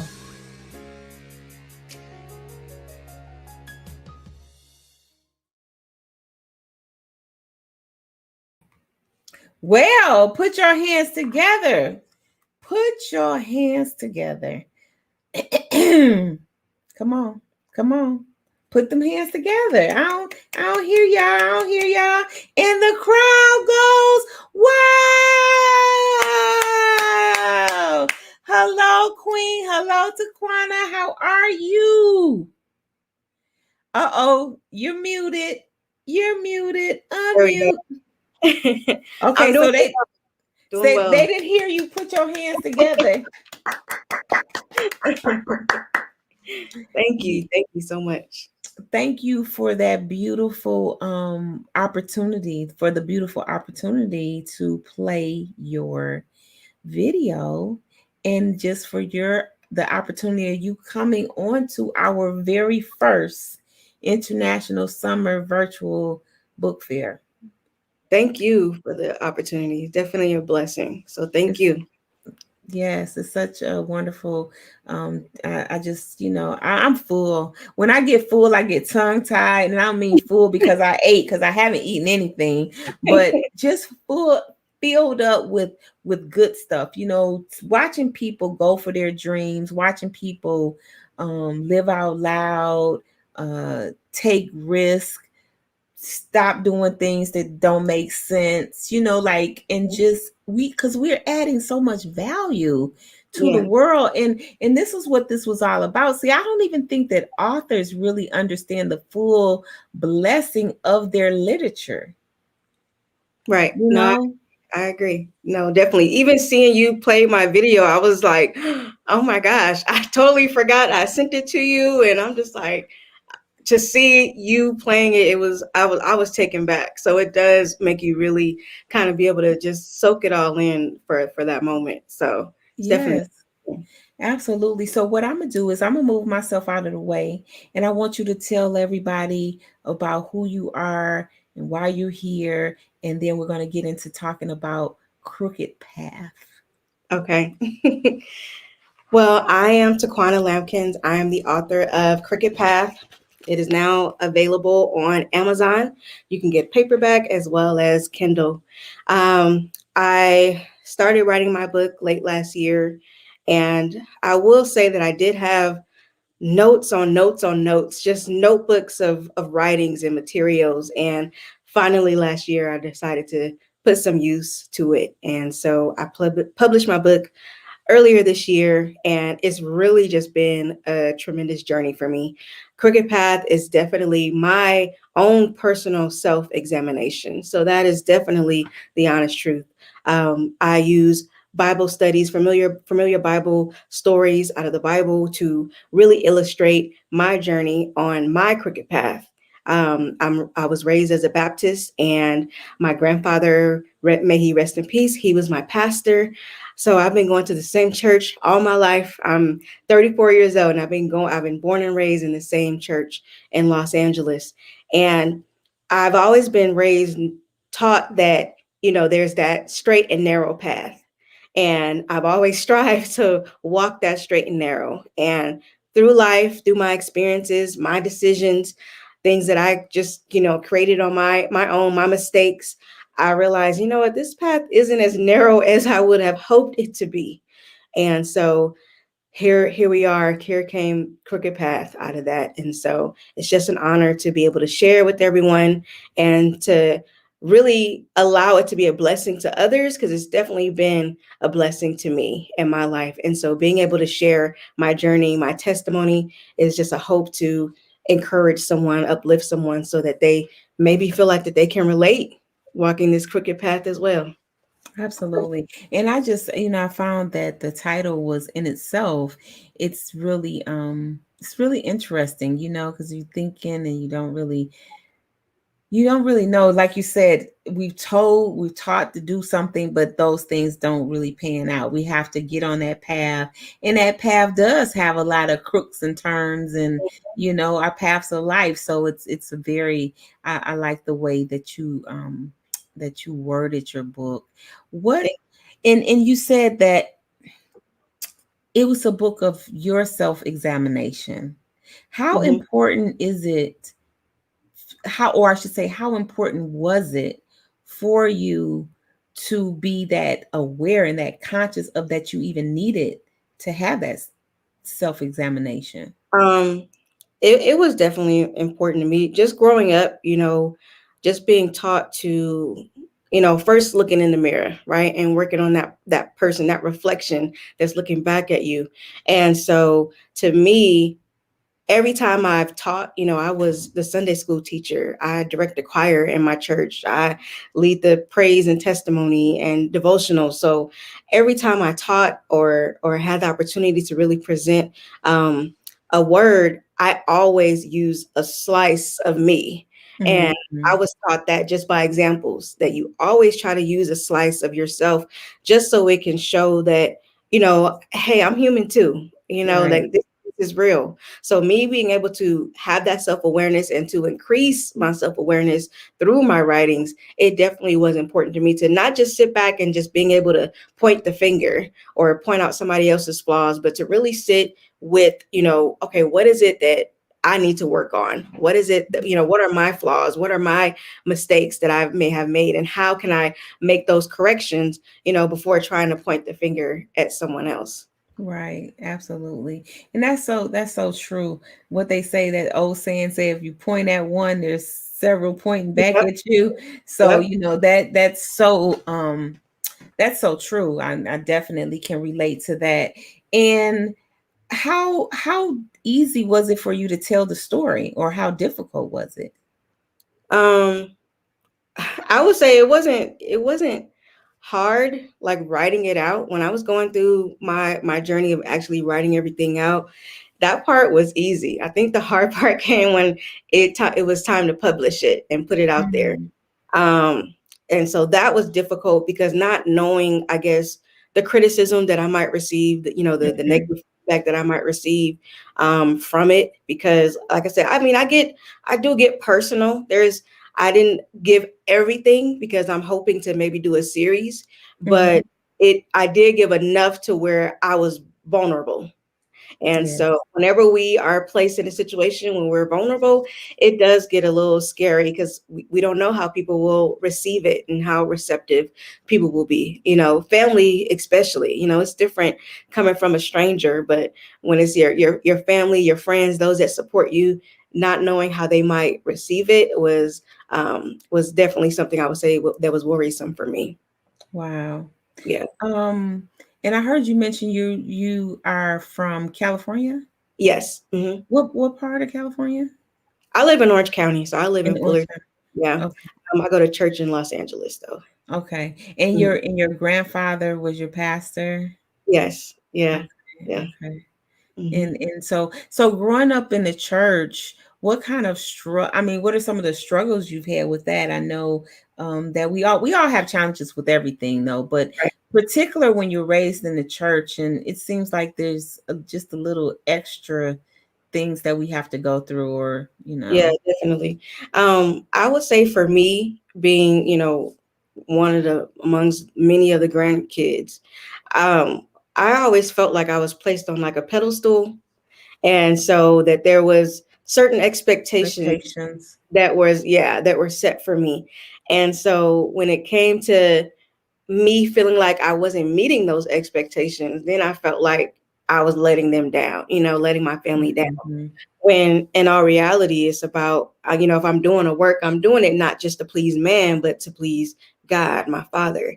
So that was a struggle growing up, feeling like I was placed on this pedestal and had to be what everybody else wanted me to be until, I got a little older and was able to make my own decisions and was like, you know what, let me live my life for me and still try to understand and grow in my relationship with God, opposed Yeah. to trying to be and live Please how everybody. everybody else. Yeah, yeah. Right. It's tough. So Yeah. now, have you always been a writer? No. So literally my lessons that I would teach, or whenever I had an opportunity to go before my church and present a word, I write everything out. So everything literally was me like it was like telling a story, Mhm. and I'm delivering my message in that way. And so once like I said, I have a notebook full of all these writings, and then I just started. Someone kept telling me, "This is a book. You should turn this into a book." And I Mhm. was like, "No, I don't. I don't want that kind of attention. Like I just want to do, what the Lord is asking me." And so it was put on my heart so much that eventually, yeah, it just kind of turned into this book. So This book. it was never So nothing that I had planned or nothing like that. Well, but there was a plan. Yes. There was a plan. So now that you are an author and you're a writer now, what is some of the great advantages to being a writer? I think it's definitely being able to tell your story, to tell your story and to be able to put it out there for people. Like I said, it took me a while. I had everything written out, but I postponed publishing it a couple of times because I was really worried. But being able to be in this position now and knowing that people are out there reading my story, I didn't do this for my honor and my glory. At the end of the day, it's all for the honor and glory of God. So knowing that I have completed my assignment is definitely a blessing. So even if I just touch one person, and I don't get, a million sales or whatever have you, like, as long as I've somehow influenced one person, all I can do is plant the seed and allow God to do the rest. So it's definitely a blessing to have the opportunity that people can, see a piece of you, you know what I mean? You're in with what your journey kind of looks like. You're kind of letting them peek through the window a little bit. Absolutely, absolutely. So who would you say your book is for? I would say my book is for definitely, people like me. I'm still young in my Christian walk. I would say not just young in age, but just my young and my maturity with my relationship with Christ. So I think definitely those that may be feeling like how I was, where I felt like trying to please everyone and trying to juggle who I am and who I want to be, and trying to live up to everybody else's expectations. But I think definitely I would say a good age range from even young adults to even older adults that maybe just need some encouragement to know that no matter how many mistakes, no matter how crooked my path may look, that there at the end of it is I still can receive his grace. So yes, absolutely. Did you hold your book up so everybody could see it? Yes, here it is. There it is. So is it like a workbook as well? Can you?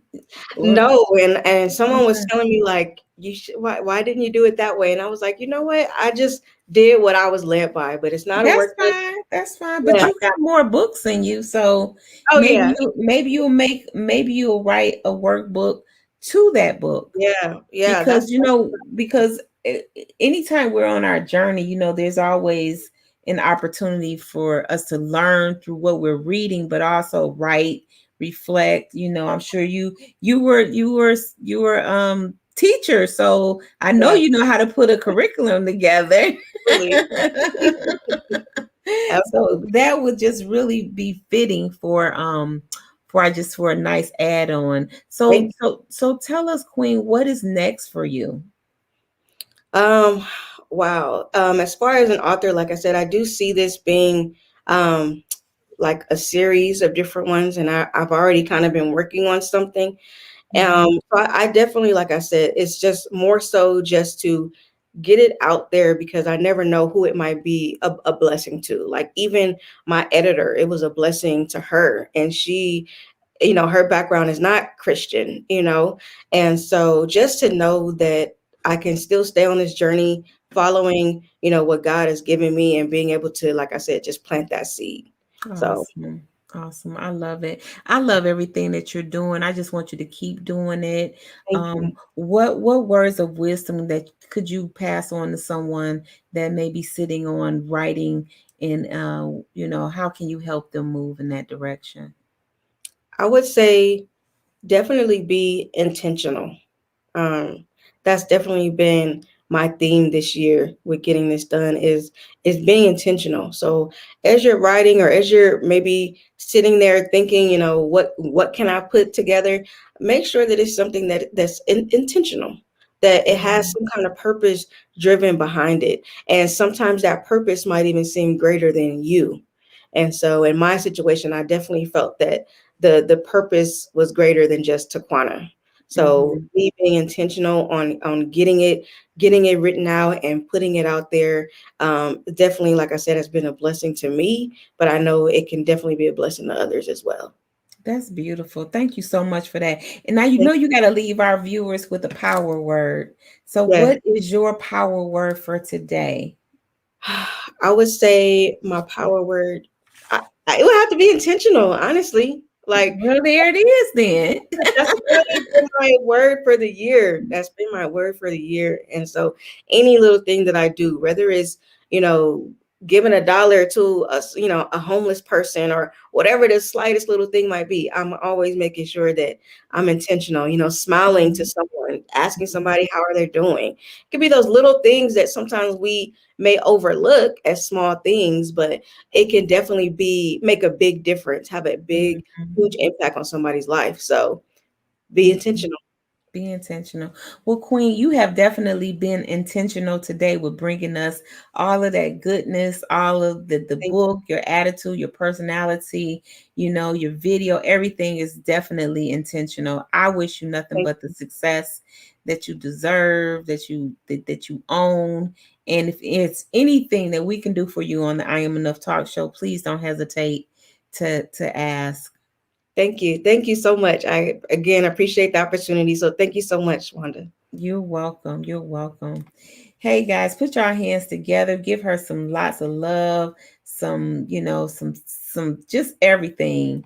I tell you, this has been an amazing, amazing experience that we're going through. Her word was perfectly in alignment with what we're doing here today. What we do all the time on the I Am Enough Talk Show is be intentional. That's all the time. So I just want to thank y'all for being here with us today. Thank you for stopping in. Thank you for coming. Thank you for just every comment that you post. You've posted so many beautiful comments. I will get a chance to go back and read them. But thank you for taking up your time. You could be doing something else, but instead you're here.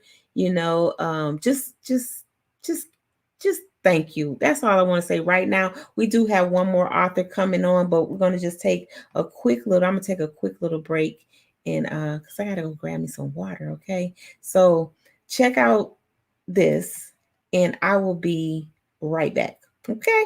Okay. All it takes is one terrible mistake and one bad decision, and your entire life can be all over for doing something senseless.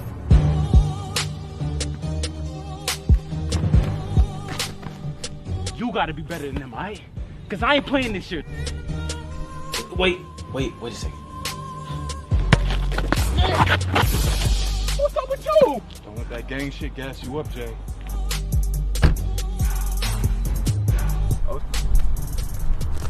You know why we here. Get in. I better not find out you in no gang.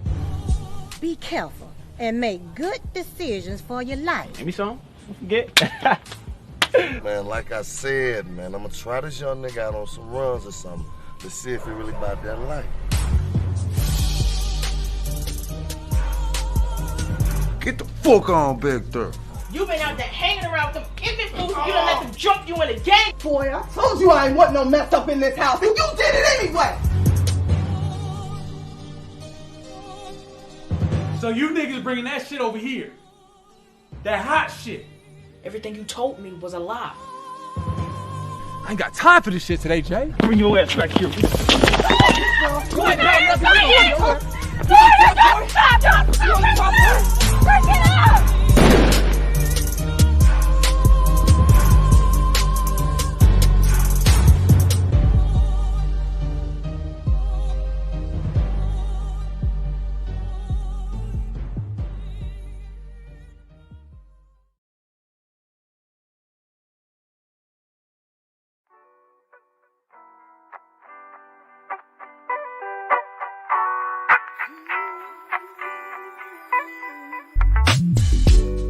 Take time out to focus on you.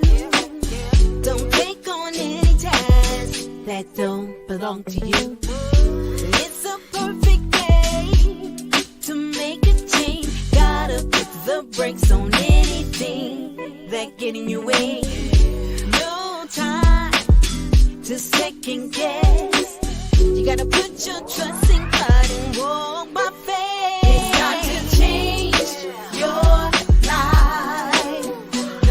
you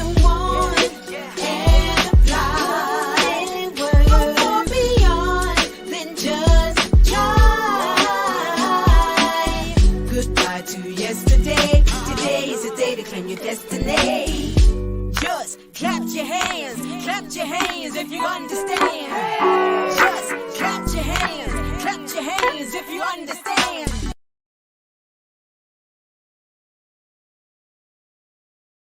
Hey y'all, it's me, Wanda D, the Motivational Queen, your accountability coach helping you get it done. What is it that you need to get done? I can help you get on the media and make more money. Get that exposure you're looking for. So come see me. Check me out all social media under Wanda D Hollis, yes, my government name. And you can also follow my website at IamEnough365.com. That's me, Wanda D, the Motivational Queen, and I look forward to seeing you soon.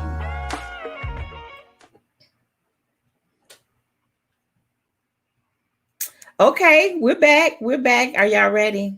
Are you ready? Say I'm ready.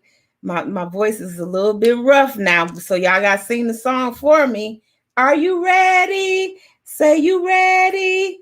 Are you ready? Say you ready. Are you ready? Say you ready. Oh no. The singing wasn't part of my contract. I'm sorry. Oh man, come on, Alex. You can't Yes, do me like that. I'm sorry. Legal told me singing wasn't. I can't bring it out. Bring them out. Bring them out. I can't do it. I know it's hard to yell when the barrel's in your mouth. I have heard that before. Yeah. Alex, we say the best for last. I know. So it's all on me, right? So this whole thing is all on you. You could take it to the max. You could take it to the, to Paris, France. Mm-hmm. Yep. So I have to wrap this whole thing up and get it. Put that bow on it and just be, so okay. It ain't no pressure. I'm just gonna tell you, because it's been kings and queens before you that have But you got they didn't pass the torch to you. You gotta take it on in. So first let me say welcome. You are definitely in a hot seat, a lot of pressure, but hey, pressure makes diamonds, right? Pressure does. That's the facts. That's the facts of life. That's the facts of life. So what I'm gonna do is, what I'm gonna do? I'm gonna just kind of like move on out the way and let you introduce yourself. Then I'm gonna come back and we're gonna talk about this literature that you didn't dropped on the world. Okay, sounds good. All right. Yep. Yes. Well, hello, children. I am Maniacal Books, Alex McClendon III. I am here to take this show completely left. There's been so many awesome motivational books and memoirs and things like that. So allow me to show you a book about reanimated corpses and green goo and tentacle monsters. So this is Mulch. This is a nice horror novel that I put out under my publication company, Maniacal Books. Mulch is, I like to call it 80s B horror movie. It's something that I grew up with, and as you can see, I'm pretty much a nerd. So that's kind of like my lane. I like doing horror and sci-fi and like high fantasy things and of that nature. And so that's kind of the lane that I'm kind of tread through with my publication company. Okay. Well, I took that as a sign. Wanda, come back in the room, Wanda. Yes, please don't leave me. Don't leave me. Don't leave me. Yes. You know what? This is what I needed for the end. This is definitely what I needed. First of all, I'm so excited. I'm about to like jump over a whole bunch of stuff. So you're excited. Yeah, I am. Are you? Are you excited? I'm pumped. Yeah, I'm hyped. Yeah. Okay. So first, tell us where you're from. Oh, I'm from the DMV.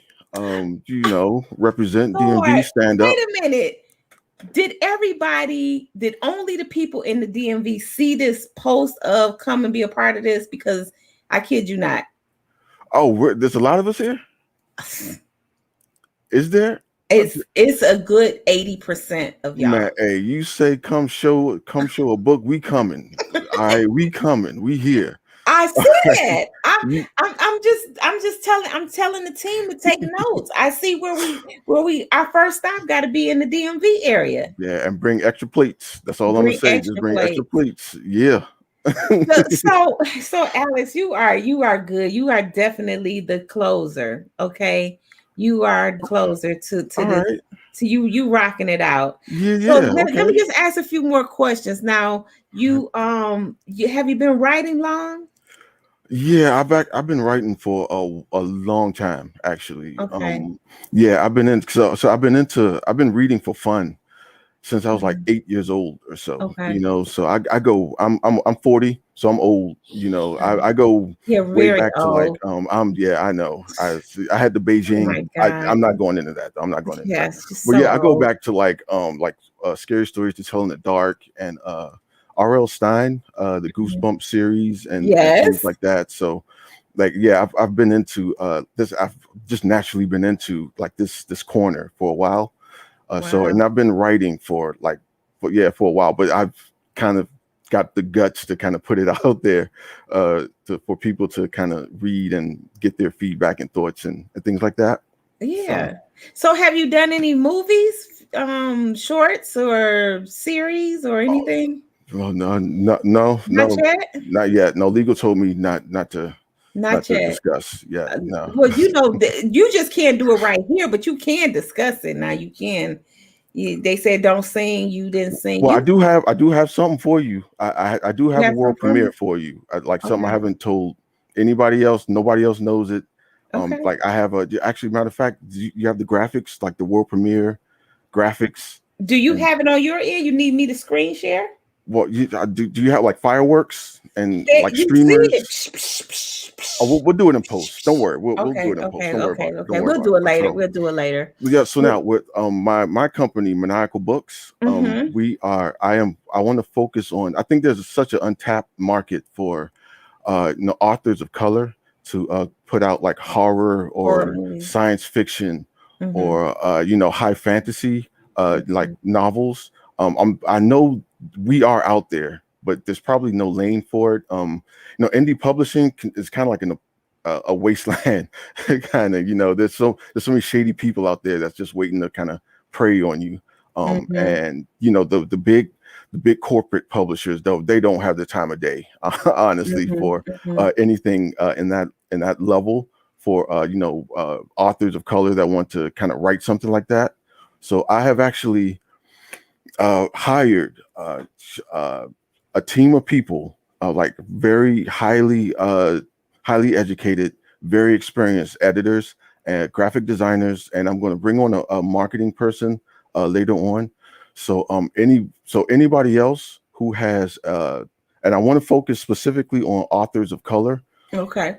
because I think that we don't have our voices out there for like our main characters that are Black or brown, Mm-hmm. or stories involving us or from our point of view Mm-hmm. in these genres. So I will be putting out a call. Like again, it's a world premiere.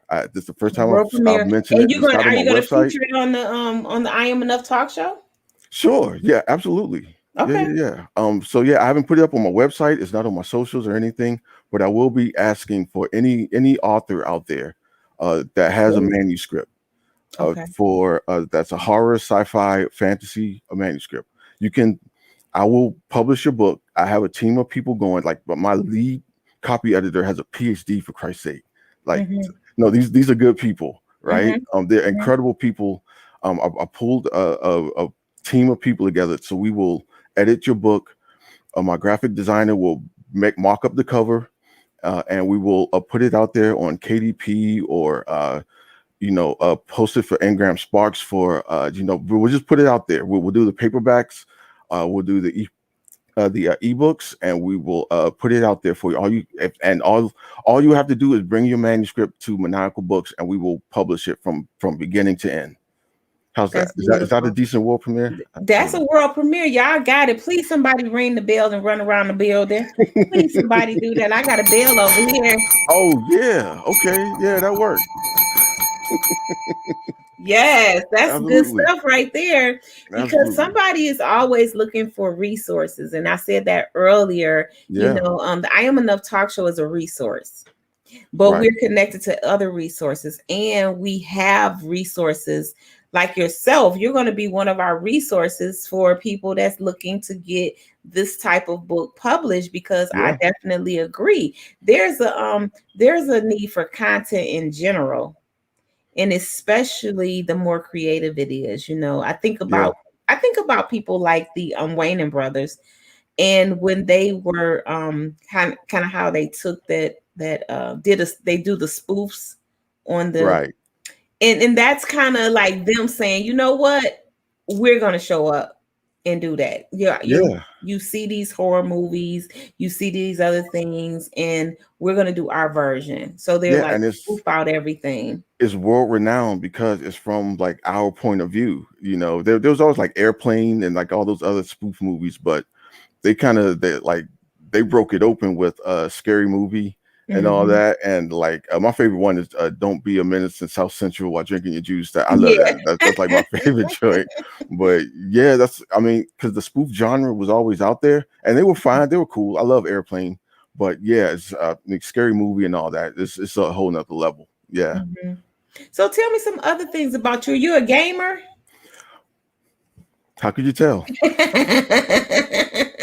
Yeah, I am. I'm pretty much. The I'm pretty gamer hardcore. headsets kind of gave it away, Oh, I gotta do better next time. But yeah, I am. I've been a nerd my whole life. So, it's I didn't know it at first, but it was kind of a passion of mine. Mhm. To just write and to read. Honestly, like I love reading, and I got to a point where I did certain things just didn't interest me anymore, and I had a thirst for something that just is not there. Mhm. And so it's like, well, okay, I guess if it's not there, maybe I can start something. You can Maybe put it there. You can put it there. Mhm. You can create it. And that's the power of being unique and being who we are. We don't have to fit in these cookie cutter brands. Right. You design your own brand. Yeah. So what other projects are you working on? Well, so right now Mulch is I'm working on the paperback, getting the paperback edition of this out right now. Mhm. And later on, I have another horror novel coming out. This one is a novella, so it's Mhm. quick, it's fun. It's about a black farming family out in the sticks of St. Mary's County, Maryland. And they're out on the farm. It's a regular Monday night, and something out in the woods crashes out in the farm, and it kind of destroys the whole house. It crashes with such impact, and so they have to find out what that is, and the hilarity ensues. But I'm working right now. I'm working on more like a full length novel that will be coming out probably like around the fall. I think Okay. it's about that time. So yeah, just so look out maniacalbooks.com. Just Yeah, go maniacal. there. You're Yep. good. You're good. He started out with telling y'all that he was gonna put that work in for y'all. Yeah, You my absolutely. guy. You my guy. Yeah, yeah. You led with that. Yeah, absolutely. You got to. You Yeah. do. You do. It's a teacher moment, y'all. It's a teacher moment. I pick up on everything because I'm an old lady. Oh, You you know, ain't old. What been you around talking the about? world a few times. So one thing I see is that you're very driven. You look to me to be a very driven person and knowing what you want.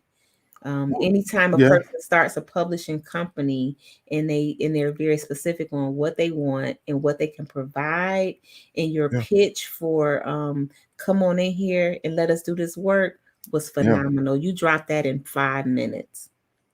Oh, yeah. Oh, wait. We have more time. Oh, Yeah. the contract said 2 minutes. I thought. It did, but Okay.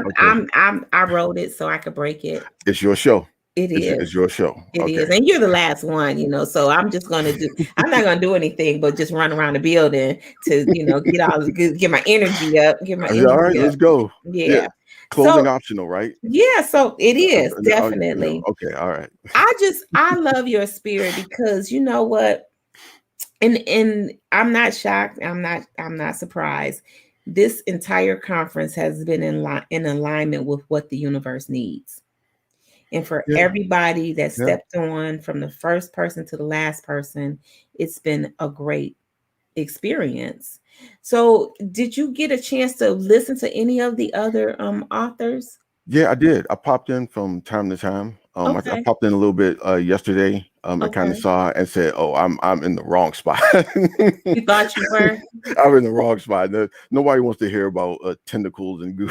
Yeah, we do. Yeah, we do. We do. Because but there was so you didn't pop in when people were talking about other things, because we have had a mixture of books. Oh, okay. Because see, it's not about the content, it's about the author. Mm. And every author has the right to write what they want. Yeah, absolutely. So that's why you're in the right building. All right, it's good to be here. Everybody does. So and it's fascinating. Like my mom, she was a sci-fi person, Oh, that's what's up. Yeah, she was Yeah. sci-fi. I don't like the not a fan of the what is that? Like the Well, like horror. Friday 13. Yeah, not a Yeah, fan of the the hot. blood, the Yeah, guts, and all not that a stuff. fan of that, but I am a fan of sci-fi. And my favorite, I think you got some Darth Vaders back there in the background or Oh yeah. something like that. Do I have Darth? Who is No, that I have back there? I got the Halo people. I got Halo Severus people. Snape, Yeah. some video game characters, Okay. the Batman. The Yeah, Batman, of you gotta course. have the Batman. You gotta have the Batman. See, I like that, and I also like gangster. My favorite is gangster. So I want somebody to come on here and teach me how to write a good gangster novel. I can try. I might not be a guy. I'm not that much of a gangster myself. Uh-huh. I'm not that about it.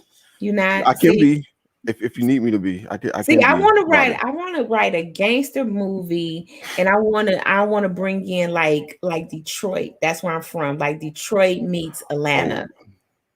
Maybe Okay. I'm getting real creative by listening to everybody. So, Okay. so Yeah. I want it to be like a like a sugar mama type of thing. Okay. I see your vision. I see your vision. I see you. With a twist, like Right. something's got to be a good twister, like you never seen it coming. And then I want room for a continuation, because I'm also a producer. So, I want room for the next one and the next one and the next one.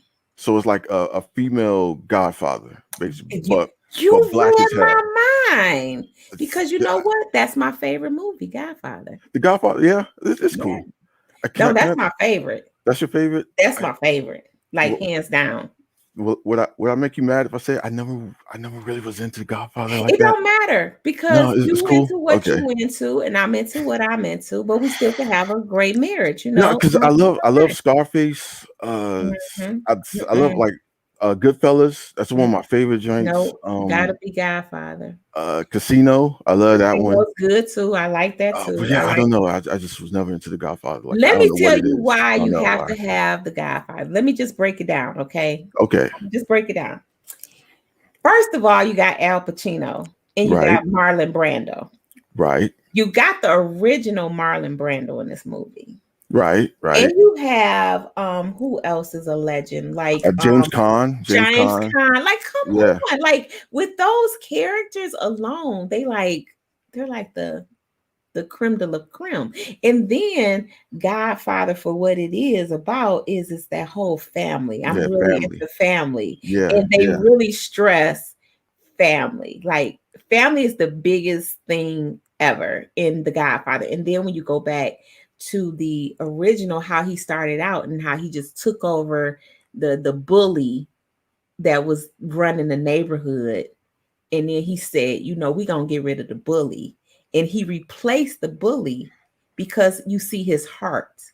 So he wasn't like one of those cutthroat, Right. Yeah. He was an OG. Yeah, the old school gangster, gentleman. Yes, he was gentleman. a Just don't mess gentleman. with him. But he's a So gentleman. see, Yeah. none of them other movies show that. None of them. Yeah, nah, not really. I mean, Godfather's a bit, but nah, not really. No. Nah. So yeah. So that's why it's The Godfather for me. Okay, that's So, cool. Yeah, so people always rave about the book and the movie, but I was just kind of like, okay, I'll just be over here and yeah, that's cool. That's cool. But watching one of my Goodfellas. mom's. Now I could tell you, I could share this with you. You gotta go. You gotta go. If you gotta go, you Not gotta go. really. No, not Okay, really. so I'm No. just gonna share this, and then we're gonna wrap it up. So my Okay. mom was the real reader. She was the true reader. She could go through books like that. And I told you she liked the horror. She liked the sci-fi. She liked That's all what's of that up. stuff. Yeah. And she in her one of her favorite was Harry Potter's. She loved the Harry Potter's The books. Harry Potters. Yeah, it's good. She liked that. I never read it. Well, I read the first one because I thought it was like kiddie stuff when it first came out. Because the first two movies I saw, I was like, man, okay, that's not for me. But actually, when I because my sisters, my wife, they all like deep into Harry Potter, and so they beat me down once, and I was like, all right, give me the book, I'll read it. And the book is actually really good. Like yeah, it is. Yeah, it's actually like really good. I was like, why did they do the movie like that? I'd have been into it if they did it with the book. Yeah, because it's like one of the authors brought up a good point, and because I was asking her about what she thought about turning her book into a movie, and she said, "No, I don't really think so because they're never able to do the book justice. Never. They're never Like they able to never do it. have. No, they can't because it's not enough time." Yeah, I'm trying to think of one movie from a book that was actually decent. I think Lord of the Rings, maybe. Really? Yeah, kind of. But other than that, I really can't think of like any good movie that came out based off a book that was actually like that kind of held its own against the book. Like Yeah, I can't think of one, No. honestly. Yeah. Well, that's all I got for today. Alex, I just want to say to you that I really, really appreciate you coming on. And I want you to tell people where to go to find your book. What do you have coming up next? And and of course you're gonna have to leave some words of wisdom. Where's the wisdom? Well, first off, maniacalbooks.com. Just Google it. I'll come up. I'm on all the socials, except for TikTok. I don't have a TikTok yet, but I don't know. I'll probably have my son create that or something. TikTok is for the youngins. I don't know. But yeah, and what's coming up next is more horror, more sci-fi, and some fantasy stuff, and all announcements as far as when I'm going to do like an open call. Just stay tuned to my socials. You can I have an email list called the Maniacal Minions. You got to stay on And they brand. can find that when they go to your website. Yep. They can join because I joined. Did you see me? Oh, you joined? Well, I haven't looked on it Okay. yet. I haven't looked on it yet, but I got you. Don't worry about it. I got you. But yeah. So that's it. Words of wisdom. Oh, you coming to me for wisdom? Yeah, I am because I know you got some in there. It might be down, deep, but it's still in there. Out of wisdom, just follow your gut, follow your heart, and probably just walk by faith. Honestly, See there? Yeah, that's pretty much all. It's just that's how you can treat life. Not only just writing, but just life. Follow your gut, walk by faith. Yeah, that's about it. And you gotta give us your power word. Power word. F it. There Probably you be go. my power word. F it. Just do it. Just get it out there. Just do it. Why not? Why not? Why not? Yeah. I love it. I love it. Well, Alex, when I come to the DMV area, I'm gonna look you up. Yeah. Because I'm I got this strong urge that we're gonna be coming that way just from seeing all of the people that have been a part of the I Am Enough talk show, and all of y'all are in the DMV, Maryland, Boston area. What's up with that? Hey, we out here. If you come over here with me, I'm gonna have you cranking though. See, I don't know if you know about that though, but we're gonna have you cranking. We got the DC go-go, like go-go. Oh, dancing. Yeah. I'll get you. Don't just come up, look me up. I'll get you hip. Okay, you'll get me hip. Somebody got to get me hip. Somebody got to get me hip. Well, y'all heard it. Y'all heard it from Alex Max, and that's his pseudo name. And yeah, I'm dropping that though. I'm going with the Alex McLendon III. It sounds prestigious, right? It does, but yeah. So what we did was, we was like, we put that, and then I said, well, wait a minute, his book, and because when people go to Amazon, see, that's the only thing. When you go to Amazon and when you put Alex Mack in there, we find you. But if you put all that other stuff in there, you're not coming up. Yeah, so yeah. you're gonna have to make a decision. You're gonna have to make a decision. I gotta update it. I know. But I like Alex Mack. You do? I do. Oh, Straight okay. to the point. All right. Straight to the point. That's one. So 1 point for keeping it. Yeah. I guess. All right. I'll take a poll. That's a point for keeping. Yeah, take a poll. I'll talk to legal. I will talk to legal. So they're still not allowing you to do no songs? No songs. Nah. No songs. I'll bring your stream down. What you trying to do, Wanda? I know you're trying to build something. Why you want me to sing? You want me to sing? I sing all the time. Yeah, but you ain't heard me sing yet. You ain't heard me sing either. I sing all the time. But somebody else said keep it. Keep it? Somebody else said two for keeping it? Okay. 2 for keeping it. 2 for keeping it. Cool. So all right. I don't know. So you go do your own poll, and in the meantime, you keep winning over there and keep writing those hot, what is it? Horror, science fiction, and fantasy. In high fantasy. Yeah. I do have a high fantasy that's kind of in the chamber that'll be coming out probably either later on this year or sometime next year. But yeah. Okay, reach out to me. Do you have a trailer on Moch?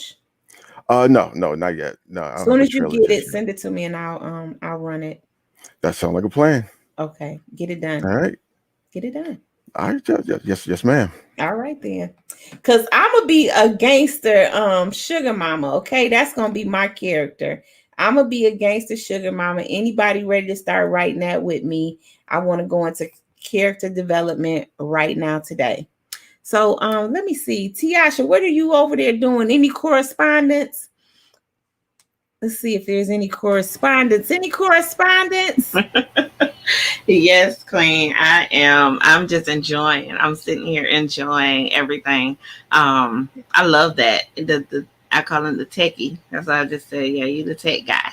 And that was phenomenal for him to think he was out of place. No, you're not. There's so many people looking for you. It's ridiculous. See how this all came together? Yes. I don't even know if y'all still rocking with us. We have really come to the conclusion.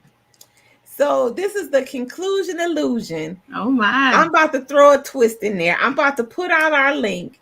Anybody that's watching live, if you want to jump on here and just have a chit chat, you can put it in the comments, raise your hands and say, hey, I want to jump on.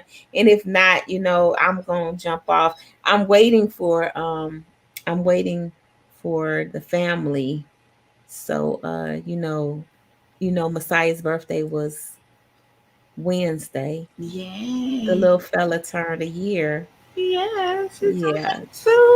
So he's living his best life. Uh-huh. And Queen, wasn't that amazing? It was very, very much so. Very much so. I'm excited. Yeah. I'm excited about it. I am too. I'm ready to connect to everybody. Because each and every one of them had something that is just like connecting to my spirit. So I was just like, wow. Mm-hmm. I can't wait. Especially what's her name? Nikki B. Oh my goodness, that's my girl. I don't even know who she is. She's about her. Atlanta. She's here in Atlanta. Uh-huh. It's something about her. I was telling Tanisha, I said, boo. Yes, Tanisha was in the building. Yes. That was beautiful. That was. Oh yeah. Oh, and so it's so just I don't know. I don't even have. I know I sound like a broken record. Look at me. This my sit back. This my reflective. Yes. My reflective time. You all, I want to know from people that we still have on, was this not powerful? I mean, y'all put a comment, y'all put one word in the comment. Come on now. Y'all put one word in the comments, because He said his last word. Put that down there. That was the great word. Epic. That part. That part. You know, like yes, like we did what we came to do. And this was all about the author. All about the author. All about the author. Now I can show these comments because I don't have to really concentrate on nothing else. So you know, it's very it's just amazing how you realize that we're all the same, that we all of our works is tied to our ministries, however it comes out, whether you're whether you're doing, you know, cosmetologist, or you know, working in the schools, you know, you're doing, you know, you're an educator, you're working in your church, you know, you're Sunday school teacher. And I love it when the young lady that just got off, she said, you know, being a, you know, kind of like a preacher's kid, all those grandparents kids or whatever, that they just give you a role and you do it, and it doesn't matter whatever your family is into, you end up being into that. So if your family was into the restaurant business, they say, here's a spoon, go stir that pot, you know. And everything that we do is our ministry. It really is. So you don't have to be in the church to minister. You don't have to be an evangelist to minister. Everything you do, because every life you touch is an opportunity to make a difference. And that's correct. That is totally correct. You know, I tell my children that all the time. It's like, Mom, I'm not into preaching and da da da da da. I said, you don't understand. Your test is your testimony. Things that you've been through is there to help others. And so all of these books that are, whether they're fiction or nonfiction, can help people heal. And that is all in itself a ministry. Yeah, even through the power of expression. When you're able to express yourself, the relief that you get, the shift that occurs within you. Right. You're like, wow, you know, I'm doing something. I'm doing something that's not just helping myself, but it's helping everybody. I just want to say this to you and to all the other authors. You all have really blessed my life in such a way, because you know, getting into when I first started out in school in communications, and then stopped and came, it was like a whole 180, like back to where I started from, which was about people, was about what are they doing, what are their impacts, let's report it, let's keep this good news going. You know, the good news, the messages, let's keep that going, because this is what saves lives. Knowing that you have an opportunity to pull somebody up that's falling down, you have the opportunity to hand somebody a glass of water, giving somebody a positive word. This is what changes everything. This changes the trajectory of you might be headed into a thunderstorm, and just that one word could like snatch you back out of that thunderstorm. But sometimes you gotta tell them, Wanda. Sometimes that thunderstorm is a reason for that thunderstorm. Oh, absolutely. We have to go through sometimes. Absolutely. And like Totally I tell agree. people all the time, if he bring you to it, he'll bring you through it. He'll and bring on the you other through side, it. guess what? There's that light at the end. That's right. That's That right. rainbow. There's a blessing in that storm. Just like what I think someone said something about the diamond. You gotta apply the pressure. That was Alex that just talked about the diamond. That's right. You gotta apply that pressure to that coal. You gotta get all that dust, that dirt, that all that stuff up off of you, so you can shine bright. So yeah. Absolutely. So Queen, let them know what you want to tell them, what you have going on. What do you have coming up? Oh man, what don't I have coming up, right?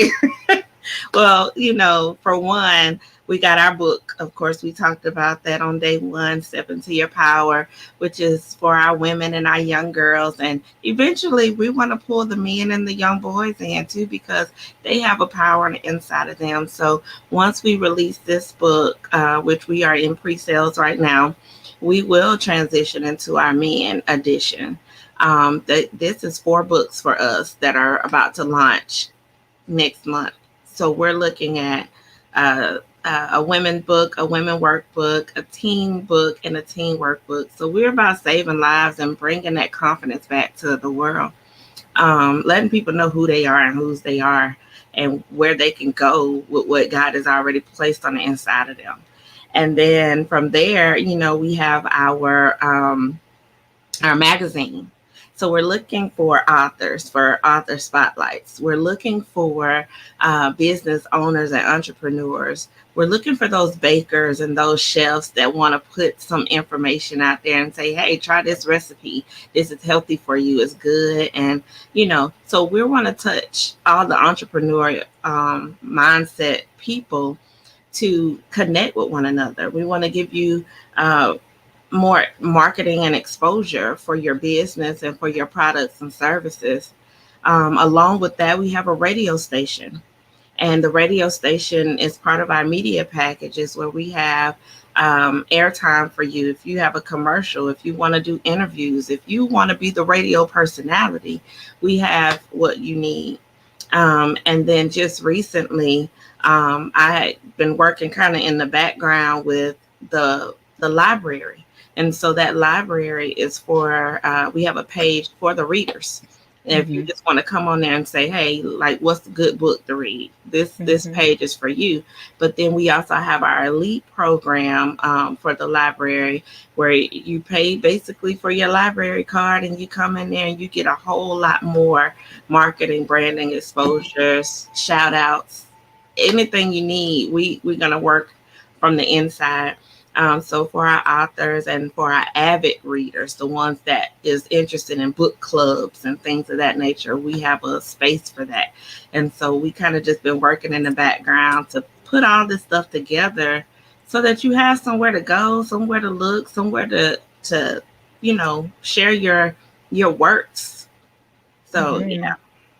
That is a lot, Queen. It's a lot, but it's gonna be so awesome. It is awesome. Already I'm awesome. all about collaboration. Absolutely. Hold on for a second. Tiasha.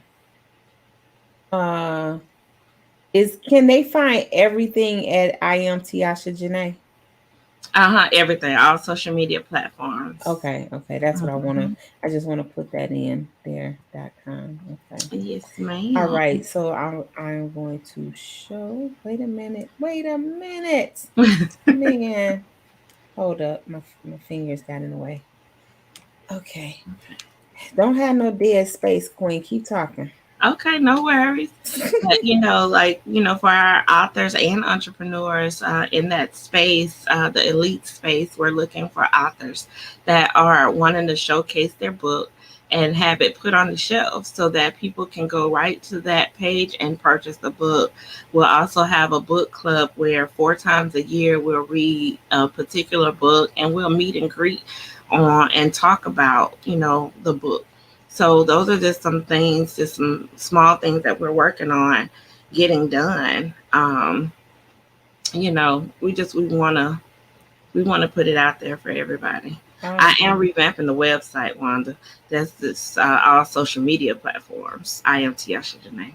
I do it? I am. You put the website, but I still have the website, but it's down right now. I'm actually revamping it. So if they want to reach me, you can reach me at I am Tiasha Janae on Facebook, Instagram, Twitter, LinkedIn, TikTok. Okay. Oh, shoot. All I am Tiasha Janae. I tell you, it's so much stuff going on with my fingers. I am Tiasha Janae on all social media. They got it. They got it. That's it. Okay. Yes. I'm so excited. I'm just really excited about everything that's going on and how we can bring more exposure to other people just in the space of, like you said, communications, marketing. Um, Mm-hmm. because people are looking for those outlets, and when Yeah. we connect together, we like I say, I like to tell you, we're like puzzle pieces. So I'm one piece, you one piece, but when we connect together, what are we? That force that can't be reckoned with. So we trying to bring the light to Yeah. We are everybody. the light. Yeah, So I want to that's what say I'm saying, this. we're bringing our light. Yes, and it's such a great time to be able to recognize that that we all can add our input and our interest, and then everybody can just win because of it. So for anybody, and I know I should probably put up the information, but I feel my battery is like zoop, it's like coming like down fast, hard, it's coming in hot. But for anybody that's looking to be a part of the I Am Enough Talk Show family, then please just send us an email. We also have a gang of events coming up, and too many to mention. I talked about a few of them. One thing, I'm gonna be hosting the purple carpet for Father's Day at the Black I Am Power Couple event, something like that, gala, and it's gonna be phenomenal. They're also gonna be releasing a book or a movie, and it's gonna be a lot of moving parts to that. The movie that I showed a clip of, that movie is actually, they're doing a release party on that today. That I was invited to, but I had already said I probably wouldn't be able to make it because I'm not getting ready to do that. But that's Kathy Smith. That's a K Smiles production. And she said to me, she said, we got to meet the people where they are, and basically bringing our saving our children's lives. Sometimes we have to talk the language that they talk and get in the streets with them sometimes, so it can relate. So I know that there's profanity and there's all kind of stuff in that movie, but you all have heard it before, so don't trip. Right. um so that movie is actually launching today. And then when we do the Black Power Awards, we're going to be bringing another movie out. Um, can't think of what the name of it is right now. But anyway, it'll come back to me. And then too, there's this one organization called 80 Women of Power. And if anybody's interested in more information, this is a investment group of women, 80 women of power. And once they get 80 women, that's it. So, and you come in under your business, under specialized categories.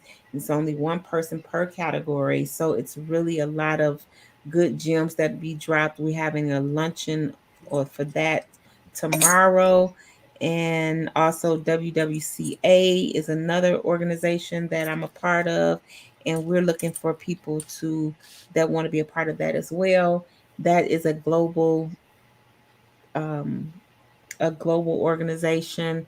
It empowers women through education, and it touches some areas of within our community, like education, science, technology, business, community service, mental health. So it's a lot of good stuff going on. And So also that's what. young leaders. Don't forget the young Yes, leaders. the Young Leaders Club as well. That's a part of WWCA. Is the Young Leaders Club. Everybody, Amber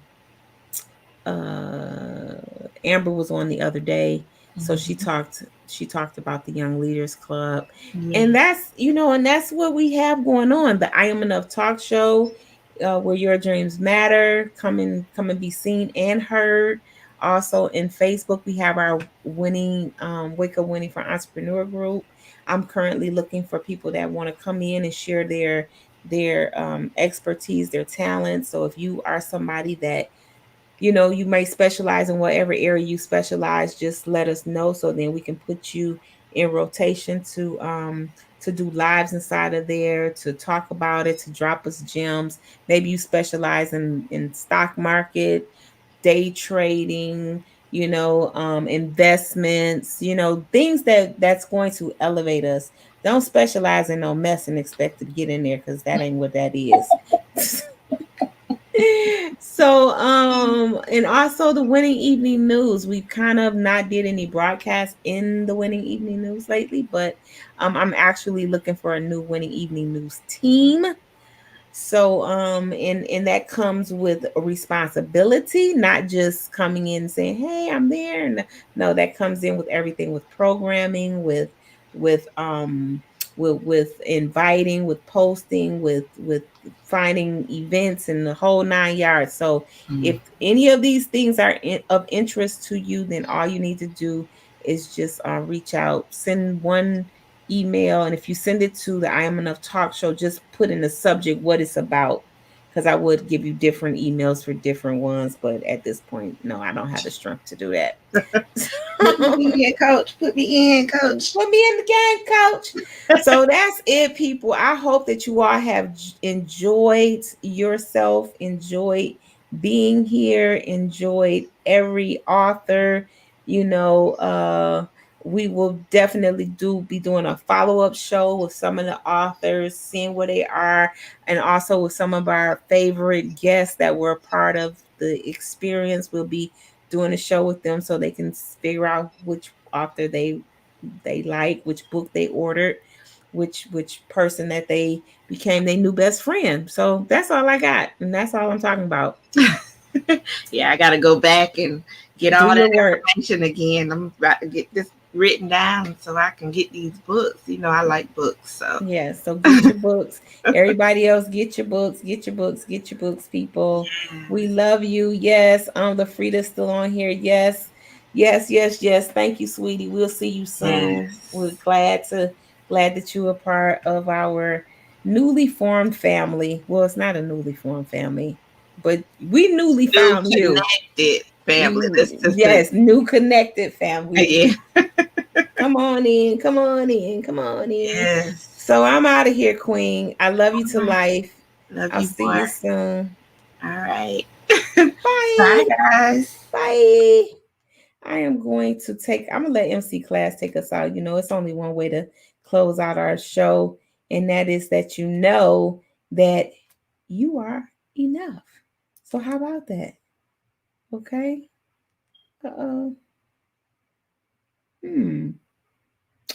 Now this is weird because I don't even see my video.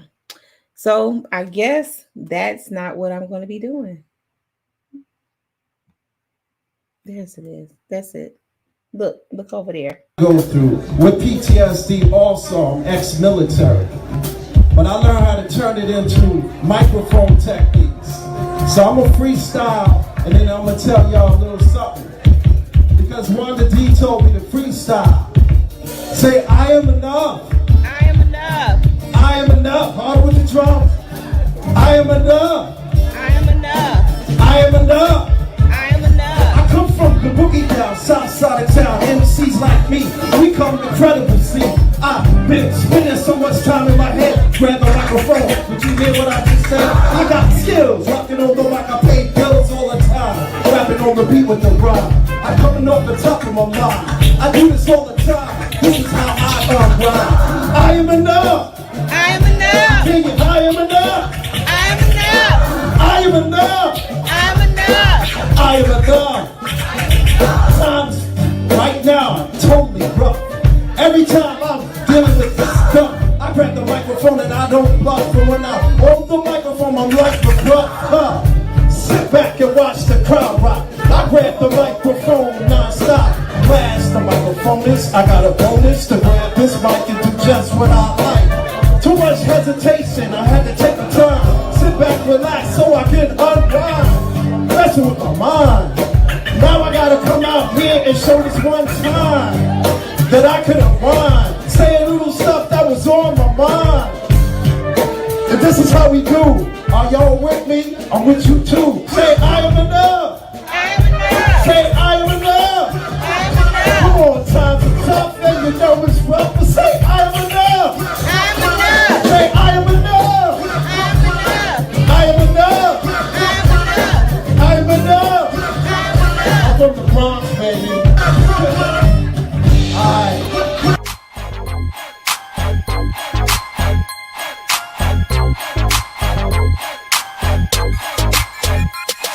in the 8 seat.